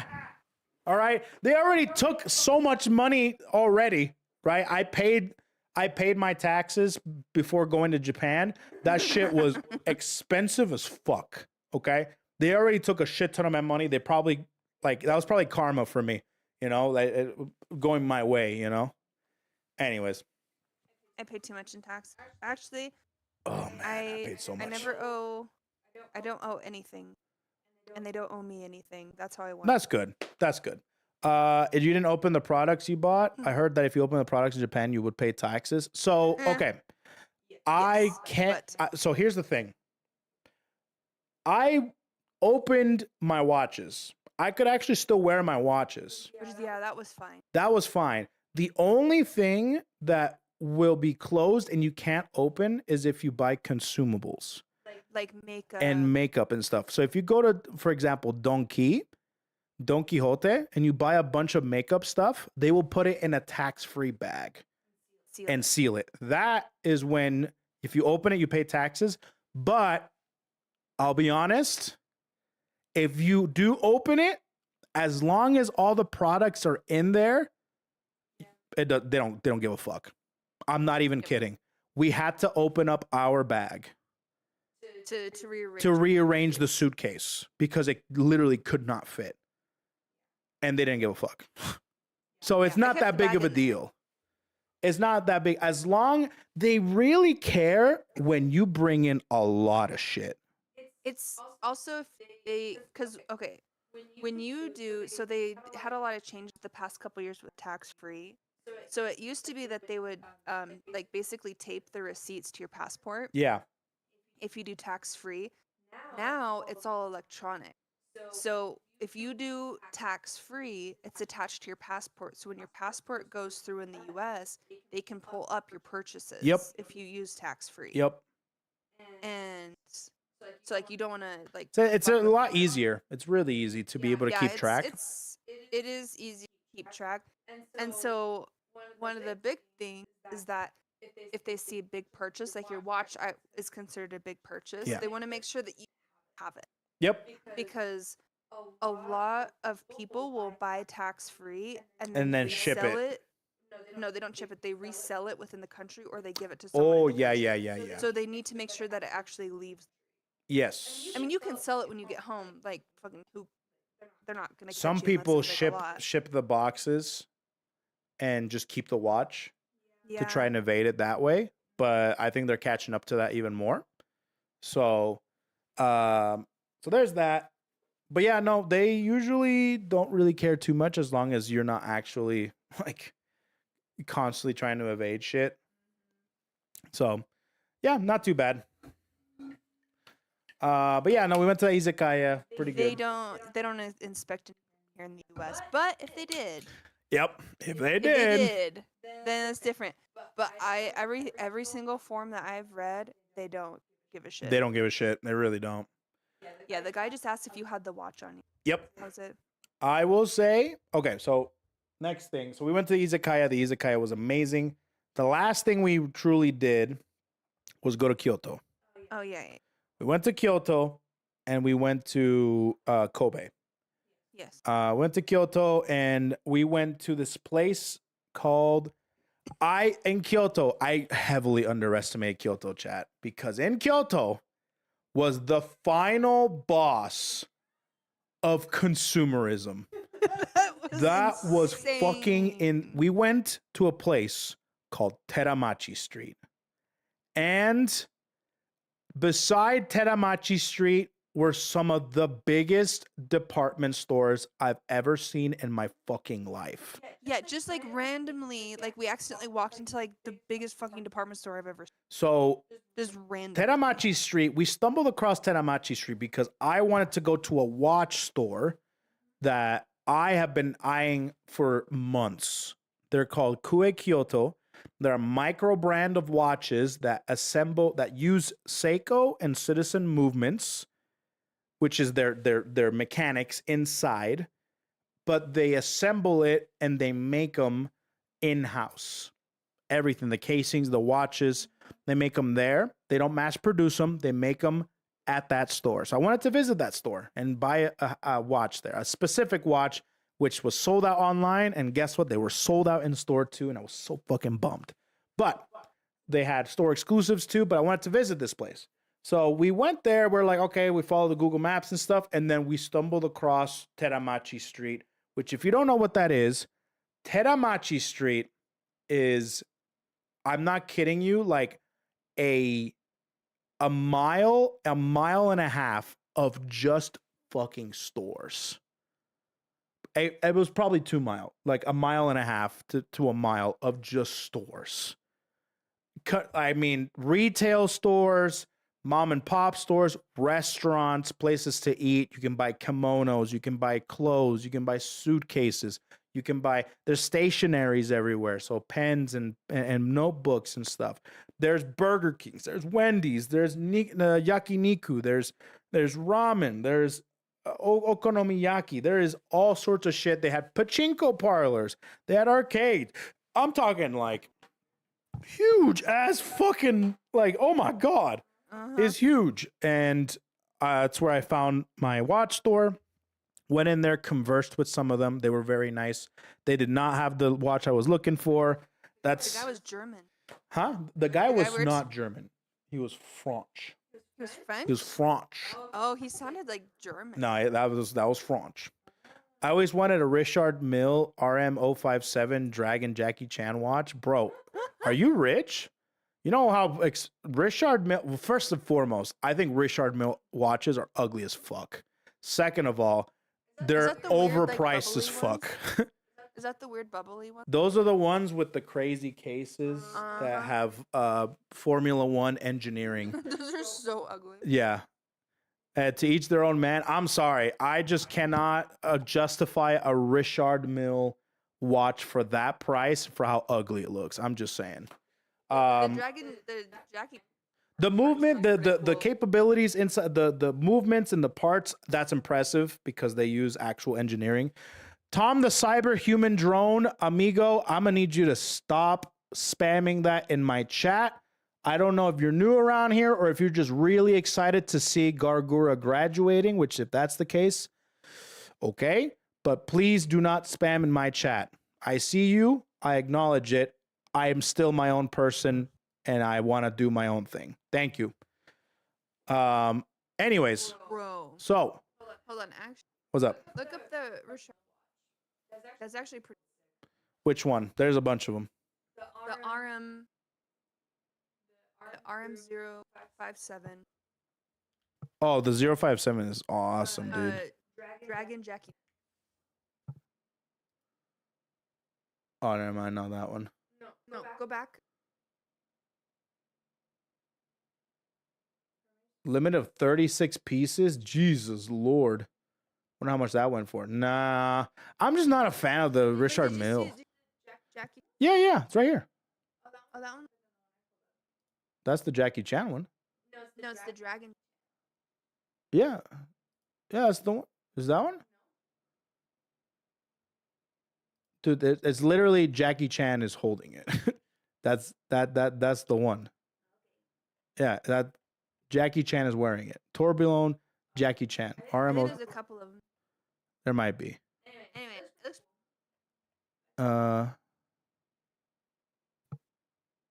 Okay. No, you're good. You're good. No, the Richard Mille, I just think it's so expensive. It's like, I'm talking, these are like $500,000 watches. And I'm like, come on, guys. Come on, guys. But I guess, Richard Mille is on another level. That's a tax bracket I know I will never reach. I will never reach that tax bracket. So maybe I just don't, I'm too poor to understand. Maybe that's it. You have poor taste. I have poor taste. You have poor people taste. I just want, my G-Shock. My $100 G-Shock. I'm good. Dude, Casio, if you have a Casio, you're kind of godlike, dude. Okay, anyway. Kyoto. Yeah, Kyoto. Anyways, I will buy an Orient one. Orient is a very affordable watch brand. Super affordable. Yeah, there's a lot of Orient watches that I can recommend. I love them. Seiko is a reliable watch that will last you. That's like the Honda Civic of watches. I've seen some F1 drivers with those watches. I don't even think they look good. They're gaudy. Yeah, that's just me. It's a lot of people really like them. I don't. I think that a lot of people get them because they're a status symbol.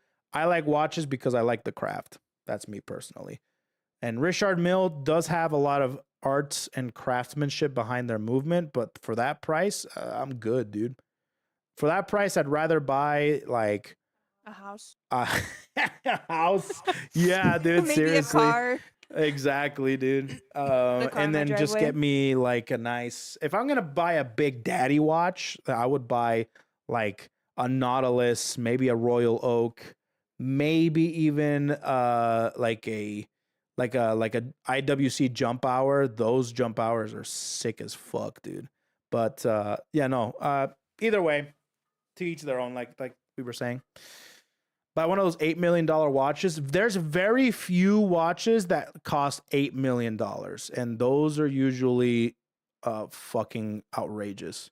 Actually, you have some ugly watches. Which ones?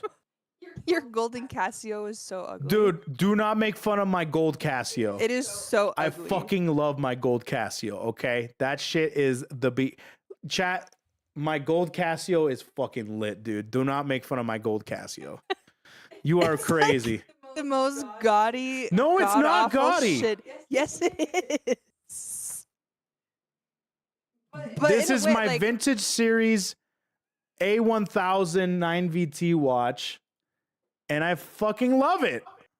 I love my watch. It's $100. Look at this thing. It is so ugly, dude. Oh no, this is not the one. Where is it? Oh, is that the one? Yeah, there it is. This says 190. No, I got it for $100, dude. This is not the one then. Where's my watch? Maybe it's on the Zoomies website. I didn't get it on Zoomies. I got it on Casio. Oh. Oh yeah, because you changed it. Oh, the A168. There it is. Yeah. Yeah, there it is. Yeah. Yeah, this one is. So I think it's Anyways. sick. So I think it's a sick watch. It's just really ugly. No, it's not. It's not Yes, ugly. and It's sick. You know how when you say that you tell Kevin that he's so ugly that he's cute? That's because that's true. That's not true That's how here. this watch feels. It's so ugly that it's like kind of cool. I'll break it out right now. I'll break it out right now. Do you have aviators or gold chains? No, dude. I do have I have a gold chain, yeah. And you have aviators. I don't have aviators. Yeah, you have aviator sunglasses. No, I don't. They're not aviators. They're upstairs. Yeah, no, I love my gold Casio. It's just so cute. You want to show them my watch? Oh yeah, your baby G? My shark? No, my shark. Oh, the shark. Yeah, it's no, she loves digital watches. She likes cute like digital watches. It's the freestyle shark. It's a freestyle shark. I think it's My favorite watch. Oh, and then she got me a watch, which is a beautiful watch. It's a Yunghang Max for the Bill. wedding. This is my wedding watch. This is the gift I gave him for the wedding. Because I'm a nice wife. Yeah, this is a beautiful watch. It's the white one. Index. Hold on. Yeah, this is not the Max Bill. Yeah, this is a beautiful watch. It's German. It's a German watch. Deutsch. Okay, so not that one. It's this one, but it's not this one because it's not the red one. It's just regular black. Oh yeah, it looks exactly like this except no red. Exactly. So yeah, that's pretty much the watch she gave me. Super cool watch. Love this watch. It's a beautiful, very, very classy watch. Yes. But anyways, very slick. Anyways, Yes. where did we get off on this? Kyoto. Oh yeah, Kyoto. Anyways, with that being said, oh the RM, the Richard Mille. Yeah, no, I would not get. Oh, I got tourist trapped in Kyoto. Oh, we did get tourist trapped in Kyoto. Yeah. Yeah. Did you get the Hololive watches? Actually, they got in contact with me and they want to send me a watch. So I might do something with them. Have you ever bought a Rolex? No, not yet. I haven't reached that. So if I ever get, I told myself if I ever get 500,000 subscribers on YouTube, I'd buy myself a Rolex. And that would be my $500,000, $500,000 sub watch. $500,000 sub and $500,000. Yeah, no, I'm not gonna know. I have a specific watch that I would want to get for $500,000. I'll have to go back to Japan and get it. Probably, dude. If you're gonna buy a nice watch, go to Japan. That's the place to go. Well, I don't know because the yen's going back up, and yeah, things are changing in Japan. Anyway, so the tourist trap. Yeah. Is I bought. We were buying jackets. Yeah, and for friends, and they were really nice. They were about $100, I want to say, for a jacket, which was not bad actually. But then we saw one that the lady was recommending us that was made out of. They're like, what are those called? Rayon. So they're like rayon. No. Like those jackets in general. Is that? Like what? They're like embroidered Japanese jackets. Yeah, like think of like sleeping dogs. Yeah, like Yakuza, like those dogs with the like the colored sleeves. Yeah, with the colored sleeves and stuff and like they're that. Kind of like silky looking. Yeah. Shiny. You can't buy a Rolex from the store unless you know someone. In Japan, you can just walk in and get one. That's only in America and in Europe. Japan, they're like, yeah, we're happy to have you. It was crazy. It was weird. Anyways. So yeah, we were getting one for my friend, and then we want to get one for another friend, and they were telling us about this one kimono that was anime, and it had this jacket that had kimono fabric, and it had anime embroidery, and it was really cool, reversible as well, so it has two sides. But the thing is she was showing us this, but she was holding it. She grabbed it, and before I could even touch it, she was checking out. Yeah. So I didn't even get to touch it.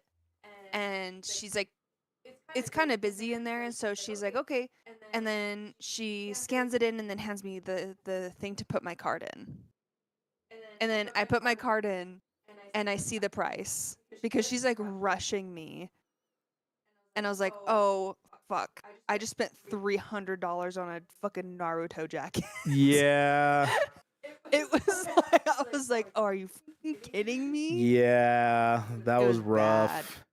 Yeah, that was the most I spent the whole trip. But it was too. for your friend, and it's her birthday, and we're like, you know what? Screw it. It's gonna be worth it. It's gonna be worth it. But yeah, no, it was good. It was pretty good. Am I still double audio? Gura's graduation stream just ended, so I'm here in emotional wreck. Come on in, guys. Come cope with me. Come I'm cope. Sorry, guys. I know. I get it, bro. I'm sorry. I get it. Come seek refuge. Okay, it'll be okay. It'll be okay. We'll see her again eventually, I promise. Mm-hmm. Wink, wink. It still sucks. Big, though. big It's the end of an era. end of an era. But anyways. Quality Naruto jacket at least. Yeah, so we were trying to It get is really nice quality. Yeah, it's super actually. incredible quality actually. I looked at it afterwards. I was like, okay, this is actually a really nice jacket. Yeah. It's just very expensive. Yeah. The thing is we wanted to get that one for our friend because our friend is obsessed with like Sasuke. And when we were looking at it, we're like, oh, that's not Sasuke. It had somebody else that looked like Sasuke on it.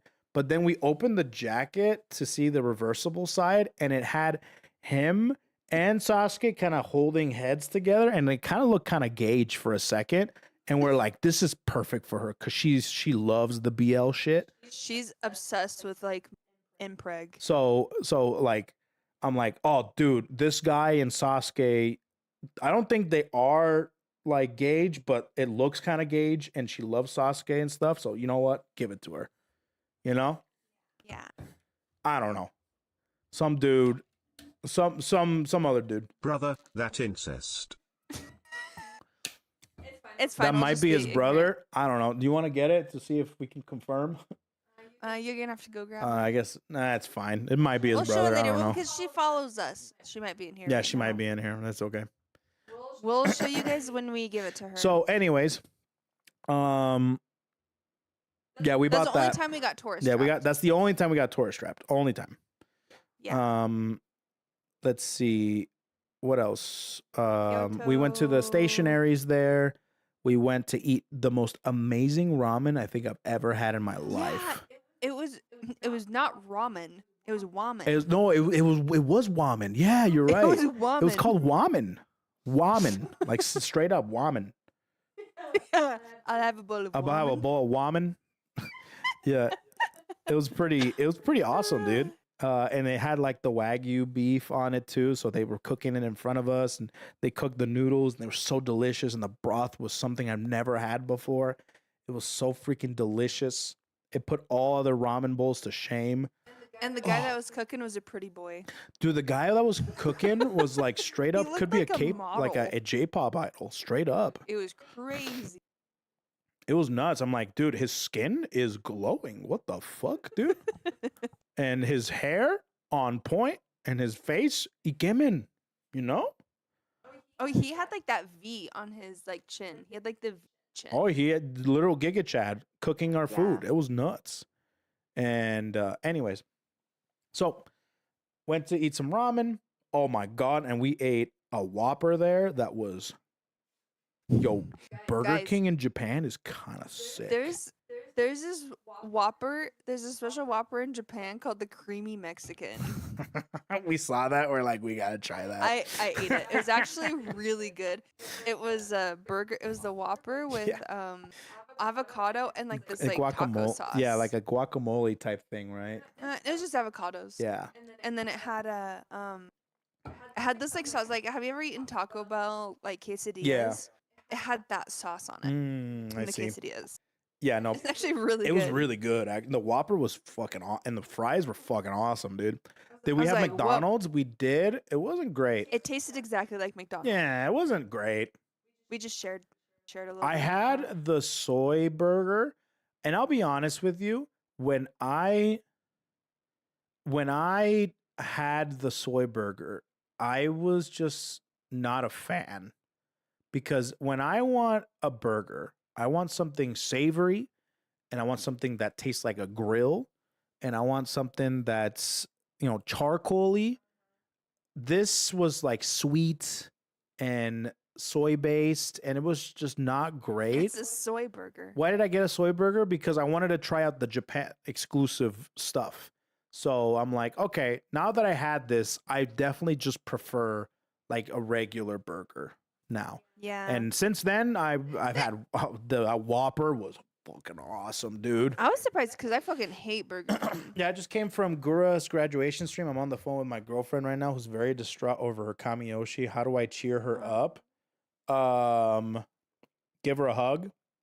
Yeah, and let her listen to her. Yeah. Give her a hug, dude. Grieve with her. Grieve with her? She didn't die, bro. Grieve with her, and then She'll be there. Yeah. Did someone say butt stuff?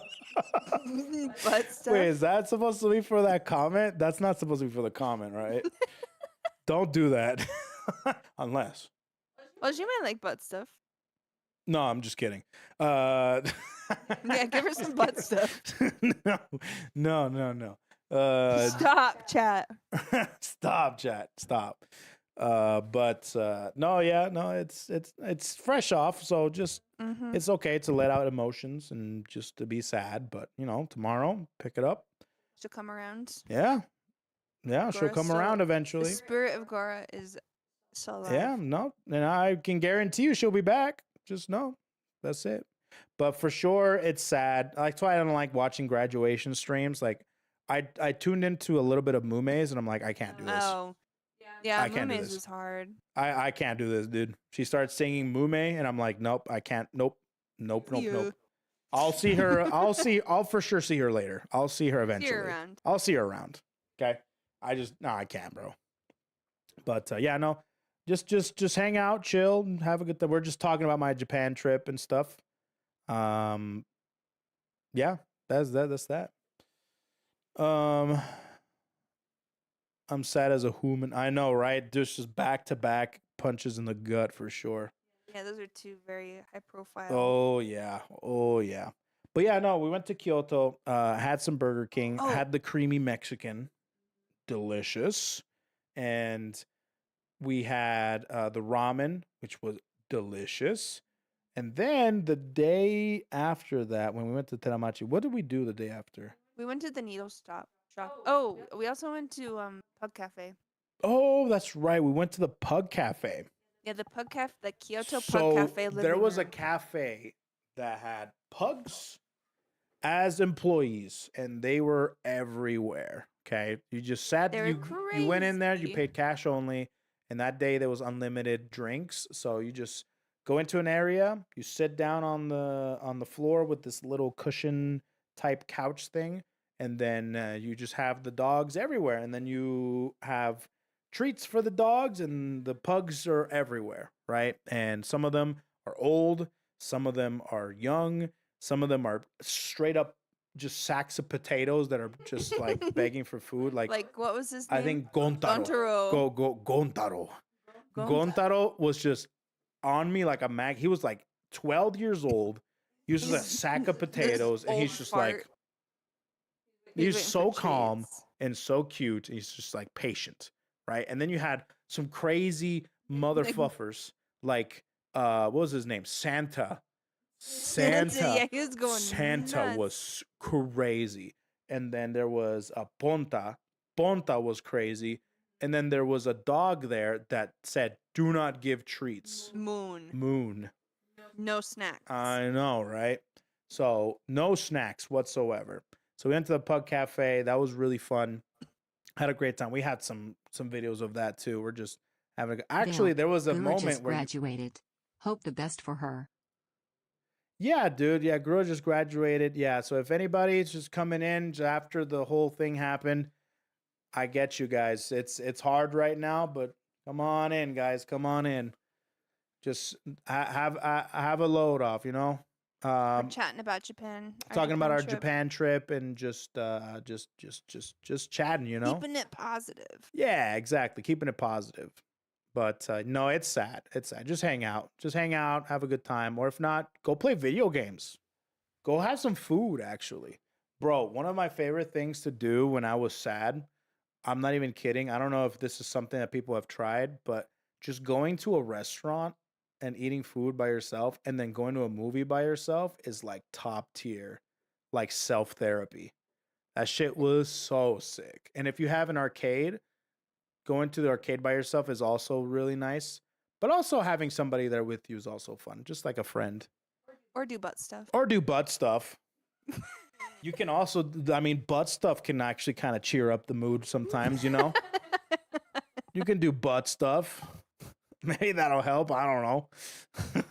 That was just kind of a joke that we were talking about earlier. Doing butt stuff by yourself isn't the great goddamn it, Faith. Stop stealing my funny bits. I'm the best at joke The butt stealing. stuff. I'm the best at stealing jokes. Dude. It's because like sometimes what I'll do is like someone will say something funny, but then I repeat what they just said, but then I say it a little bit louder. Because I always repeat what people say, especially like when like messaging. I'm like, oh my gosh, you said that, and then people will see it instead of like the first post. I feel bad. You know what else you do? Huh? You like to tell Yeah, people but how much then you I pay just for things. say it even funnier and louder. Dude, sometimes she's like, oh, nice shirt. Oh yeah, I paid $20 for it. You're on No. thin fucking ice. Fuck up, Maza. I do tell people anytime someone tells me they like something of mine, I always tell them what I paid for it. But the thing is I only do it when I got it for a deal. When I think that people will be like, wow, you know, like that's such a good deal. I love your table. Thanks. I got it for $250. No, my table was $40. 40. That's right. No, that's a $250 table I got for $40. Yeah, that's right. No, I literally tell everyone how much I paid for things. Yeah, exactly. Unless it like wasn't a deal, then I don't tell anyone. Yeah. Like if someone was like, "Oh, I like that Naruto jacket," I'd be like, "Thanks." Thanks. The one that you paid $300 for? Yeah, thanks. Oh, yeah, no, I got it off of Facebook Marketplace for $12. I'm a slut for a good deal. Yeah. I get a high from getting. Oh, did good we get deals. rated? Oh, where at? Oh. Oh, on YouTube. Oh, you? We got Andrew. What's up, Andrew? What's going on? Who's here after the Gura graduation? I know that a lot of people are here right after Gura officially graduated, and all I gotta say is bring it in. Bring it in. Big hugs. It'll be okay. You'll be fine. Tomorrow you're gonna wake up a little bit less sad, but at the same time, it's gonna be another day. It's gonna be great. And it's gonna be good. Bring it in. We're doing butt stuff. No. We're not doing butt stuff, okay? We're not doing butt stuff right now. We were joking earlier that, to cheer up, guys, just, go to a movie, go eat some food, or do some butt stuff, whatever you want, all right? No, someone came in and said that their girlfriend was sad. Oh, yeah, their We'll girlfriend do was sad butt because stuff Gura later. graduated. And they're like, what do I do to help How her do I cheer cheer her her up? up? Someone's Someone like, said butt stuff. I think it was Daruka. I think it was said butt stuff. They're like, butt stuff. Why not? I guess, but no, yeah, Gura was the introduction to a lot of people. She was the Yeah. biggest VTuber in Hololive for a reason, and she's very popular. But I know Very that she's gonna be recognizable. much happier whatever she's doing now. So, but don't be Zelda don't be embarrassed chest. to be sad. Thanks, Fox. The butt stuff is for later. Oh, in Kyoto we went. Oh wait, no, the Pug Cafe. Oh, the Bug Cafe. That's right. I had ethical issues with the Pug Cafe. Yeah. Maybe I shouldn't talk about it on stream. It's fine. It's fine. It's different. Things in Japan are different yeah, than no, in it's America. a cultural thing. It's a cultural thing. Yeah. Japan's not. Ah, the Raider stuff. Damn, you did it twice? Congratulations, Raiders. You have found a new stream. Thanks, Fox. Appreciate that. Thanks Let's for rating my go. stream, Andrew. But anyways, so yeah, we went to the Pug Cafe. That was really fun. It was super fun. And then right after that, we went back home. I'm pretty Then sure. we went to the needle shop. Oh, that's right. So there was a shop. So Faith is really into sewing and into fabric and into, knitting and I'm not knitting, crocheting and stuff. So there was a Knitting needle too. shop in Kyoto. Embroidery. An embroidery, yeah. So there was a needle shop in Kyoto that has been there for hundreds of years. 400 years. Yeah. It's a 400-year-old needle shop. 400-year-old needle shop in Kyoto, and it Yeah. was in Teramachi Street, but you have to go through an alley. Yeah, it's a hidden. It's hidden. shop. And when you find it, it's like a little grove, and it's It's a beautiful garden. So cool. It's this tiny little building. Tiny little building, and there's a cute old man there that's just like selling his needles that they've been selling for hundreds of years, and also these specialty scissors that aren't even scissors. They're not like the handles. They're just like tweezers and They're scissors. They're snips. snips, Yeah, and they're so sharp. If you're a sewer, you know what I'm talking about. They're just like the snips that you use at like the head of the blade, Mhm. and they snip thread. They're thread snippers. Exactly. So the guy was super cute because he was like, "Oh, you want to buy this? Oh, try it. Oh, you have to cut it Yeah. and stuff." So she was like cutting it, and she cut it. He's like, dangerous. It was the sharpest pair of scissors I've It was ever very seen. sharp, very very dangerous. Yeah, he was like dangerous. Dangerous. Yeah, he was super cute every time, dude. So yeah, we went there, and Kyoto was really fun. The Airbnb we stayed in Kyoto was 10 out of 10. They had a incredible Japanese style house with a huge bath that had a oni face as the faucet, so the bath would run and there would be like an oni face like with water out. I have The to show you water was, pictures. like, pouring out of his mouth. Yeah, it was so sick. And the upstairs, the floor was see-through, I hated it. and you can see the first level, and it was really weird because that's where the kitchen was, and the fridge, and our room. So it was a little scary. It took a little bit of getting used to, but we Yeah. did it. So no skirts. That I was wearing a skirt and Ko looks up. He goes, "Whoa!" I was like, "I am not wearing a skirt." It was nice. Shut the fuck Anyways, up. so that's where our room was. So we had to get used to it. We walked through there, and it was really great. I loved it. I wanted to stay there an extra day, but we're like, Yeah. nah, it's okay. So then after that, we came back and we chilled primarily. And then the next day after that, it was basically packing, and we were going to go visit Giri. So we visited Giri, and she was very nice enough to treat Oh, us yeah, the to some donuts. food.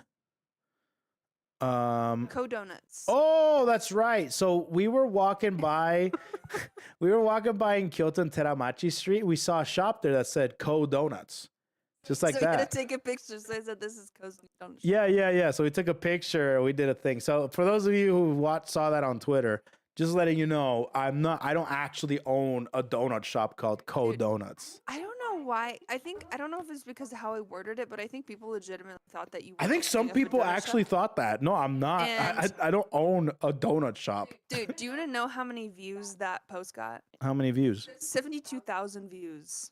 So random. It has 5,000 likes on it, So random. and a lot of people are like, "Congratulations." Congratulations. I hope they Hold knew I on. was joking. But Yes. yo, Yaju, thanks for 33 inches, dude. What's going on, man?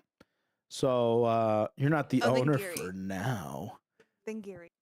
But then after that, we went to Giri and she treated us to some food, which was delicious. Yes. I streamed at her place. I took a look at her entire hub, at her setup, and it was amazing. It was insane. It was so sick. It was cool. It was so much fun to go through all her equipment. Shadow definitely is an incredible production person.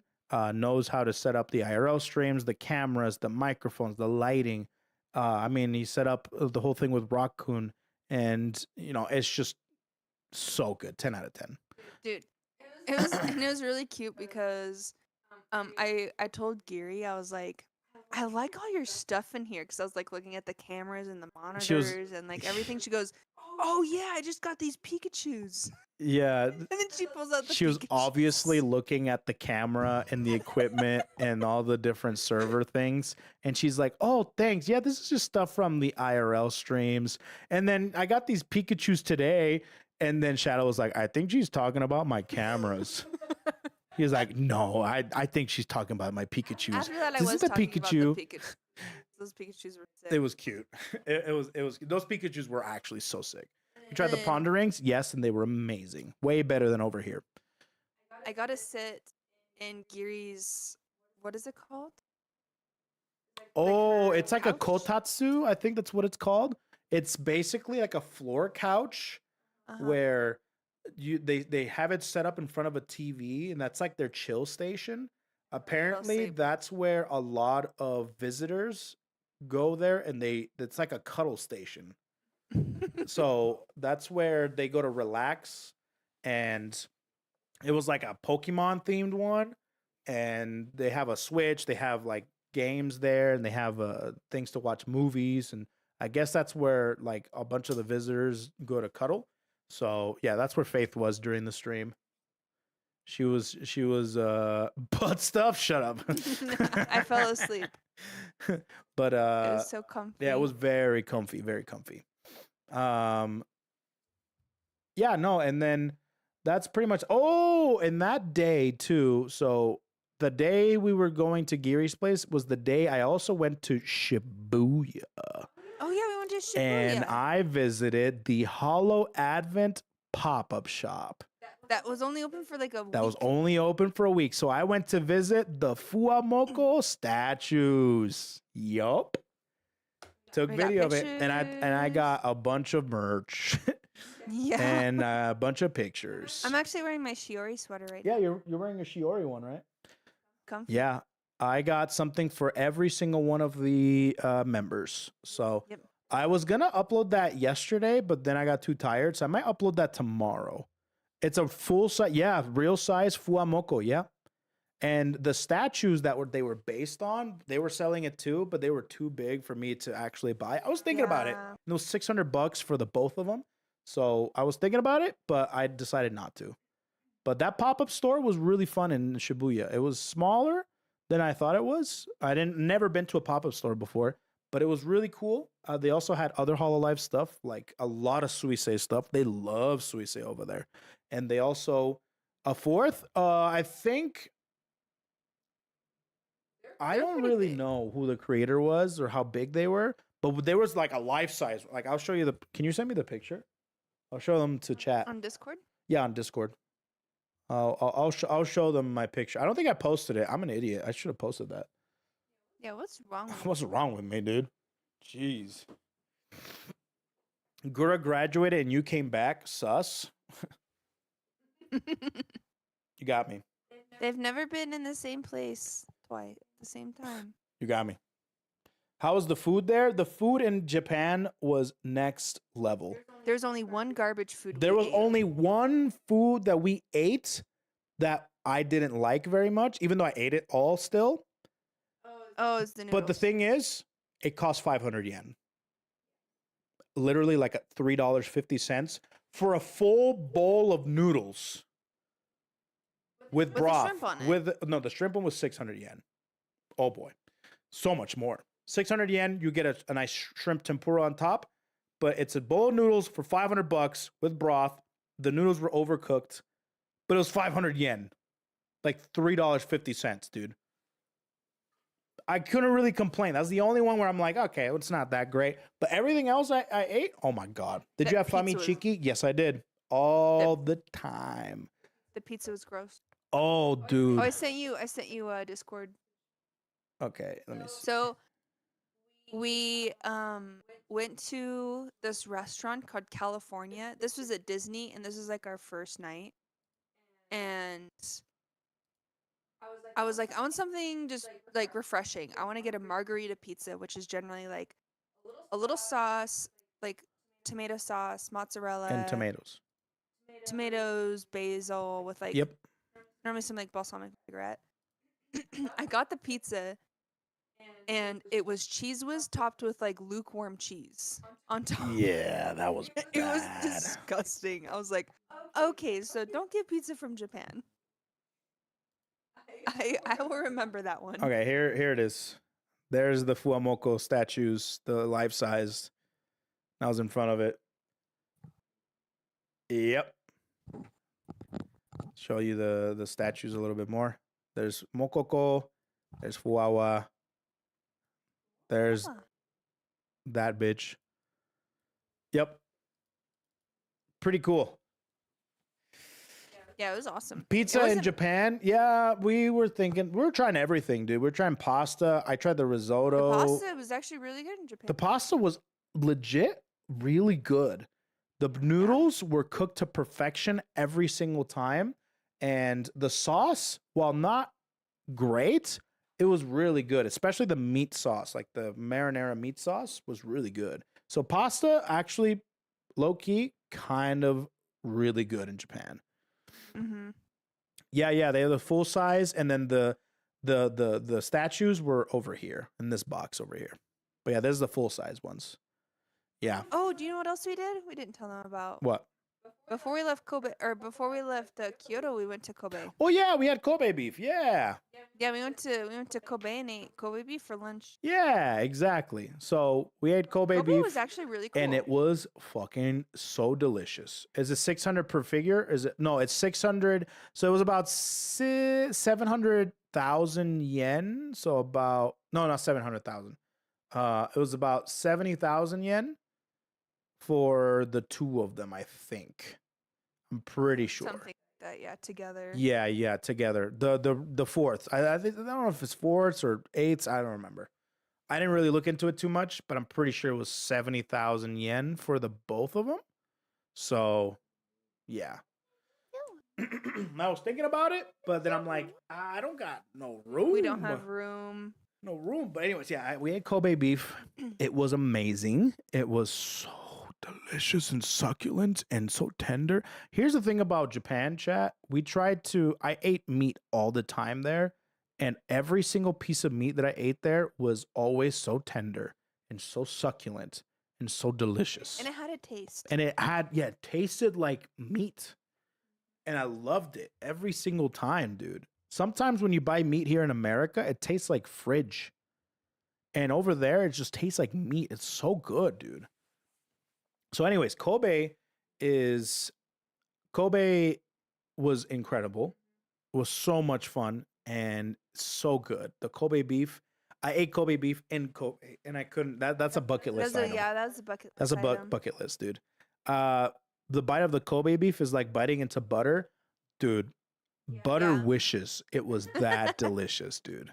That Kobe beef was like biting into a cloud that tasted like meat. It was just so soft and it melts immediately. Oh, dude. Thinking about it is crazy. So I've had Wagyu before, A5. So I know how it tastes like. I'm not like a stranger to the taste. It's not my first time. But the Kobe beef, it tasted way better because I've had it and I've felt the texture. I've had A5 Wagyu before.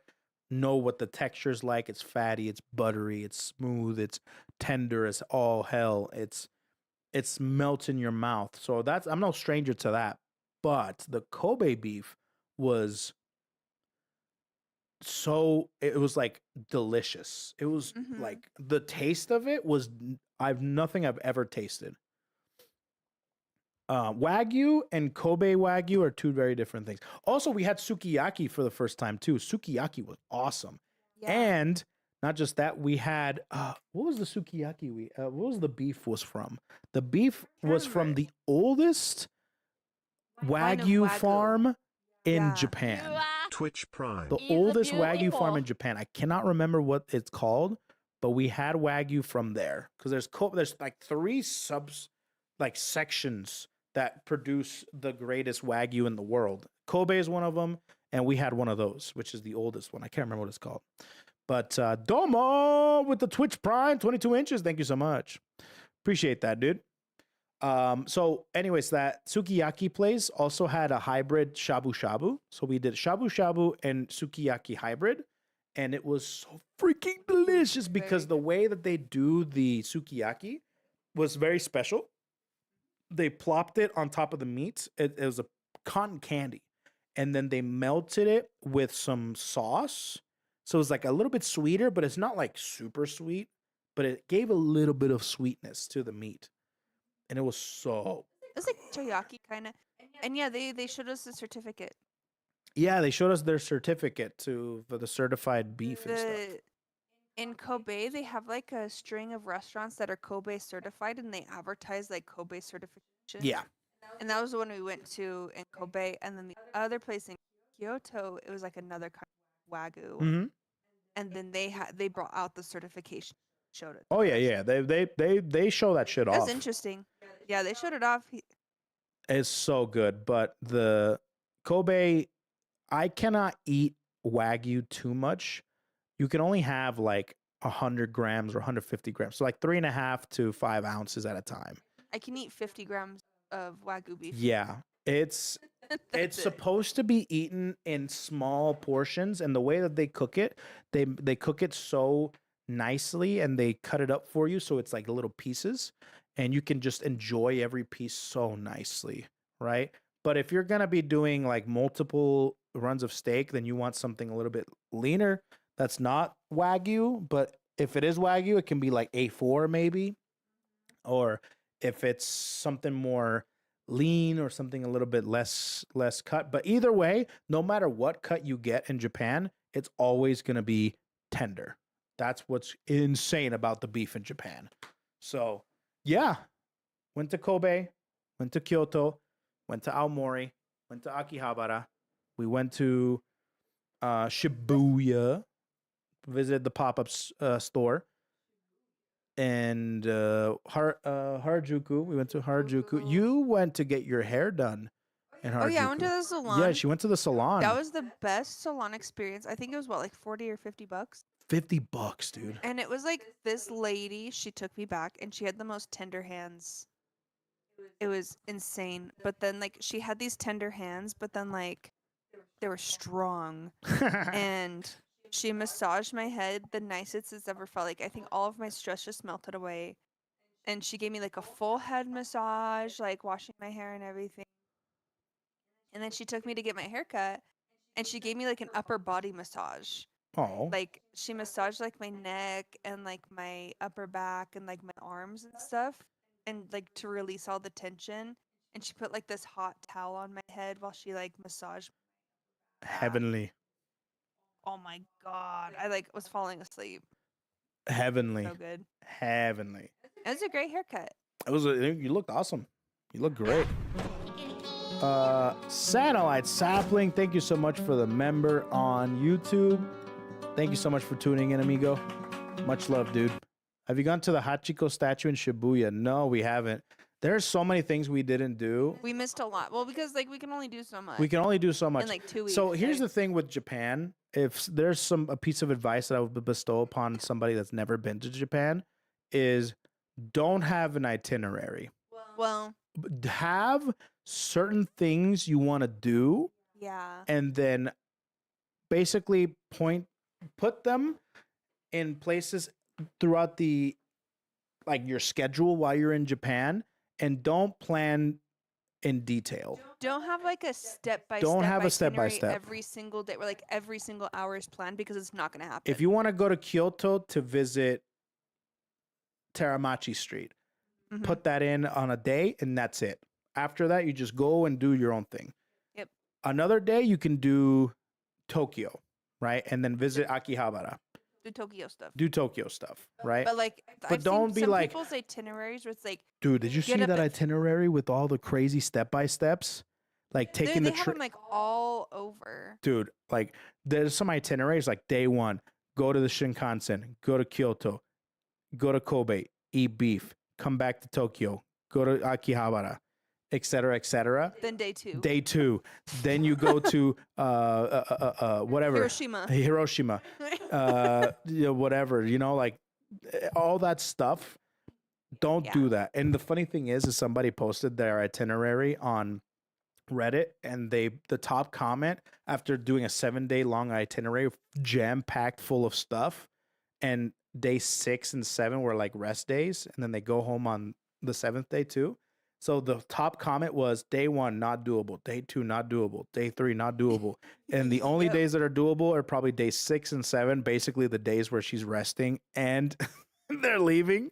So it's really hard. It's really easy to plan out a trip in Japan and do too much. Yeah. And when in actuality, you should pick like 2 or 3 different things and then just explore and just get lost in Japan.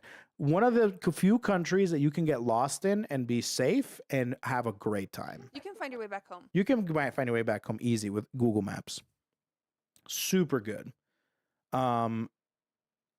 Let's see. Thank God the last Shinkansen arrives in Tokyo at 23:45 from Osaka. Yeah, the Shinkansens go on pretty late. The trains go on till midnight. And lots of places in Japan. I can't do it all in one. You cannot do it all in one trip. Just enjoy it and relax. Because one, we were on our honeymoon, so we did want some relaxing. And then 2, like we wanted to go to these places and really like soak it in. We didn't want to like see a place and then immediately leave. We wanted to like see a place, be there, soak it in. Like, I don't like the ideas for itinerary. I don't like itineraries. Basic itineraries are fine. Basic ones, but those aren't really those aren't really itineraries at yes, that they point. Are. I guess, but for me, but they're loose. Yeah. Yeah, but like the hour by hour itineraries, that's way for me. too You just need a much. framework as to okay, I want to do this today, and that's it. Focus around that, and then anything else, you just find something because there's so many places to go in Japan, right? Yeah, the one thing we really did have to plan was the cherry blossoms. That was like That's the only thing. Yes, number one thing because it's so tight. The timing on that is so tight, and like I was watching the cherry blossom recorder like every single day. I'd see the status of the cherry blossoms, and finally like I just had to make a guess. I was like, okay, we have to go this day. Yeah. Like this is the day we're gonna have to go if we want to see them. Yeah, exactly. And there's so many restaurants. Chad, do you know how many restaurants are in Japan? Just like in scope. I just want to know if people know like the scope of how many restaurants are in Japan. To put it into scope, okay? There is as many restaurants in Japan combined than there is in the United States combined. And Japan is about the size of California. It's a little bit bigger than California, like barely. There is as many restaurants in Japan than there are in the United States, and Japan is the size of California. Crazy, right? You cannot go 2 steps without walking in front of a restaurant. Yep. There is so many. And the thing is, it's a very competitive field. And another thing about Japan that's insane is that everything is very consolidated and they use every single one of their spaces. So everything is kind of smushed. And that's why they say, like, if you're fat and wide, I will tell you right now, look at me. Look at me. Do you see me? You see how wide I am? You see all the meat I'm packing? Right? I am maximum capacity for Japan. If you are bigger than me, you might have a little bit of a tough time. I am maximum. Okay, I was able to do everything in Japan at this size. Okay, if you can still do things at a bigger size, don't get me wrong. And you got clothes that fit you. But yeah, they did have their largest size in store is my size right now, so that's like maximum. So I will say that when it comes to like maneuvering Japan, at least the way we did it, which is walking everywhere, going to certain small stores and small restaurants, I'm like maximum, dude. You would lose 20 kilos in 1 year if you would live there? Bro, no. I would not. Do you want to know why? There's a reason I'm fat, dude. And there's no amount of walking that will get me to a size where I wouldn't be fat living there. You understand me? If there is a onigiri place, a kombini, a restaurant with udon, anything like that within a 5-foot radius, I'm going there and I'm eating a lot. Because, guys, what would happen is Ko would order food for me and him. Oh, hold on. Let me tell this. Okay. I apologize for the interruption. Would like congratulate both Ko and Faith on their marriage. Welcome to the family. Oh, thank you, Aw. Sanalai Saplin. That's very nice. Thank you so much. Thank you. Much love. Thank you for the super chat. $10 super chat. Much love. Thank you so Yeah, much. Thanks so much. Okay, so I felt so fucking fat in Japan, not because I felt fat visibly, is because I would order food, right? And then I'd be like, this food is God's food. I'm in love so much that I want another one. You know what? I'm gonna get another one. So I get another one. I got 2 bowls. I finished the second, and I'm not gonna lie, they give you a good amount of food. This is not like they skimp out on the food. No. They give you a good amount of food in these Bro, places. you can go to a sumo experience which feeds you what they eat, and that shit was fucking tasty. White rice, which is delicious, and katsudon, which is fucking insane, and then they had chunky soup to make you chunky. Oh man. What was the chunky soup called?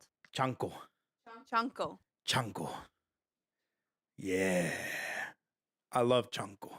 Anyways, so I got a second bowl of food, and then I'm Still like, cheaper than the US. I want more after that.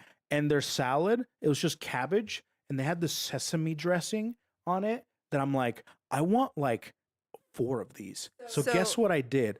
I ordered another bowl and 3 more bowls of the cabbage so I can eat them all. I went back, and the guy, I'm not even joking, he goes, Mata? He goes, again? I'm like, yeah, it's very delicious. Oishi desu, you know? And they were very happy. All right? He was teasing, but he was very happy because I loved this food so much. So oh my God. Mr. Seconds here. Dude, Wow. I got thirds, bro, constantly. I'm like, I want another one. Straight The up. thing is like, I ate less than Ko did. I won't tell you how much weight I gained. I weighed myself yesterday. I was like, oh, fuck, dude. I didn't even eat as much as Ko did. And we walked the same amount. Yeah. That walking did not help. I was like, we might actually lose weight in Japan because, like, the food's healthier and we're gonna be walking so much. Hell no. No, it dude. wasn't the Famichiki. I got We only got that. no, I only got that a few times. Yeah. Dude, Famichiki's good. You hear a lot about Famichiki. Great. But you got to go to the fucking restaurants, dude. The restaurants, brother. Well, what's crazy? Okay, so the food may not be like quote unquote healthier, right? But I have suffered from severe like stomach pain for basically my entire life. Yeah. I went to Japan. Day 1, my stomach ache was gone, and I didn't get a single stomach ache the entire time. That was weird. I don't know what they I- do to their food, but I don't know why you didn't And I get was eating stomach ache. garbage. Like I was eating trash food there. So I don't know what it is because I was drinking milk. And milk like destroys my stomach. Yeah, it does. So I was drinking milk. I was You always eating drink soy milk with your sweets. coffees and stuff. Yeah, like I always have soy milk. Even that is like Was there any restaurants No. like that? Like, no. There's definitely no. They have pesticides. I promise you, they have pesticides there. I but don't know, it's- man. Bro, going to an on-demand sushi place, pigging the fuck out, and only paying like $30 for like 60 pieces of sushi, Yeah. which was caught that morning at the fish market. Felt like I robbed them somehow. I know, like dude. my bill was wrong. Yeah. And that sushi was the best fucking shit. And staying near the fish market, we ate at the fish market cafeteria for breakfast, and that shit was so fucking primo for like $10 for a tray full of a 3-course breakfast. Yeah, no. Jeez, If you yeah. go to Japan and you like food, you're gonna have a great time because food is so cheap. I got humbled so fucking fast when I came. I came to LAX. I'm like, I'm hungry. I want some Panda Express. I will have a bowl, one orange chicken, white rice. That's it. And they said $15, please. I almost cried. I said, So- oh yeah, that's right. that morning Back in capitalistic America. when we were in the Tokyo airport, I got a plate of spaghetti, egg sandwich. I got like a coffee and then a water bottle, and I got a smoothie for us to just like snack on. And because guess we how were much, waiting. chat? Guess how much that all that. Guess how much all that was in Tokyo? Guess how much that was. Just I'll give you guys. I'll just- give you guys like. just 10 try to seconds. picture getting that in your place of origin. This is at the airport, by the way. This is airport food. Airport food. This is at the Tokyo airport. Tree fitty. Tree fitty. It was about so airport $30, $10.50. It was about $13. Yeah, it was $13. If we were to buy that in the U.S., it'd probably be well over $50. Yep. Not joking. Yep. Yeah, the airports aren't extra over there. Here, they're like way extra. Nope. Did you saw the car there too? What car? They have cars. They have cars there, and they're cheap They're cars. cute. Yeah, their cars are so Bro, cheap. Like a brand fully new. loaded A car, brand new one is $20K. about 20K. Yeah, Yeah. 15, 20K. Yeah, we saw them everywhere. Yeah, They're so cute. they're awesome. I like the taxis. Fun. The taxis were so sick because Yeah, we have bidets already in our house. we already We've have had bidets. bidets for a Bro, while. when you were walking around, how many random fucking supercars did you see? Actually, not a lot. I saw a didn't see Porsche. it. I saw a Porsche. Oh, we saw a couple like really nice cars in the front of people's houses, but I don't think we ever saw like. I saw a Porsche 911. That was pretty great. I saw so many Lambos. Yeah, that might be because of the area we were staying in. But I will say Yeah. that a lot of people had cars, but they were always in their house and they were covered up all the time. So I think the ones that were covered up are their supercars. Yeah, that could have been it. People don't really car too much, but yeah. I think it was the area where. It might have been the in area. Aki. Um, We were only in Aki for like what, 2 or 3 hours? wait, what? We were only in Aki for like 3 hours. No, we were there from like for like 5-6 hours. Really? Oh yeah. Oh that's yeah, we were there for a while. Itasha on the roads. What's Itasha? We did see a couple geishas though Yeah, we saw some in geishas. Kyoto. In Kyoto cool. because we were. We didn't take any pictures of them. No. We didn't do that. There was. I wanted to take pictures of them, but I didn't. No. Yeah, They were so beautiful. they were so cute. Anime cars? No, I don't think so. We did not see any of that. I will tell you right now, this trip was probably the most anti-tourist trip we've ever taken. It was Yeah, pretty we stayed nuts. pretty far from like touristy stuff. We didn't go did to not Main do any Cafe. touristy stuff. This was not a Tokyo trip. This was a Japan trip. I think that if when we go again, it's gonna be more. Yeah, I think next time we go, I want to do more Tokyo stuff, but now I'm kind of just not wanting to. I kind of want to go We back. had so much fun. Well, like we got so like lucky in the beginning of our trip Mhm. because we hit the lottery like a billion times. Dude, we It did felt like with the cheap places we went to. Next time we go there, we want to do Hiroshima because Yeah. Hiroshima apparently it's like seaside. It kind of it's tropical. it's tropical. So I want to do Hiroshima really bad. Hokkaido, I don't know about Hokkaido. We'll see. Yeah, but we were told by a few people to check out. Hokkaido would be really fun. There's so many places we could go there, like 100%. We didn't do Nara. We did not do Nara because I don't think I Just wanted to try really. Monja next time like Bay. PLS come visit again. I will definitely visit again. The amount of people that were in Kyoto, we were worried to go to Nara because of how busy Kyoto was. Yeah, it was. We didn't go to Osaka? We can go to Osaka for sure. The Japanese sumo, we wanted to see the Japanese sumo stuff, but in the time period we were in, April, there weren't many tournaments going on. So Yeah. there was a tournament in March and there's a tournament actually in May. So literally we went in the in-between month, so we weren't able to see anything. But I really wanted to check it out. But there might be a possibility that I might come back in October. And October, I might make it a little bit more content oriented because I now know how to do content in Japan. And I talked to Gary a little bit about filming and the culture behind it and stuff. Like there's people filming there all the time. I'm talking about not even tourists. I'm talking about natives. They were streaming and they were doing some stuff. So we'll see. We'll see. I don't know though. No promises or anything, but we'll see. Yeah, definitely a language barrier. Did you have any language barriers issues going around? Okay, so with the language barrier, I will say that you can get around. You can definitely get around. Depends on where you go. The places we went to that were very English friendly was Tokyo, like Akihabara, of course, Nakano Broadway, and Kyoto with Teramachi Street, as well as what's the Harajuku, very English friendly and stuff. But if you go to other places that aren't as friendly, I'm talking like Kawagoe, Saitama Prefecture, or if you go to Aomori or Hirosaki, right? Or if you go to, other places that aren't as touristy, you might have an issue there. But even if you do or don't, you just need to remember a few terms, and Google Translate is one of the most helpful things over there because one, it tells you what terms you need to ask for. Like the main things you need to know about is how to say, where is this? Where or do you have any of this? Or if you want to order some things in the restaurant, saying like appropriate, like what is I want this and that, and that's very easy to know.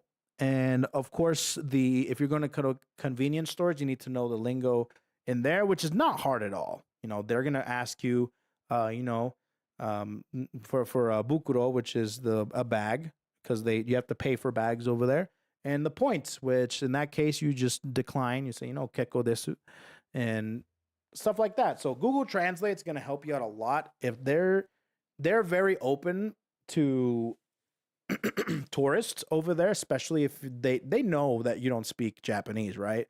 So if you just say, choto mate kudasai, for a second, pull up your Google Translate, and then they'll help you. So not too bad. Not always 100%. Dude, Google Translate has helped me out a lot. When it comes to language barriers, it's not that bad because, as I was saying earlier, Japan has done a great job at self-automating a lot of the stuff there. So there's a lot of restaurants, there's a lot of stores, convenience stores that are like self-checkout or self-order. So you have a kiosk and you just do that, so you don't have to interact with anybody, right? And if you go to buy things from like a department store, super easy. They'll tell you how everything was and stuff, and you just break everything, then bring everything up and you say card or cash, and then they ring you up, and that's it. Super, super easy. The only thing that I would say that people will have a hard time with in Japan is not necessarily the language barrier, because that's easy with Google Translate, and you just know a little bit of like a few terms that will get you around. It's like they're just like service terms. Service basically. terms. Like Yeah. conversationally, Google Translate sucks. Like if you're trying to have a conversation with someone, but like if it's like a basic like. But the thing is transaction- you're not going to really have a conversation with anybody there. Right. That's the only thing I could really like see is. Yeah. Yeah. Let's see. So anyways, the biggest problem you'll probably encounter is not necessarily the language barrier. It's the transportation. The It's fucking the train. trains. The trains is something. Here's the thing: you have to really read up and maybe look up videos, maybe look up forums as to what it's like to be there and how to be able to maneuver certain stops, certain trains. You got to know that certain lines have different types of trains because there's some trains that go to every stop in the line, but there's also trains that skip over some stops, so you can't get on certain trains because they'll skip your stop, but maybe that specific train will go to that stop. But then there might be some times where you miss the train, and if you miss the train, how do you recover from it? What's another train that you can go on, et cetera, et When's the next cetera. one? So, and then there's also trains that you have to pay extra for. Get an extra ticket. They get an extra ticket on top We of got the in one that you trouble already for that. have, which will go straight to a certain station, but you have to pay a little bit extra, right? So there's a lot of like things here and there. It's usually very simple with Google Maps, but there might be some times where it's a little frustrating. It's not 100%. It's not 100%. Did you use Suica or just buy tickets? So Suica. Suica is the number one thing that you need to have whenever you go on trains. If you have an iPhone or a wallet app and get the Suica card there and reload it every time you need to, oh my God. You don't even, so one of the things I liked was you don't even need to pull up your Suica card on your phone. You can literally have your phone off and just tap it and it'll recognize it. Yeah.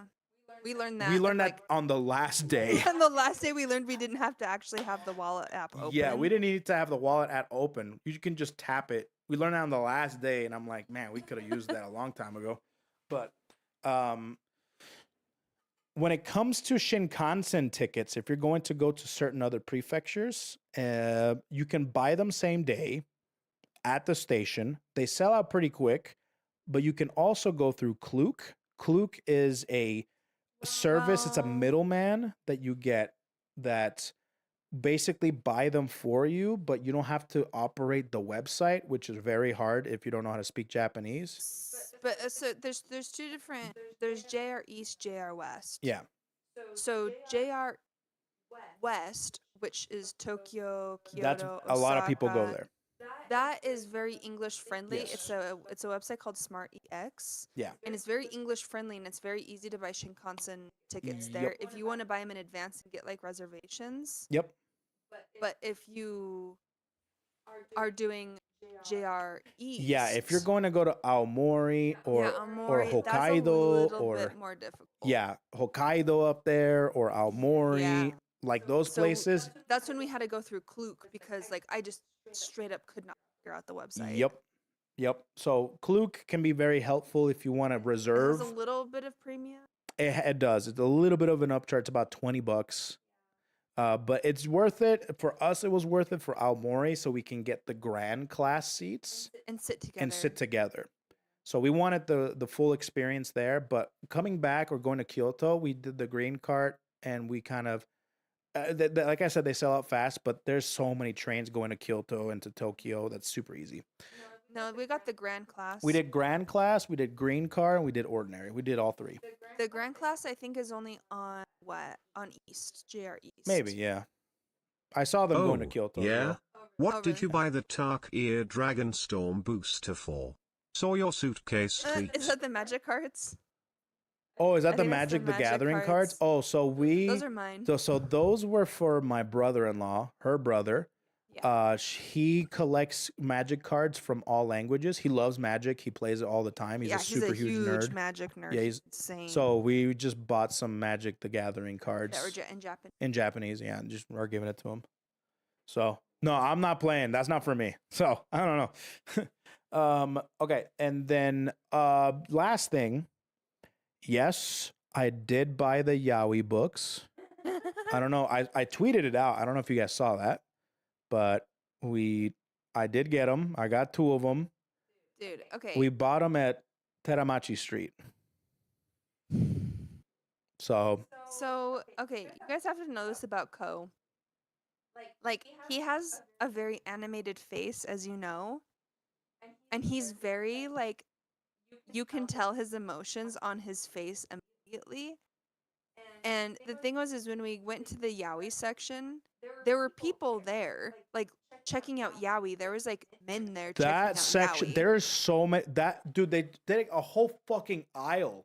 So anyway, so then Ko is walking through, and I can't show you the face, but I'll try to describe it. We're walking through, and Ko has the most disgusted look on his face, and he's so surprised, and he's saying things out loud like, "Oh my god! Like they have this? This is like a whole aisle of this." I was like, "Dude, shut up!"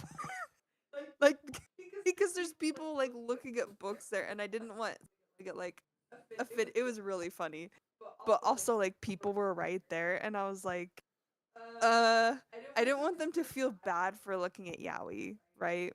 I shut up. I realized I'm like, You oh, I'm so sorry. You're right. I'm sorry. And then we were just walking around, but your face was still like you still had a face of like surprising, like a surprise face, like, oh, this is really a thing. And we were like translating some of those the yaoi books. They're just so funny.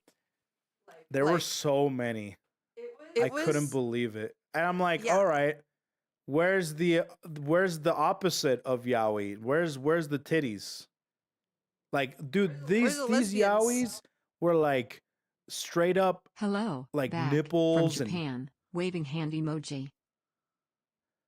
What's up, Nocturnal? Hey, thanks for the welcome back. I'm glad to be back. I am still jet lagged, so I might go to bed right after this. I'm not gonna lie. No, not even Yuri. Just Did you the buy any straight shit. Hololive Doujinshi to balance it out? Like, where's the one where there's like a guy and he's like, "Oh my god," and there's a girl with big ass titties, right? Yeah, they didn't really have those. Which is surprising. That's what I mean. We couldn't find like the straight vanilla. There were a couple like romance ones. But there's I don't think- romance ones, sure, but no, I'm talking. And there No, were the some ones- romance yaois there, right? But there were some yaois that were straight up like, "Oh my You should god." go grab your books. By the way, Go I grab did your not pick books. them. She was going through the entire plate because I really couldn't look at. I don't know. I just He's homophobic. no, I'm not. How can I be homophobic? My wife is gay. My bitch is gay. All right, I'll go get them. No, I went through. I was the one that like was going through the books because we were trying to find yaoi. I literally just got here and here big ass titties. Nothing Big ass changed. titties, yep. We went through the yaoi because we were trying to find yaoi that like wasn't high school kids, and they didn't look young. Like we wanted like adult yaoi. And so I was going through with my translator app, just like trying to find some that like where they were adults. So Bara? I don't know what Bara is. They're in your suitcase.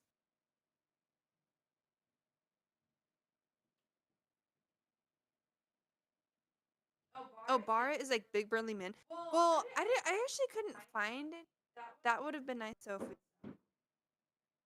No, I think the ones that we found were like I think it's just gay. Yeah, translate with phone. Yeah. Like I was just going through and like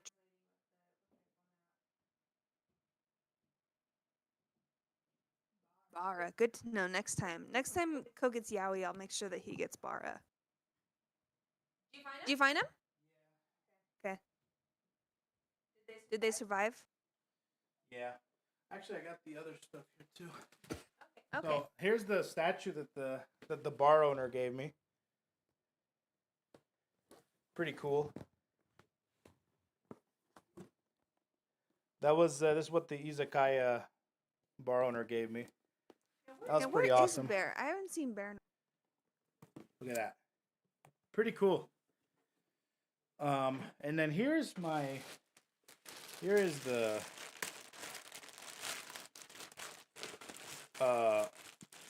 this is the gin. The Hololive Noel gin.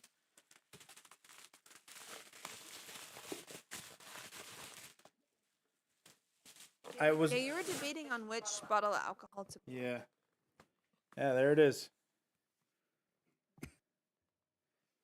Look at that. Isn't that we cool? should have Ko do a shot of gin No. on stream. No, they had only Noel, Pecora's plum wine, and Miko's cola. And I think there was like a 6-pack of the gin, Noel's gin. I should make Koa gin and tonic. No, I don't want to drink any of this. You This is fucking hate for gin. this is specifically for decorative purposes. You can bring 5 liters of alcohol through the airport. And Yeah. Official Hololive store? No, it was in Akihabara. And then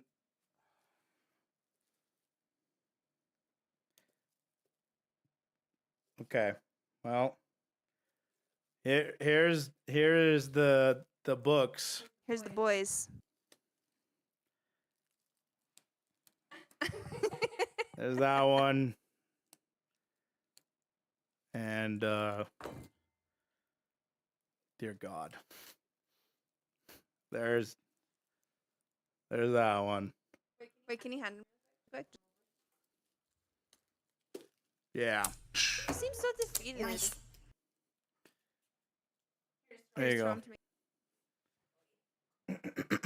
There it is. Is it manga or light novel? I don't know. I can actually open them now. Nice. I think they're mangas, but I'm gonna basically just Google Translate all this stuff. Brother, may I have some oats? Wait, what is this? Oh, is this like 2 in 1?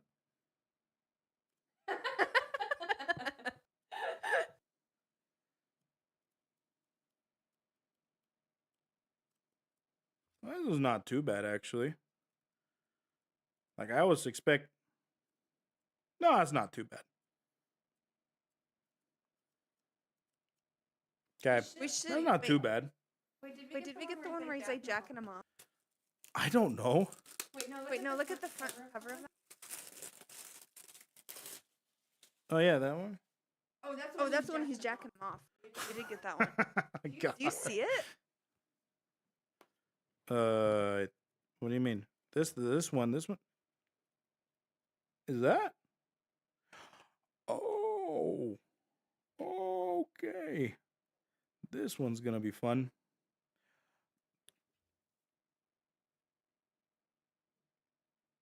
Yep, that was an asshole. Okay, so the one that he just showed is called Sweet Breath. It's so sweet, hot, I can't breathe. Sweet Okay. breath. Well, Damn, for $5 I get gay porn. Let me see.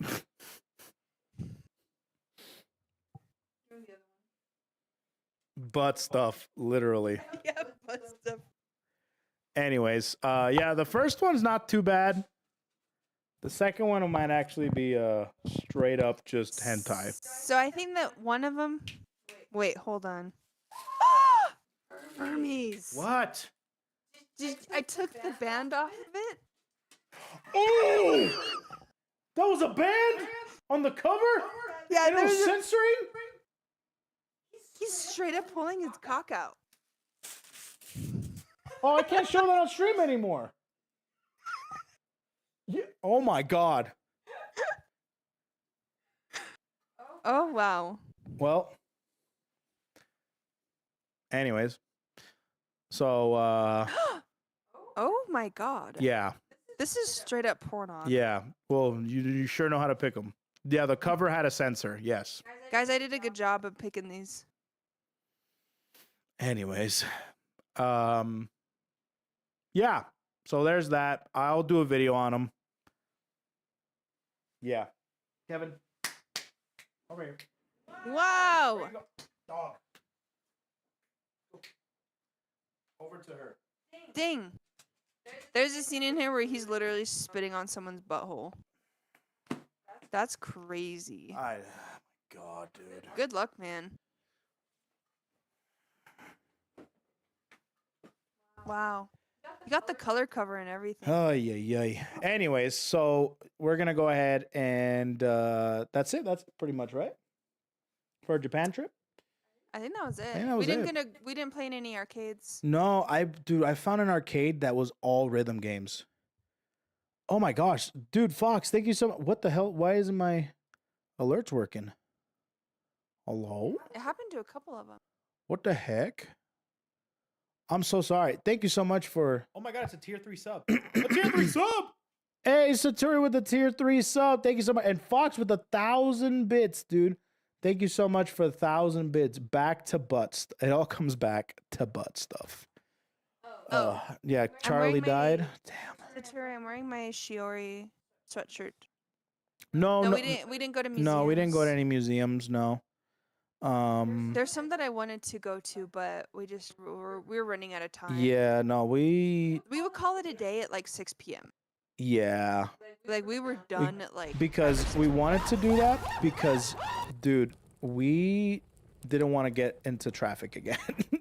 Otaku Taco Sama with the 5 gifted subs. Thank you so much, dude. I appreciate that, man. We Much stayed love. right by a train museum I wanted to go to. A train museum, bro. Sounds good. So at the end, so I found out about something. So if you guys are planning a trip to Japan, there's a couple things you might need to know. Nothing is final yet, but there are a couple things that are final, and there's some things that are in talks. So things that are final, the tax-free system is actually going to be changing next year in 2026. So before, to get a tax-free like item in Japan, you have to do it. You can do it in a store, or you go to a store and then they have a section in another floor where you can get a refund for the full purchase that they give it to you in yen. However, they're going away with that system, and they're now going to have all the tax-free exempts and the refunds be at the airport. So they're changing that. The other thing that they're thinking about changing is they're thinking about putting in a 2-tier system for tourists and for locals. So this isn't confirmed yet. This is talks, but they're thinking about charging tourists more and charging locals less to combat over tourism. And that includes going to the tourist spots like the castles. They're thinking about charging more, et cetera, which... That's what Vegas does, and California. Yeah, Vegas and California does it, so I don't necessarily mind. However, the prices they're thinking about hiking up is kind of insane. Dude, so to get into a castle, I can't remember which castle it was. It was a castle that's really popular. I don't remember where it is. But to get in normally, it's about 1,500 yen. They're thinking, this is a rumor, but they're thinking about charging 8,000 yen. Oh my god. Yes. Not double, not triple, not quadruple, 5 times the price. Yeah. Himeji Castle. That's the one. I guess no one will fucking go to that. Yeah, no, that one was insane. That one was an insane markup. Yeah, that's really fucked up. Yeah. That one, I understand, like, doubling the price. I get that. But by 5 times? I don't think so, bro. So if you're... But it's not final. So. There's, like, if you go to, like, SeaWorld or the zoo or I think even Disney, if you're a resident of, like, the county... Yeah. In California... you get it's like a 30% discount. Which makes sense. I think that's how they combat it, is so they raise the price and then lower it. Which I don't mind. That's fine. I don't mind that. I get Oh, it. there's also, they're thinking about possibly implementing 2 menu sets, some in English, some in Japanese, which they already kind of do already, but they're thinking about doing it more, where they charge more for the English menu and they charge less for the Japanese menu. Yeah, they're thinking about, that's part of the 2-tier system. That's like kind of fucked up. Yeah. That's actually very fucked up. Yeah, so that's another thing that's not confirmed, but it is in talks. But the things that is confirmed is definitely the tax. Yeah, the tax system. Yes. New tax-free thing. Mm-hmm. The tax-free thing. Yeah.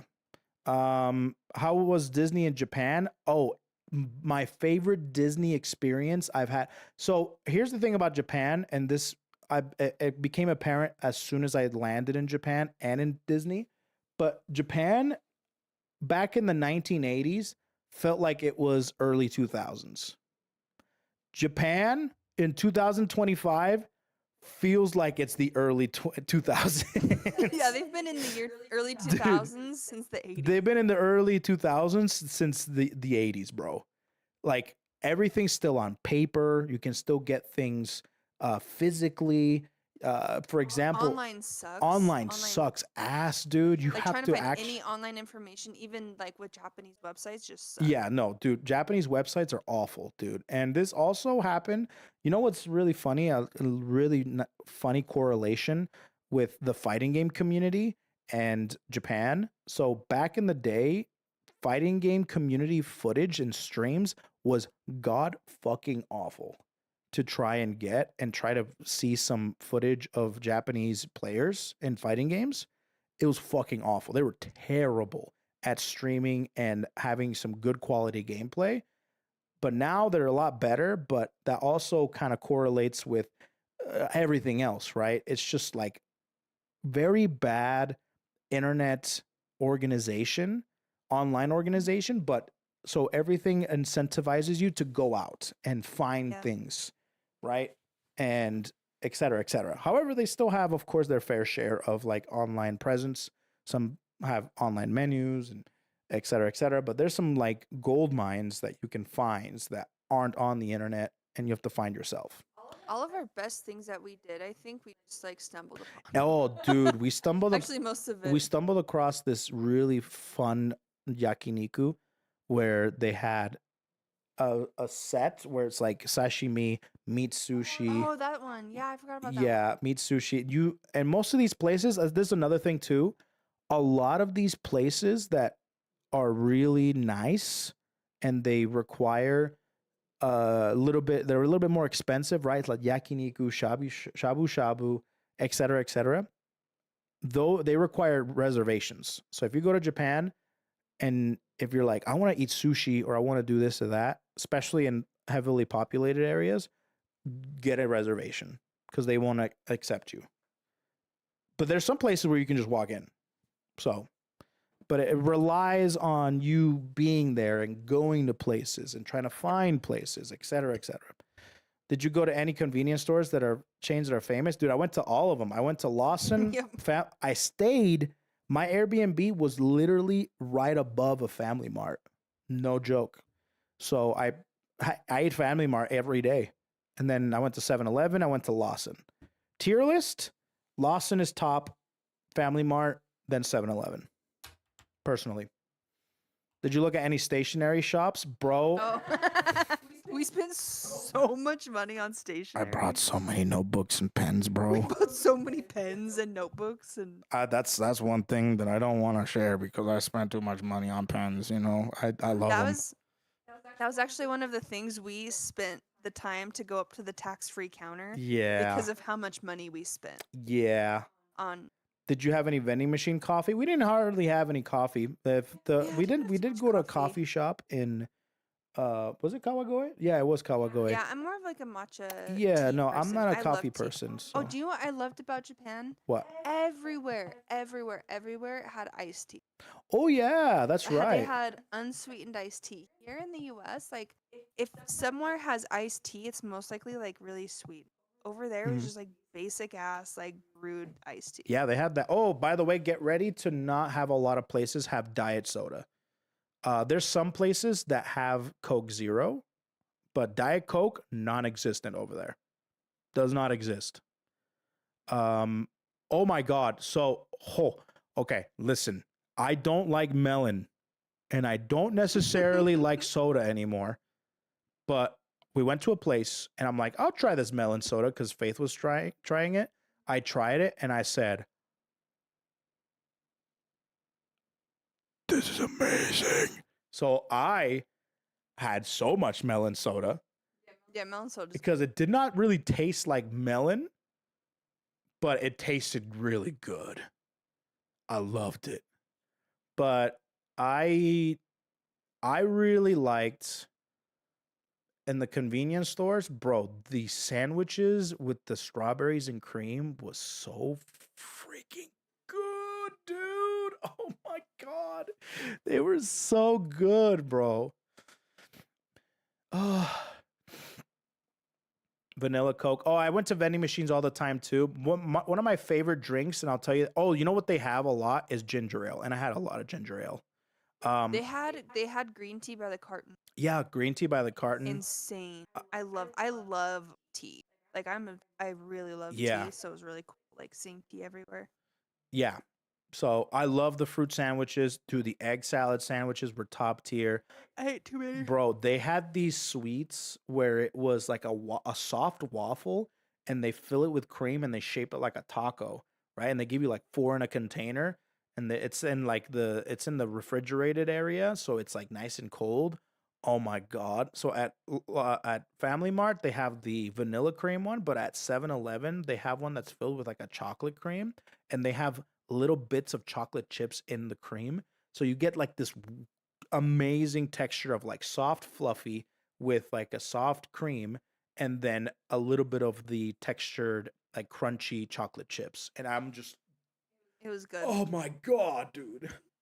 Oh my god, dude. Oh, and milk, like $1.50 for like a liter, for like a carton. I drank so much of that fucking shit. It was insane, dude. Oh man. Let me show you guys this. I'm gonna have one right now. Dude, speaking of milk, I've went to Walmart today and they have Minecraft milk. I was thinking about getting it. It's like it's a Minecraft. It's green milk. Yeah, the eggs were good. So I grew up with chickens.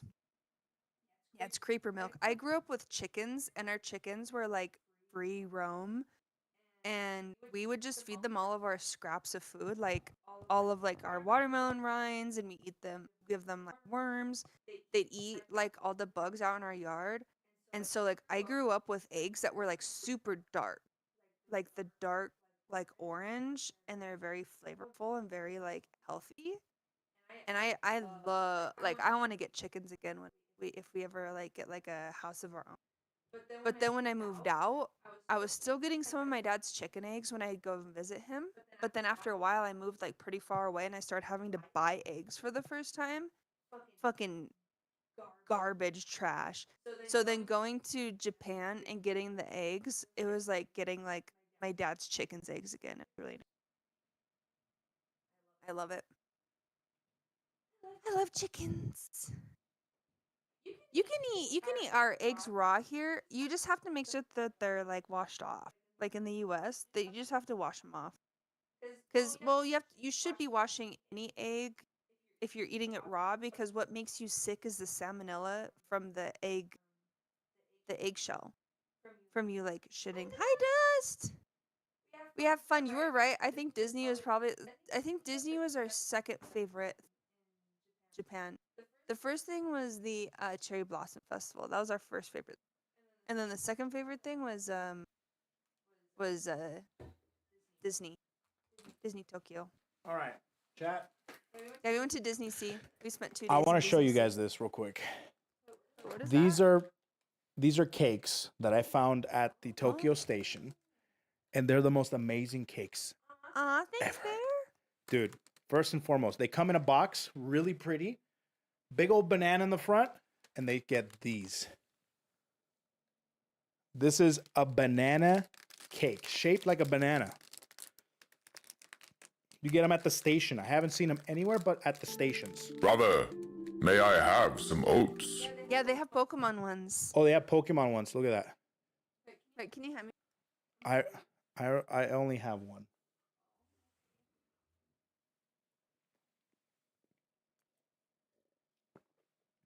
A banana custard.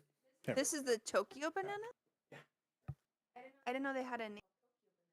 Well, they have. I don't know if it's Tokyo banana, but That's what everyone's saying. They say, "Oh, Tokyo banana." maybe that's it. Yeah, it looks like a Twinkie. Yeah, It looks like a Twinkie. it definitely does And not then- taste like a Twinkie. I got these. A strawberry one. Box full of them. Dust gave him some to heavenly. This is the most amazing cake. It's not a macaron, it's a cake. But they're so soft and so delicious. You just got these randomly too. I got these randomly. I don't know where. We haven't even seen these anywhere. No, I've never seen these, but they look good. I'm like, I'll get them. Look at that. And they're so soft. Oh, the filling is, oh my God. Guys, do you want to know the fattest thing that me and Ko did? Oh, There was like this strawberry mousse cake in the, was it Family Mart? Or no, it was at it the, was at the station. the station. And there was a sweet shop, and they had a strawberry souffle cake. That's what it was, yeah. We brought it home. It was a full ass cake. It was by a the full. way. It was like this big, and this long, like this big, this long. We ate that shit in under 5 minutes tops. It We was didn't like even cut it. literal green split, dude.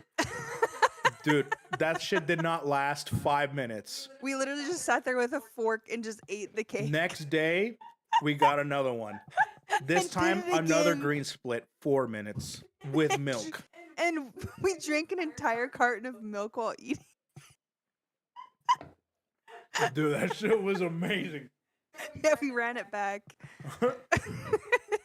It was actually a lot of We fun. went to a parfait shop, and I don't Yes. know what the fuck. Like a parfait, I thought it was like yogurt and granola and fruit. That's what a parfait is to me. This shit, America, what the fuck, dude? What are we doing here? Can we please get parfait shops? No, we don't need them. Yes, we do. No, we don't. I need to be happy here. All right. Ever since I stepped back into this goddamn country, I've been miserable. Have you? Fucking miserable. Okay. I gotta pay more taxes. Chat, he hates me. I gotta fucking. I gotta deal with clowns. And it's just the only thing that's been keeping me going is my job and my wife. That's it. My family. Everything else about this place sucks ass. I gotta cut off my arm and pay it up front with interest to be able to feed myself. Fucking sucks, dude. I just came from a country where it cost dimes and nickels to feed myself. It's insane. Anyways, but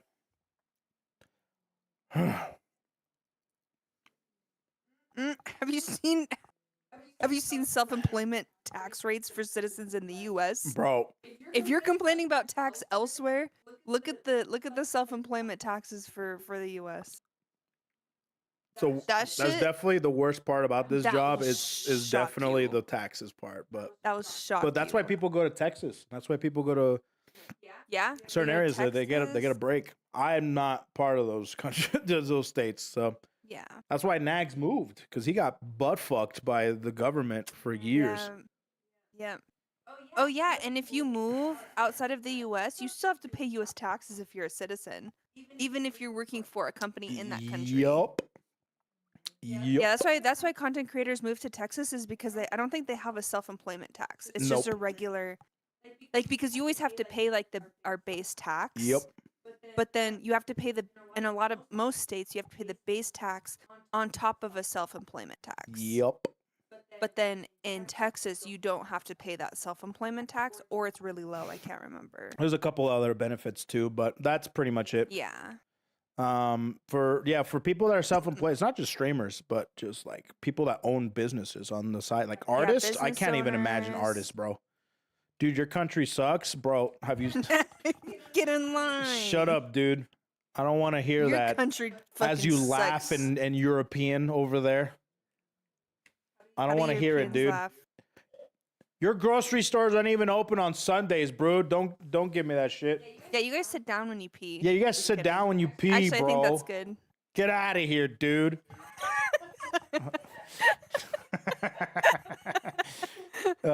Anyways. Please don't bring up the school shootings. No, that's a low guns. blow, okay? That's not fair. All right? Let's take jabs without bringing in the shootings, okay? Let's try. We know, okay? if we if we don't laugh, we cry. Yeah, chat. exactly. I have to laugh about it. If not, I end up like like you know that voice in your head whenever you go to like a hotel on the 10th floor or something, and you just look out the balcony, and there's like this little voice in your head that goes, "Do it, just do it, do it," and you're just like, "What the fuck? Who is that? Why is there a voice in my head telling me to do it?" So then I pull out, right? I get out of there. Yeah. It's true. You guys never do Your that? country will Never got always that be bad voice in your mein head? Kappa. There's a word for it in Germany. There There's is? a German word for that. It's a call of the void. What? And it's like when you're driving. Yeah, it's a word in German where you're driving and you just want to jerk your wheel into oncoming traffic. Like you don't want to, but you think about it. Oh, yeah. Yeah, call of the void. Call of the voice. Yeah, exactly. It's the intrusive I can't remember thoughts. what it was. They're like, do it, do it. What do you got to live for? Do it. Yeah, but like you're not actually. No, gonna I'm not do going it, to but, do like, it, obviously. I'm not. But like in your No, head, I'm you're not like, stupid. What if I did? But it's like that thought, right? It's like that voice. Yeah, Call it's the like voice. it's kind of intrusive, but like it's not like intrusive thoughts. I feel are a little bit more like I don't know. I guess they'd be pretty intrusive. Either way, yeah, no, I love Japan. I'm gonna go back to it for Yeah. sure. I had a great time. People were so nice over there. I'll They never were forget, so nice. dude. I'll never forget in Tokyo Disney. This is one of my favorite things. It's so small, but it's one of my favorite things, and it's cheesy, but I love it. They just wave at you. They just like you're coming in or you're leaving or you're going to enjoy something. They just wave. They're just like, Everyone bye, is or go waving. enjoy yourself. They just wave at you. And then if you wave back, they get really excited. Oh, they get so excited. They sometimes you get like a really rare two-handed wave. You know? Yeah, Like they try to one up you because like they wave at you, I wave at them back, and then they do the two-hander. And also, I'm you know like, what's that's crazy? so nice. Telling people that we were on our honeymoon because we didn't really think to tell anyone. From that we now were our on, honeymoon. Faith, every time we go to Japan, it's our honeymoon. It's our honeymoon. Yeah, everyone was like so excited that we had just gotten married. Like that one girl, we told her that we're there for our honeymoon, and she goes, "I'm so sorry, I don't have a present." And we're like, What? "Bro, we no, don't even know you." We don't even know you. Like she's What a do you literal mean? like stranger. You're a literal stranger. We don't know you. You don't need to give us a present. Yeah. Everyone was so excited. Yeah. It was really sweet. Yeah, no. The tourist. But then we go to Kyoto or like Aki and they treat us like Okay, I'll tell you foreigners. this right now. If you go to a tourist destination, people won't be as nice to you. It's a little bit more cold. It's I a little think. bit more expected. They're not gonna be No, they're not mean. cold or anything. They're just it's expected. It's like, yeah, sit down, you know. They don't I mean they're so used to it. It's so Yeah. there's so many different races, right? There's so many different shades of human in Akihabara or in Nakano or in and even then you'll still get some really nice people, but it's not as frequent, right? Because it's like, oh, Yeah. another tourist, right? Here we go again, that type of thing. But it's not like it's mean or anything. It's just like, yeah, sit down, you know, take a seat, sit yourself down, or you ready to order, et cetera, et cetera. Or it's like, oh, did you find everything nice, you know? But over in like Tokyo Disney, they're just intoxicating with it, and I loved it. It was It great. was Well, so awesome. They're so in polite. KoeKoe, like they were so polite to us. At the end of the day, everyone is very polite. Yeah, everyone is very polite. And if you like bought something, oh, that lady, we walked into this store and you were looking for watches. And this lady that spoke English, she comes out and she walks us down the street to another store. Oh yeah. That may had watches. Like she walked us like out and then she met us over at the shop. Yeah. It was like, whoa, okay. Where's the king? Oh, right here. Yeah, this is the king figure. Look at that. Isn't that sick? I just got so on the plane I actually watched a little bit more One Piece. I just got to Egghead, which was sick. So I'm excited to keep watching it. Yeah, that's the king figure. It's freaking sweet, man. Really like that. Yeah, this is King from One Piece. This is a One Piece King statue from the Wano arc. You won't know who this character is until you get to Wano, which is like episode 1000 plus. So good luck. Yeah, no, there's over tourism. Here's the thing, chat. When you go over there, you don't have to worry about that. Because here's the thing, a lot of the over tourism, you hear that not necessarily from Japan, because at the end of the day, I think Japanese people don't necessarily care. Well, hold on. I mean, They okay. care about the over tourism. They don't care about like the stupid influencers. Exactly. Yeah. So if you're worried about people giving you mean looks because you're a tourist, don't think about that. They don't care that you're a tourist. You're not a part of their society. Exactly. Like they don't see you as part of their society. Like you just need to be respectful. Exactly. That's it. And if you and when it comes to being respectful, all it is just keep to yourself. Yeah, keep to yourself. If you don't know what to do, just be quiet. Keep to yourself. Well, if you don't know what to do, two big basic things is follow what others are doing. Yes. And don't stand out. Yeah, don't stand Don't out. stand out. Try to blend in. And try to follow others. That's it. But when I mean by the over tourism thing, like if you they see a tourist there, they're not going to be like, oh God, another tourist, right? Nothing like that. They're very to themselves. Most likely. And of course there's different experiences for everybody, but I'm pretty sure not a lot of people have had situations where they like somebody in Japan goes out of their way to be able to address you being there as a tourist, you know, or their behavior insinuates that. They don't usually care that there's a tourist there. Of course, the reason why over tourism is being brought up is primarily because the prices are affecting locals, and that's what they care about. But the fact that you're there, they don't care about that. They care about the effects of over tourism, and that does not reflect how they treat you there, because they're so nice over there. They're so polite, you know? Almost like rude. Exactly. To an extent. Dude, we came here immediately and we're like, oh shit, we forgot how like. Dude, that lady was so mean to me. Yeah, the one here? At the airport. At the airport? I asked her a question. She goes, that doesn't exist. Move. And I was like, what the fuck? Yeah, no, exactly. No, we were trying to get through because we were doing customs and we had a specific customs form that we filled out to get in to make it easier. Yeah, that it's like pre-fill out the form for a declaration. And we're like, does this exist already? It's like, no, it does not exist. Move. Well, no, I asked her where the line is, and she goes, the line doesn't exist. Move on. Yeah, so we just 'Cause went they through said normally. there's a separate line if you've pre-filled everything out. Anyway. Yeah. Anyway, So, it's a big old thing. yeah, it's a big old thing. So, anyways, we're like, oh wow, yeah, forgot. Yeah, that's right, America. Unrelated, but are you gonna play Game of the Year Expedition 33? We're gonna talk about that as soon as I'm done here. We're probably gonna be done here in about 10 minutes to stop talking about Japan. Yeah. And then I'm gonna talk about what we're gonna be doing now that I'm back and that I'm back to work pretty much. We're married. We don't have to plan a wedding anymore. I don't gotta plan a wedding. I don't I'm have graduated. Yeah, exactly. I don't have to, because I'll be honest, when it comes to last year last year and the early part of this year, the thought of just the wedding was always looming over my shoulder. And especially this year, because, you know, I had the thing that was looming over my head for sure was the subathon. Got that done. And then it was the wedding. Then I told myself after the subathon, I'll worry about the wedding for sure. And then that became a reality. So then, I don't know if you guys know this, but wedding planning is stressful. Wedding planning was, but it's not just wedding planning. It's just making sure everything comes together. Yeah. And no, luckily, exactly, yeah. thankfully, all of that worrying, all of that stuff that we did, we sacrificed and we worked for, paid off.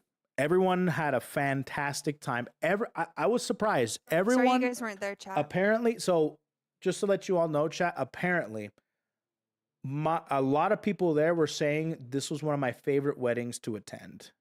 Mm-hmm. It was one of the best weddings that they have attended. I had a cousin there that I haven't seen in years, and I love that he came out. He does not come out to family things, but he came out to this wedding.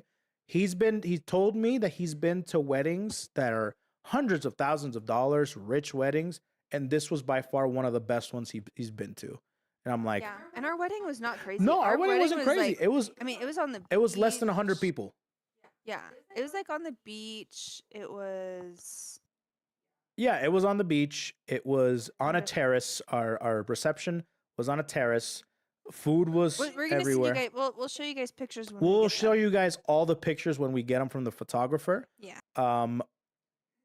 So we're gonna basically do that. So, anyways, I just want to let you all know that everything worked out beautifully, and now that everything has worked out beautifully, I am ready to move on and tackle on my job.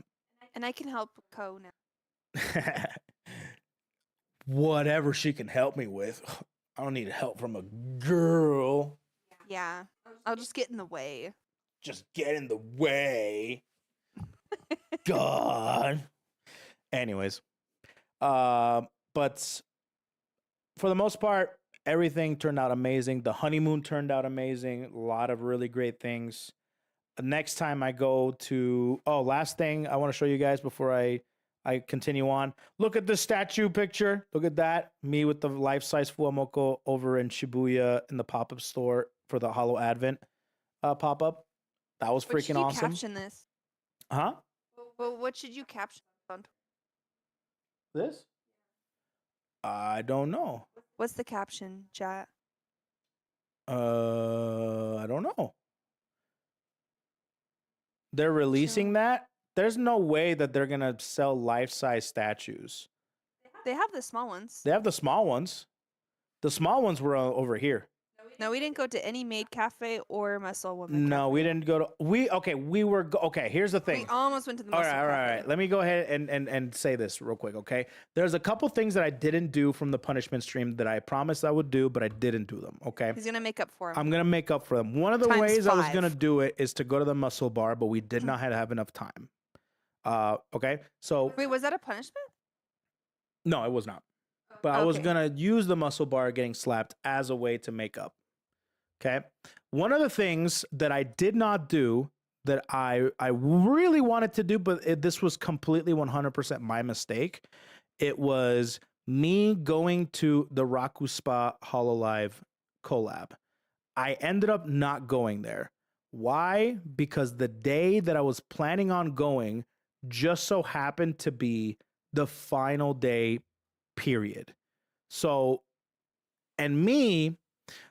I had everything planned out. We had everything. We had an itinerary because we just came back from Kyoto. We needed to do some things with Giri, so we were planning things out.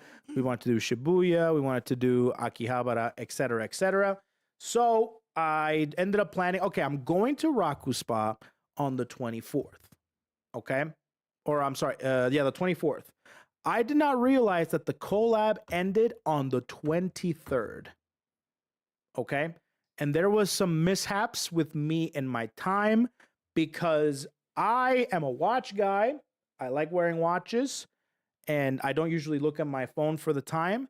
And when I changed the time for my watch, I did not take into account the date because Japan is 14 hours in the future. So I changed the time. I did not change the date. So when I looked at everything, I'm like, okay, I'm going today. And then just to make sure, I called them up. Yes, talking in Japanese and everything. And I said, do you still have the collaboration? And they said, no, it's over. And I'm like, oh, shit. No, dude. And I went to their Twitter to verify that. And on their Twitter, oh my God, I feel so stupid. It said, today's the last day for the Hololive collab. And I'm like, oh, fuck, dude. And I'm like, oh, maybe there's another one happening, right? Maybe they switch out from this Hololive collab to another Hololive collab. And I'm like, oh, what's the collab you're running now? And they said, Mewtwo. That would have been kind of sick, though. Fuck, dude. I don't want to bathe with Mewtwo, bro. I was gonna make a whole video out of it. I'm so sorry. I felt so bad. I'm like, I gotta make it up to them and stuff. And I feel really bad. So then we were gonna go to the muscle bar to make up for it. And we were have gonna go get to the slapped. muscle bar to make up for it. But then you had to make reservations, and none of the times worked. And I didn't know that everything opened up at either 5 p.m. or like 7 p.m. or nothing opens up at a reasonable time. I feel like, you know. Yeah, we're not used to like the timing. Yeah, the time everything opens and closes is very different in Japan. I will say that right now. Yeah. So anyways, that's that. But I will make it up. I will tackle on a bunch of stuff. So What if we had Raku Spa Hololive collaboration at home? So more cosplay then. More No, I will do my cosplays. I'll figure out what I'm gonna do for sure. We could do a Hololive collaboration in our bathtub, and I'll post like some posters up on the walls of our bathtub. It was really. I was actually gonna be kind of funny because the collaboration that was happening was with Matsuri, with Hachama, with Fubuki, and with Aki Rosenthal. So I was gonna be really funny to bathe in God water. I don't know. I thought it was pretty cool. And or like cursed Hachama water, you know, that's like a hot tub. It would have been funny. And then they had like food that is themed after the girls and stuff. It's pretty Man, this makes me really depressed. I need some cheering up. Anyone want to do butt stuff with me? KoeKoe, this is your fault. I need you to do butt stuff. Faith, get on that. Wait, why am I part of this? Count me out of this. I didn't. You know what? I don't want to be here for that. It's been erased from my mind. I don't know what just happened or what I read. Anyways, so we're gonna pretty much, I think the top 3 moments in Japan, my top 3 favorite things that we did in Japan. Aomori has to be number 1. That was so beautiful, doing the cherry blossoms and walking through the park filled with cherry blossoms was just a insane sight. We actually planned our entire wedding around seeing the cherry blossoms. I even bought a watch that to commemorate the cherry blossoms, my honeymoon watch. It's my lavender dialed King Seiko. Love that. And that was number 1 for me. Number 2 has to be the izakaya experience that we had where he gave me the king statue and they all gathered around us talking to us about America and our about us, and it was just a good time. And the third thing probably had to be either a tie between either streaming with Giri or going and exploring Japan and Kobe. Kobe beef. Yeah, Kobe. Either the thing with Giri or Kobe. I think Those are my 3 favorites. I think my top favorite was my first shit in the bathroom in Japan. The first experience pooping in a Japanese bathroom. Those bathrooms are insane, man. Speaking of Aomori, did you go to their aquarium? No, we only stayed there for 2 days because we were just there for the Cherry Blossom Festival. So yeah. And we weren't really in like Aomori's town. We were in Hirosaki. We were Hirosaki, yeah. So the shit for your first shit in Japan, okay? That was nice. Set number 2. My first shower in Japan. That shower was amazing. I've never felt that clean in my life. Yeah, dude. It was like a pressure washer. Yeah, dude. Like I got pressure washed. Treble clef with staff emoji. Onegai muscle mikomotai. Musical notes emoji. And Onegai then muscle mecha motetai. I haven't seen that anime, but Muscle Bar. I'm scared of that place. no, for real. My first favorite was Cherry Blossom. Second favorite was Disney. Disney, yeah. And then third, honestly, probably that day we just went to the shrine. That was a very chill day, very fun day. Yeah, we went to The shrine was really and cool. The coffee shop. I swear, as soon as we stepped through the gates, I thought I was gonna start burning, just like set on fire because The I'm so thing- unpure. What was so like? I was actually very uncomfortable at the shrine. I know you were, and you didn't need to Because- be uncomfortable. I was really uncomfortable because I realized, like, there are no other tourists there. There were tourists we- there. I didn't see any white people. There was some. They were coming in. I saw them coming in. Really? Yeah. I was like uncomfortable, and I like felt so bad being there. Like I was like, I felt like I shouldn't be there. I don't know. It's kind of weird. Mm. No, Like I just felt like no. When it comes to shrines, you can go to shrines. You have to. There is some etiquette that you have to yeah. remember for it, and I just don't wanna more come so off as, than like, normal. Disrespectful. Yeah, no, nothing. As long as you keep to yourself, you're quiet, and you know the main things is primarily just when you enter a shrine, don't wear a hat. That's one of the things. Don't be loud. Be very quiet and keep your hands to yourself. And if you can spend some money on some souvenirs to support the shrine, they love that. That's it. And if you want to do the prayer thing, you have to know the etiquette for the prayer. You know, you have to stand in front, drop your contribution, and then you clap twice, bow twice. You're good. You know, gotta do it. Also, yeah, that's another thing. Yeah, we walked on the other side. We walked on the Walked on the left side of the road because we did hear that, yes, the middle of the gates. Don't walk in the middle. basically- I mean, they're not enforcing that. You can walk in the middle of the Yeah, gate. It's not we just that bad. followed what everyone else was doing. Exactly. Exactly. It's not bad. And you have to, oh yeah, they have a little fountain there for you to wash your hands, clean your hands and stuff, which was really cool. So, yeah. So, anyways, it was a lot of fun. I enjoyed my time in Japan. It was a dream. I want to go back so bad, especially to eat the food. I loved walking from place to place. I love walking at night. I felt very safe. I felt like at peace.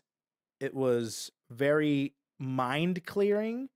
It was, I don't know. I just enjoyed my time a lot. I liked the place because it's a good place to be able to reflect and to be able to just kind of be more present.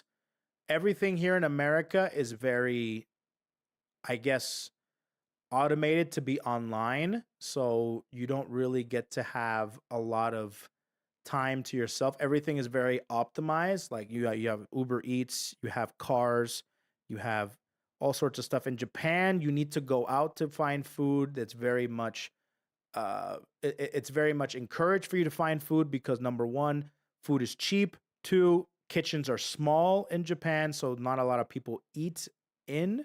They usually go out a lot. And of course, everything is in walking distance, so you can find places within walking distance. So you have that time of like peace before you go to eat and stuff. I loved it, right? I really enjoyed my time. It was very fun. The only problems I truly had with Japan was probably maneuvering the train system. But I think if you read up on how the trains work and which stations are going where, as well as know what kind of trains you need to get on, and also having Google Maps is just a godsend.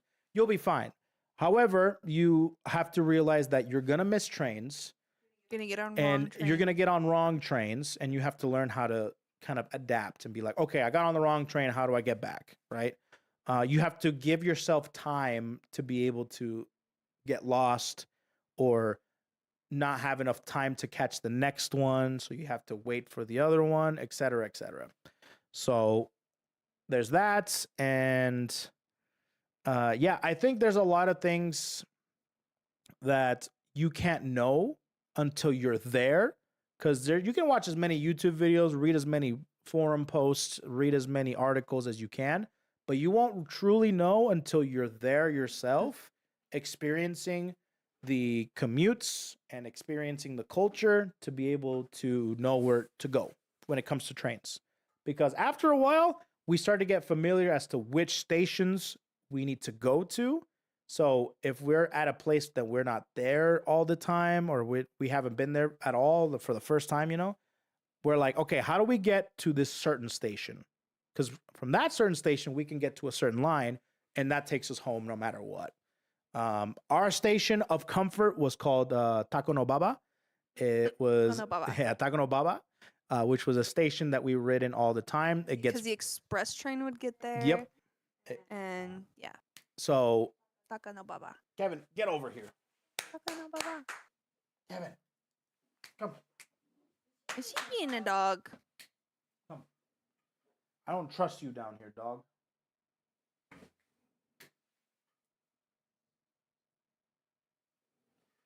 I don't trust you. Anyways, so Google Maps, godsend. But there's some things that you probably need to know. Like there's some trains that Google Maps will have you get on that you need to get extra tickets for. And they cost like 600 yen a person if you want to ride those. But there are alternatives to those trains, and you just have to know how to maneuver that, et cetera, et cetera. But yeah, no, it was great. I had a fantastic time. And of course, the language barrier is not too bad, especially if you have Google Maps. I'm sorry, Google Translate, because you can also translate pictures and words and stuff with your camera. And with that, oh, dude, you're set. And of course, proper etiquette. However, it is very nice and it makes it so much easier if you do brush up on your Japanese. Like, I'm glad that I took a little bit of Duolingo to kind of, because the Duolingo at least helped me. Do you think you'd ever want to live there? Hold on, let me finish. So it took me a little bit to be able to structure certain sentences, and I think Duolingo did help me with that. So that was great. And also, I hate to say it. Well, actually, I'm pretty happy to say it. But anime and VTubers have helped a lot. A lot. VTubers speaking Japanese, anime, all of that really worked a lot with trying to structure my sentences and how to ask questions, and also trying to just get around, you know? However, let's say that you don't know too much of Japanese. If you're going over there, they do speak some English, okay? Even in places where there's no English at all. If you do want to end up speaking some English, and it's usually very short, very broken English they know. Like bathroom or store or, you know, things like that, or go or bus or train, etc., right? So all that stuff, very, very, very easy to get around. So very good. Broken English works sometimes. Exactly. Living there would make the magic go away. The question of would I live there? So here's the thing about Japan. Of course, there is a very huge fantasy around Japan, this feeling of this is the perfect place, when in actuality it's not. There's pros and there's cons, okay?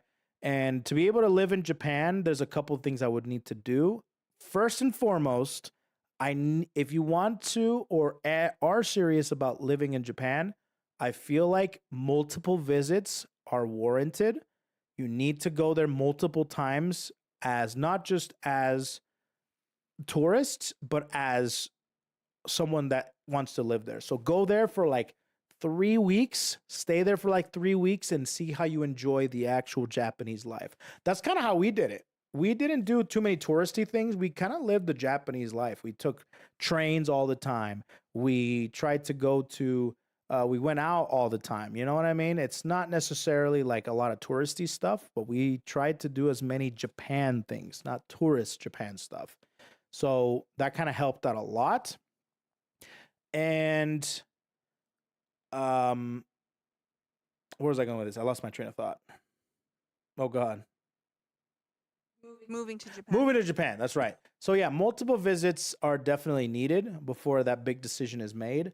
I will say that the pros and cons, pros to living in Japan involve things like cheap food, possibly cheap rent, possibly some things that are pretty inexpensive that you would normally find them very expensive in anywhere else.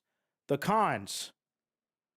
This is one that I hear in every single resident. I talked to at least 3 people, including Geary, and they all say the same thing: paperwork.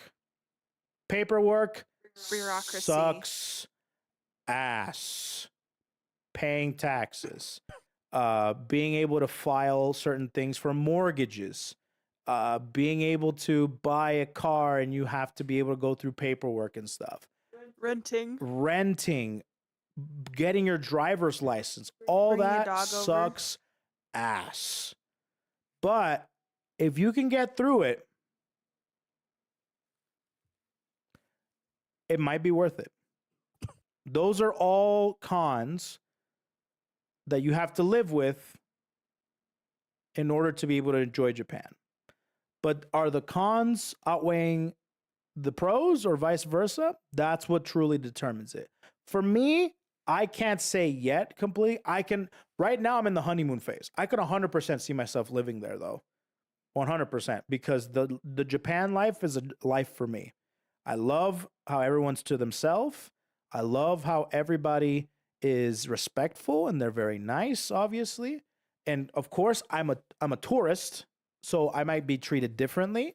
If I start living there, I might be treated another way. Not sure. And et cetera, et cetera. So I'm in a honeymoon phase, and to be able to break out of that, I need to have multiple visits.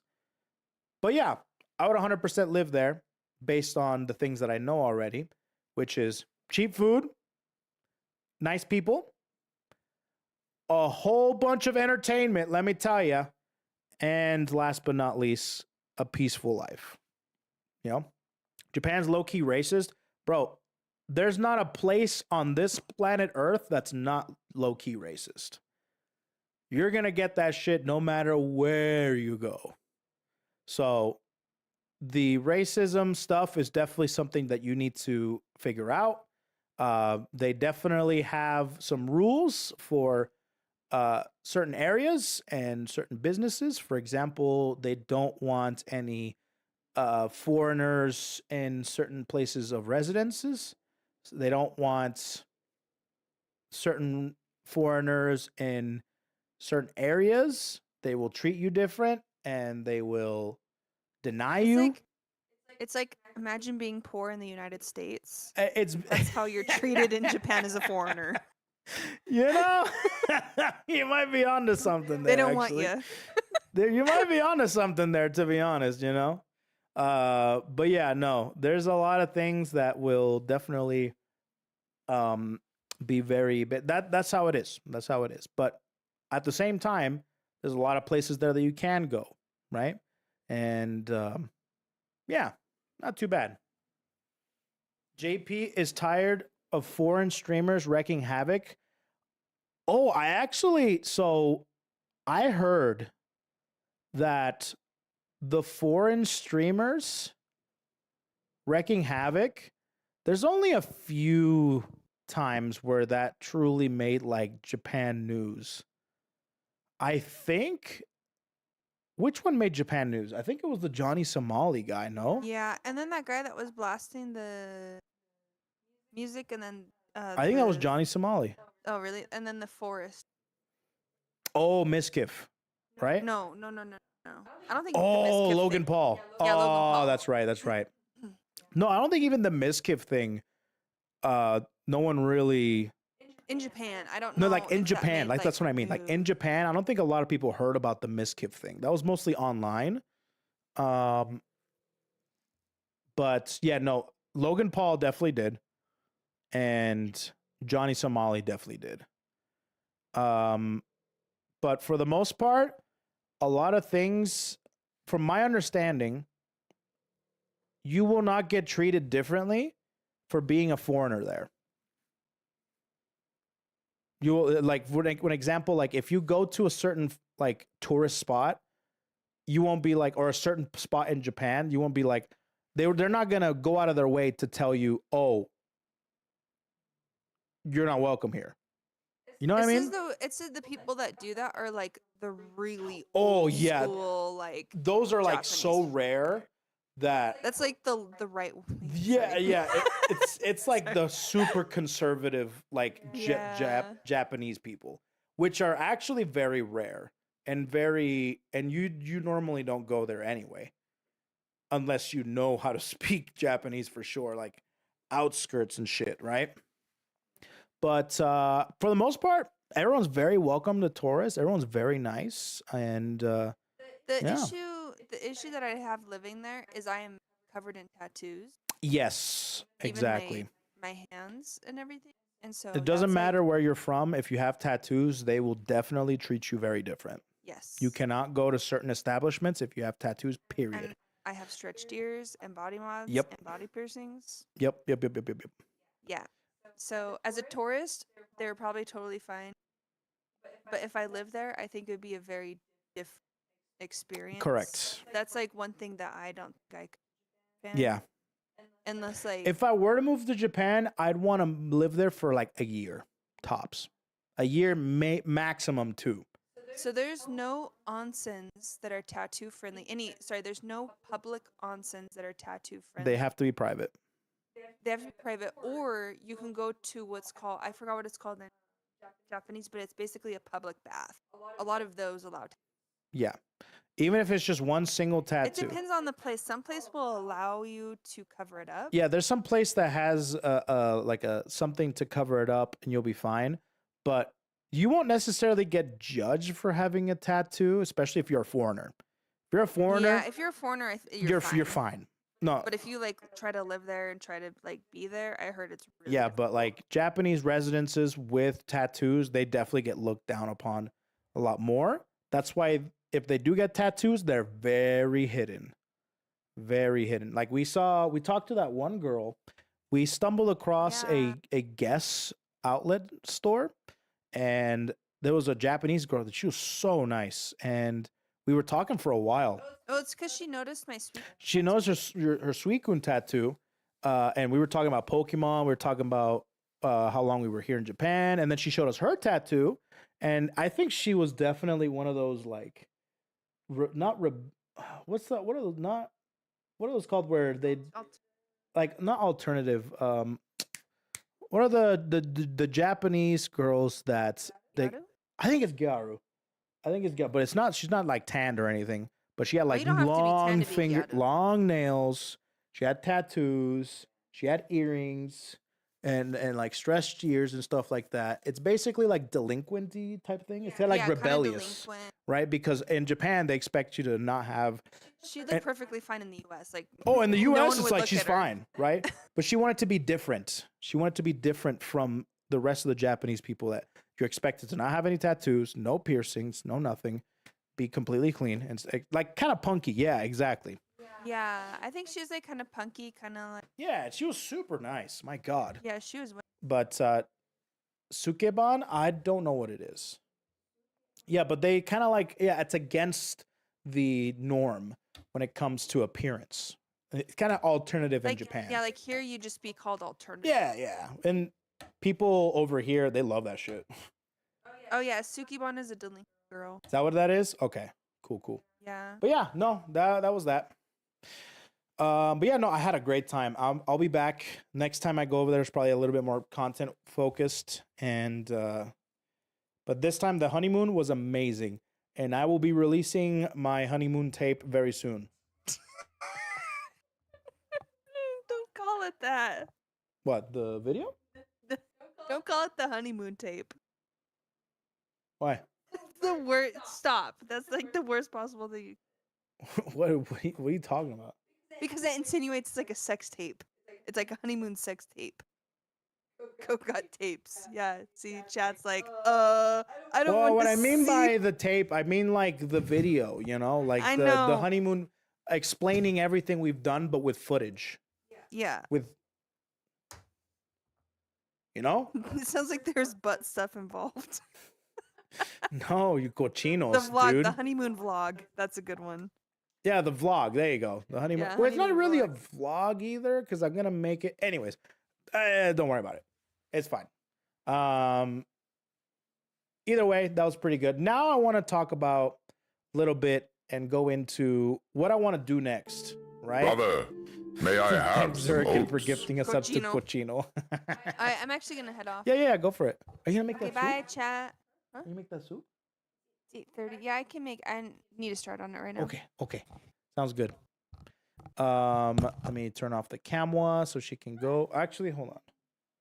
You can look at this. Do you want the yaoi?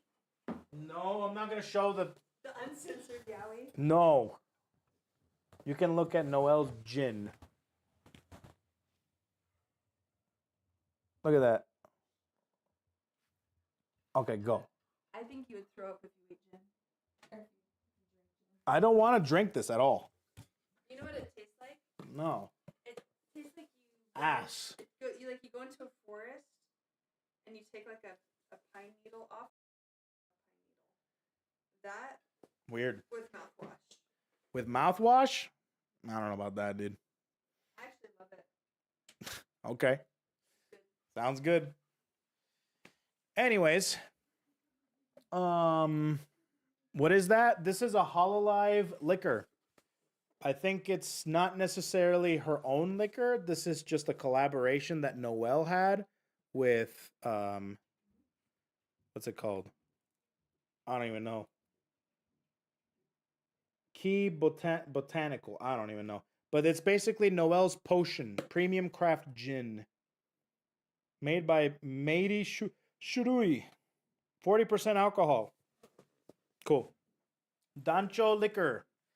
Yeah, I got it. Anyways, so I want to see what I'm going to do next because I'm probably, okay, I'll be honest. For the next day or two, I'm going to ride out to see if I get sick.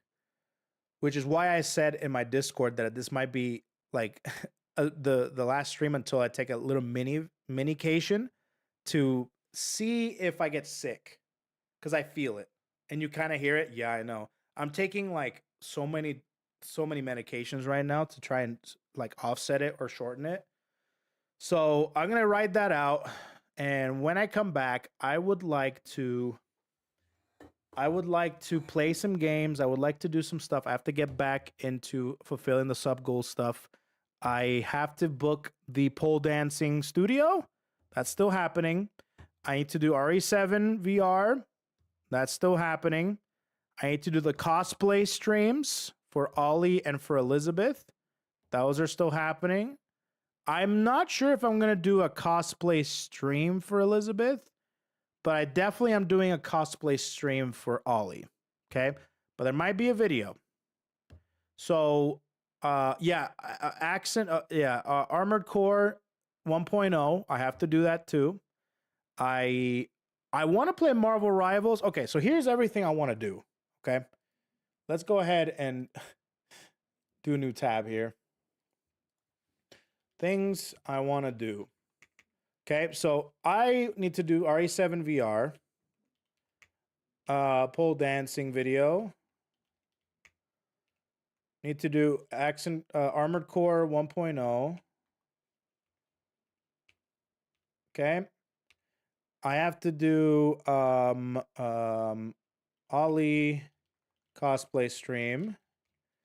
I need to do cosplay video. I'm thinking about a cosplay video. Don't worry about it. I need to do the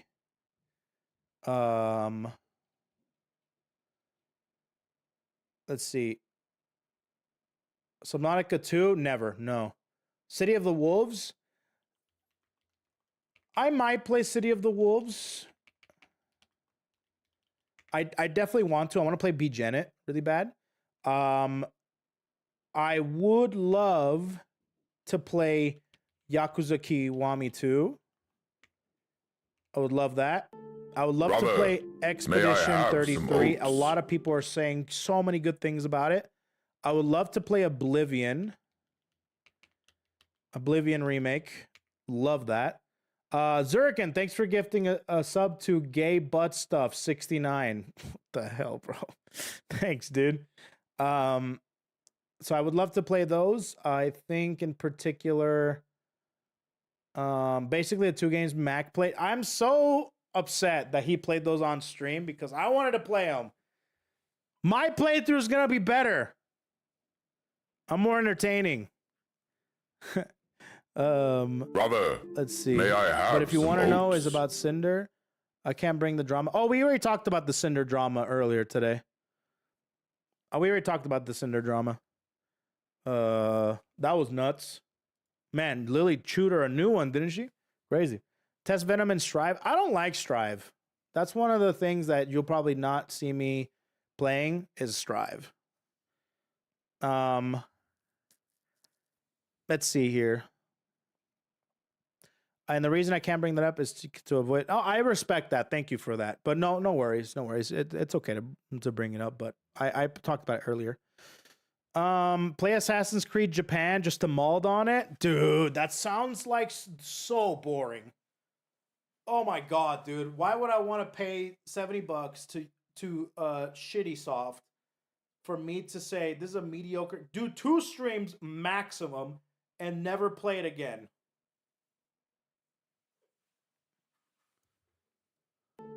Brother, So I'm good. may I have some oats? Oblivion, at least Oblivion's the same thing. Oblivion, I might do 2 streams maximum, but at least I'll have fun.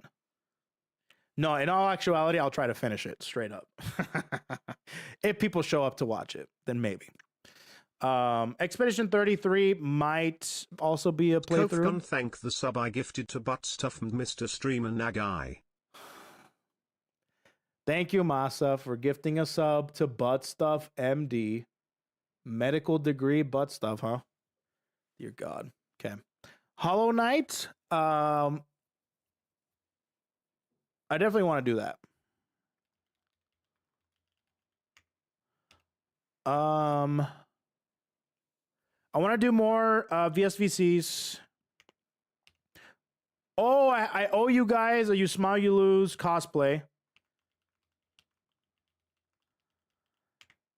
Yep, I owe you guys a You Smile You Lose cosplay edition. Forgot about that. We rolled that. The cosplay video, I'm going to take that out. I owe you guys a couple. So I'm going to do a couple videos. I'm going to do a cosplay video. I need to do the book review on the... I'm actually going to read the books and do like a full-on review on YouTube, by the way, chat. Just letting you all know. Yeah, I'm going to... So the next couple days, I'm going to be hanging up the arts. So I have the Nagpool and Koverine art ready. I'm going to do the shadow art there too. And a couple other things as well. They're just waiting for Koe to play and be Hollow Knight before releasing Silk Song. We'll see. Their punishment for not reaching Diamond. We'll talk about that once we cross it. I'm not taking too much pride, but I will do that eventually. But I need to do other things first.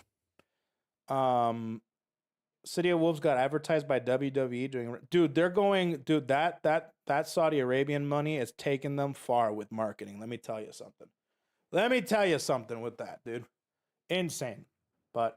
Oh, yeah, the Mirage Dance video too. Yeah, I guess... Oh, yeah. There's a couple videos I need to do, but I'm not going to put that because that's not stream stuff. Those are videos that I am going to be making. And...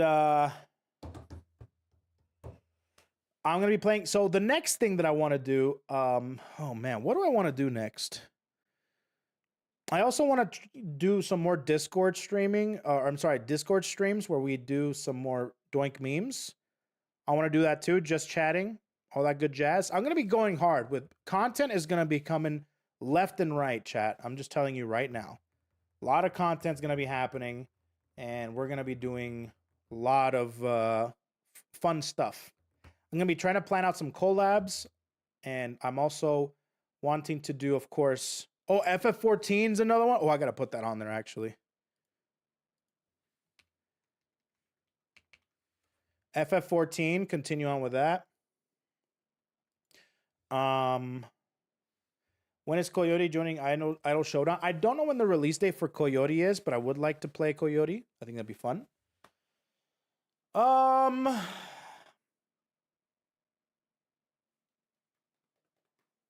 Yeah, I think that's that. There's a FF14 Hololive thing? What do you mean? It's gonna all get derailed once they announce a new BlazBlue game at Summer Games Fest. That's never gonna happen. Never gonna happen. Check Tekken 8, test Anna. Bro, I hear Tekken 8 is on fire right now. I think I'm good. I didn't know there was an FF14 Hololive thing. Is there? What is it? Is it like a mount? Rank chatters? You want me to rank chat? Oh, we haven't done that in a while, huh? Fubuki and Gozaru?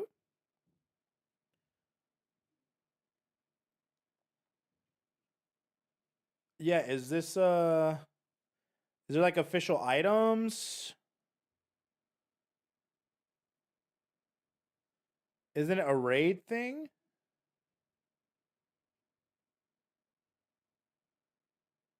Huh. Have you seen the Elena trailer? I did. I did see the Elena trailer. Yeah, I saw the healing. The healing doesn't look that bad. It looks fine. We're gonna do a chat. We'll do a chat rank eventually, for sure. Let me see. FF14 X Hololive. Let me see what's going on here.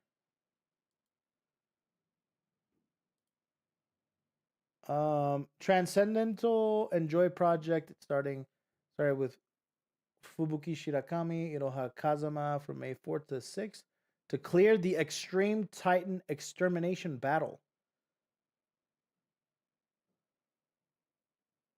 Oh, this is just an event in Hololive. So basically, they are trying to clear a raid in FF14. Oh, okay. So it's not like in game, technically speaking, but it's just an event by there. Yeah. Okay, cool. My wallet's size of relief. You know, low key, me too, bro. Still really cool. From what I see, they just recently. Oh, they recently got the permissions. Okay, I think the next thing we're gonna do, chat. Oh man, I think I'll be honest with you. I really want to play. I do want to play like Oblivion. I think it'd be really fun to do a playthrough of Oblivion and have a good time there. I know that a lot of people have been playing it. I've never played Oblivion. I played it once upon a time, the original, but I don't remember anything from it. But I never really have, and I heard the remaster is really good. And I would like to see if we can catch some jank. I'm going into it completely blind. And yeah, I would definitely like to. Do you watch K-San? Yeah, dude, of course. The remaster is faithful to the original. They kept all the jank. So I think that's the next thing I'm doing. Is I'm going to be playing some Oblivion. And I'm hoping to maybe play Oblivion this weekend. I'll let you guys know if I feel better. And if I do, then by Friday, I'll play some Oblivion. But I'm going to see. I hope I don't get super sick. If I feel good, I'll stream. If I don't, then I'll let you guys know. Does Oblivion have chat integration? The remake? Not sure. But I also would like to do the cosplay stream very soon. I'm basically going to be doing an entire schedule on Discord. And I'm going to be posting it in the YouTube community chat. So YouTube, you guys are going to be getting a schedule in the community tab. Twitch, you're going to be getting a schedule in the Discord. Okay? I'm going to keep playing Punishing Gray Raven. There's an event going on. Punishing Gray Raven... It's probably not. I don't know. I'm just not into gacha. Dude, there's so many people playing gachas in Japan. It was kind of nuts. I just see them randomly. Like, I saw them at checkout, like in grocery stores and convenience stores. They're just ringing them up and they're just playing gachas. Crazy. A schedule. Ain't no way he's following it. I'm going to try. Like I said, I'm very dedicated. I'm gonna be going ham with content. I'm gonna be having fun. I want to have fun. I want to do content, and I want to bring more people into the KoE headquarters. You know what I mean? Gotta get people on Team Pendejito. You know what I'm saying? Japan is more addicted to phones than US. Oh, absolutely. Everyone in Japan had their phones out, especially on trains. That's how it goes. Speaking of gachas, the VA strike and Genshin Impact, dude, I'll do you one better. The support strike in Marvel Rivals. What the hell? Gotta get that Rolex. True, brother. I don't think I'm gonna get a Rolex. I think I'm saving it for another occasion. But a 500,000 sub watch is definitely something I want to get. Don't think it'll be a Rolex because I think Rolex is kind of overrated, but whatever. Then they're trying to start a tank strike. I don't know, man. I just want to play the game normally. Can we just do that? Seriously? I don't know, man. I just want to play the game. But for right now, I think I'm playing Oblivion first. It's a good idea. We're playing Oblivion. After that, we'll probably do some VSVCs, some Doink memes, and I'll let you guys know with a schedule. Okay? Get yourself a sexy Casio. I already have two sexy. Actually, I have three sexy Casios. I love Casio, bro. I might get a fourth one too. Tekken 8 is so much on fire. The only thing keeping me in is Tara's Tekken League. Being the only Jack in a small community is pretty funny, especially at the start of season 2. Oh, that's good. Well, that's good. Yeah, no, when you are in a small community like that, it's like going to a local or a casual friendlies atmosphere. Oh, it becomes so much better than that toxic online ranked bullshit. You know what I mean? I just found your case on collab so video. Is the nice. butt Thank stuff you, dude. Before or after the Oblivion playthrough? Or are we trying to squeeze it in alongside it? Like, is there a mod There is for no it yet? butt stuff here. Pause. Your butt stuff is in another castle. Go there. Your butt stuff is not here. Go to the other castle. I respect you for not wanting to get into gacha games. I used to be, but I don't know. I just don't want to. I'm into ARPGs now mostly.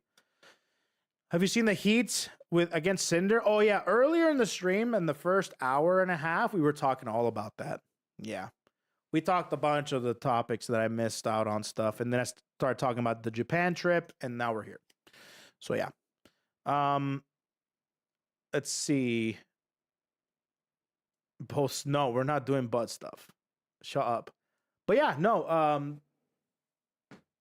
That small community feeling in fighting games is still very prevalent in certain communities. So very fun. Someone give Masa a bottle or something to help him with stuff. Ew. All right. Chat. The next thing we're doing is playing Oblivion. I'm excited.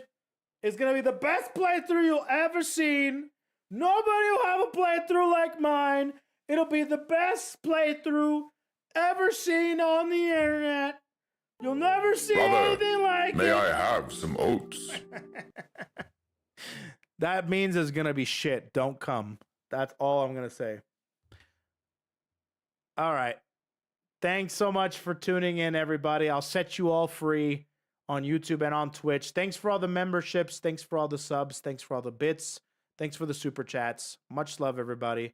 I will see you guys hopefully on Friday if I'm not sick. All right? Be free, everybody.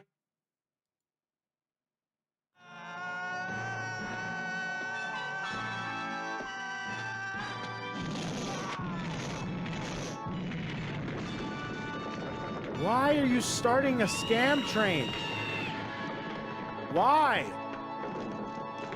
Stop it. You're all free now! Scam train that's gonna die in the off stream. Congratulations, chat. You've played yourself.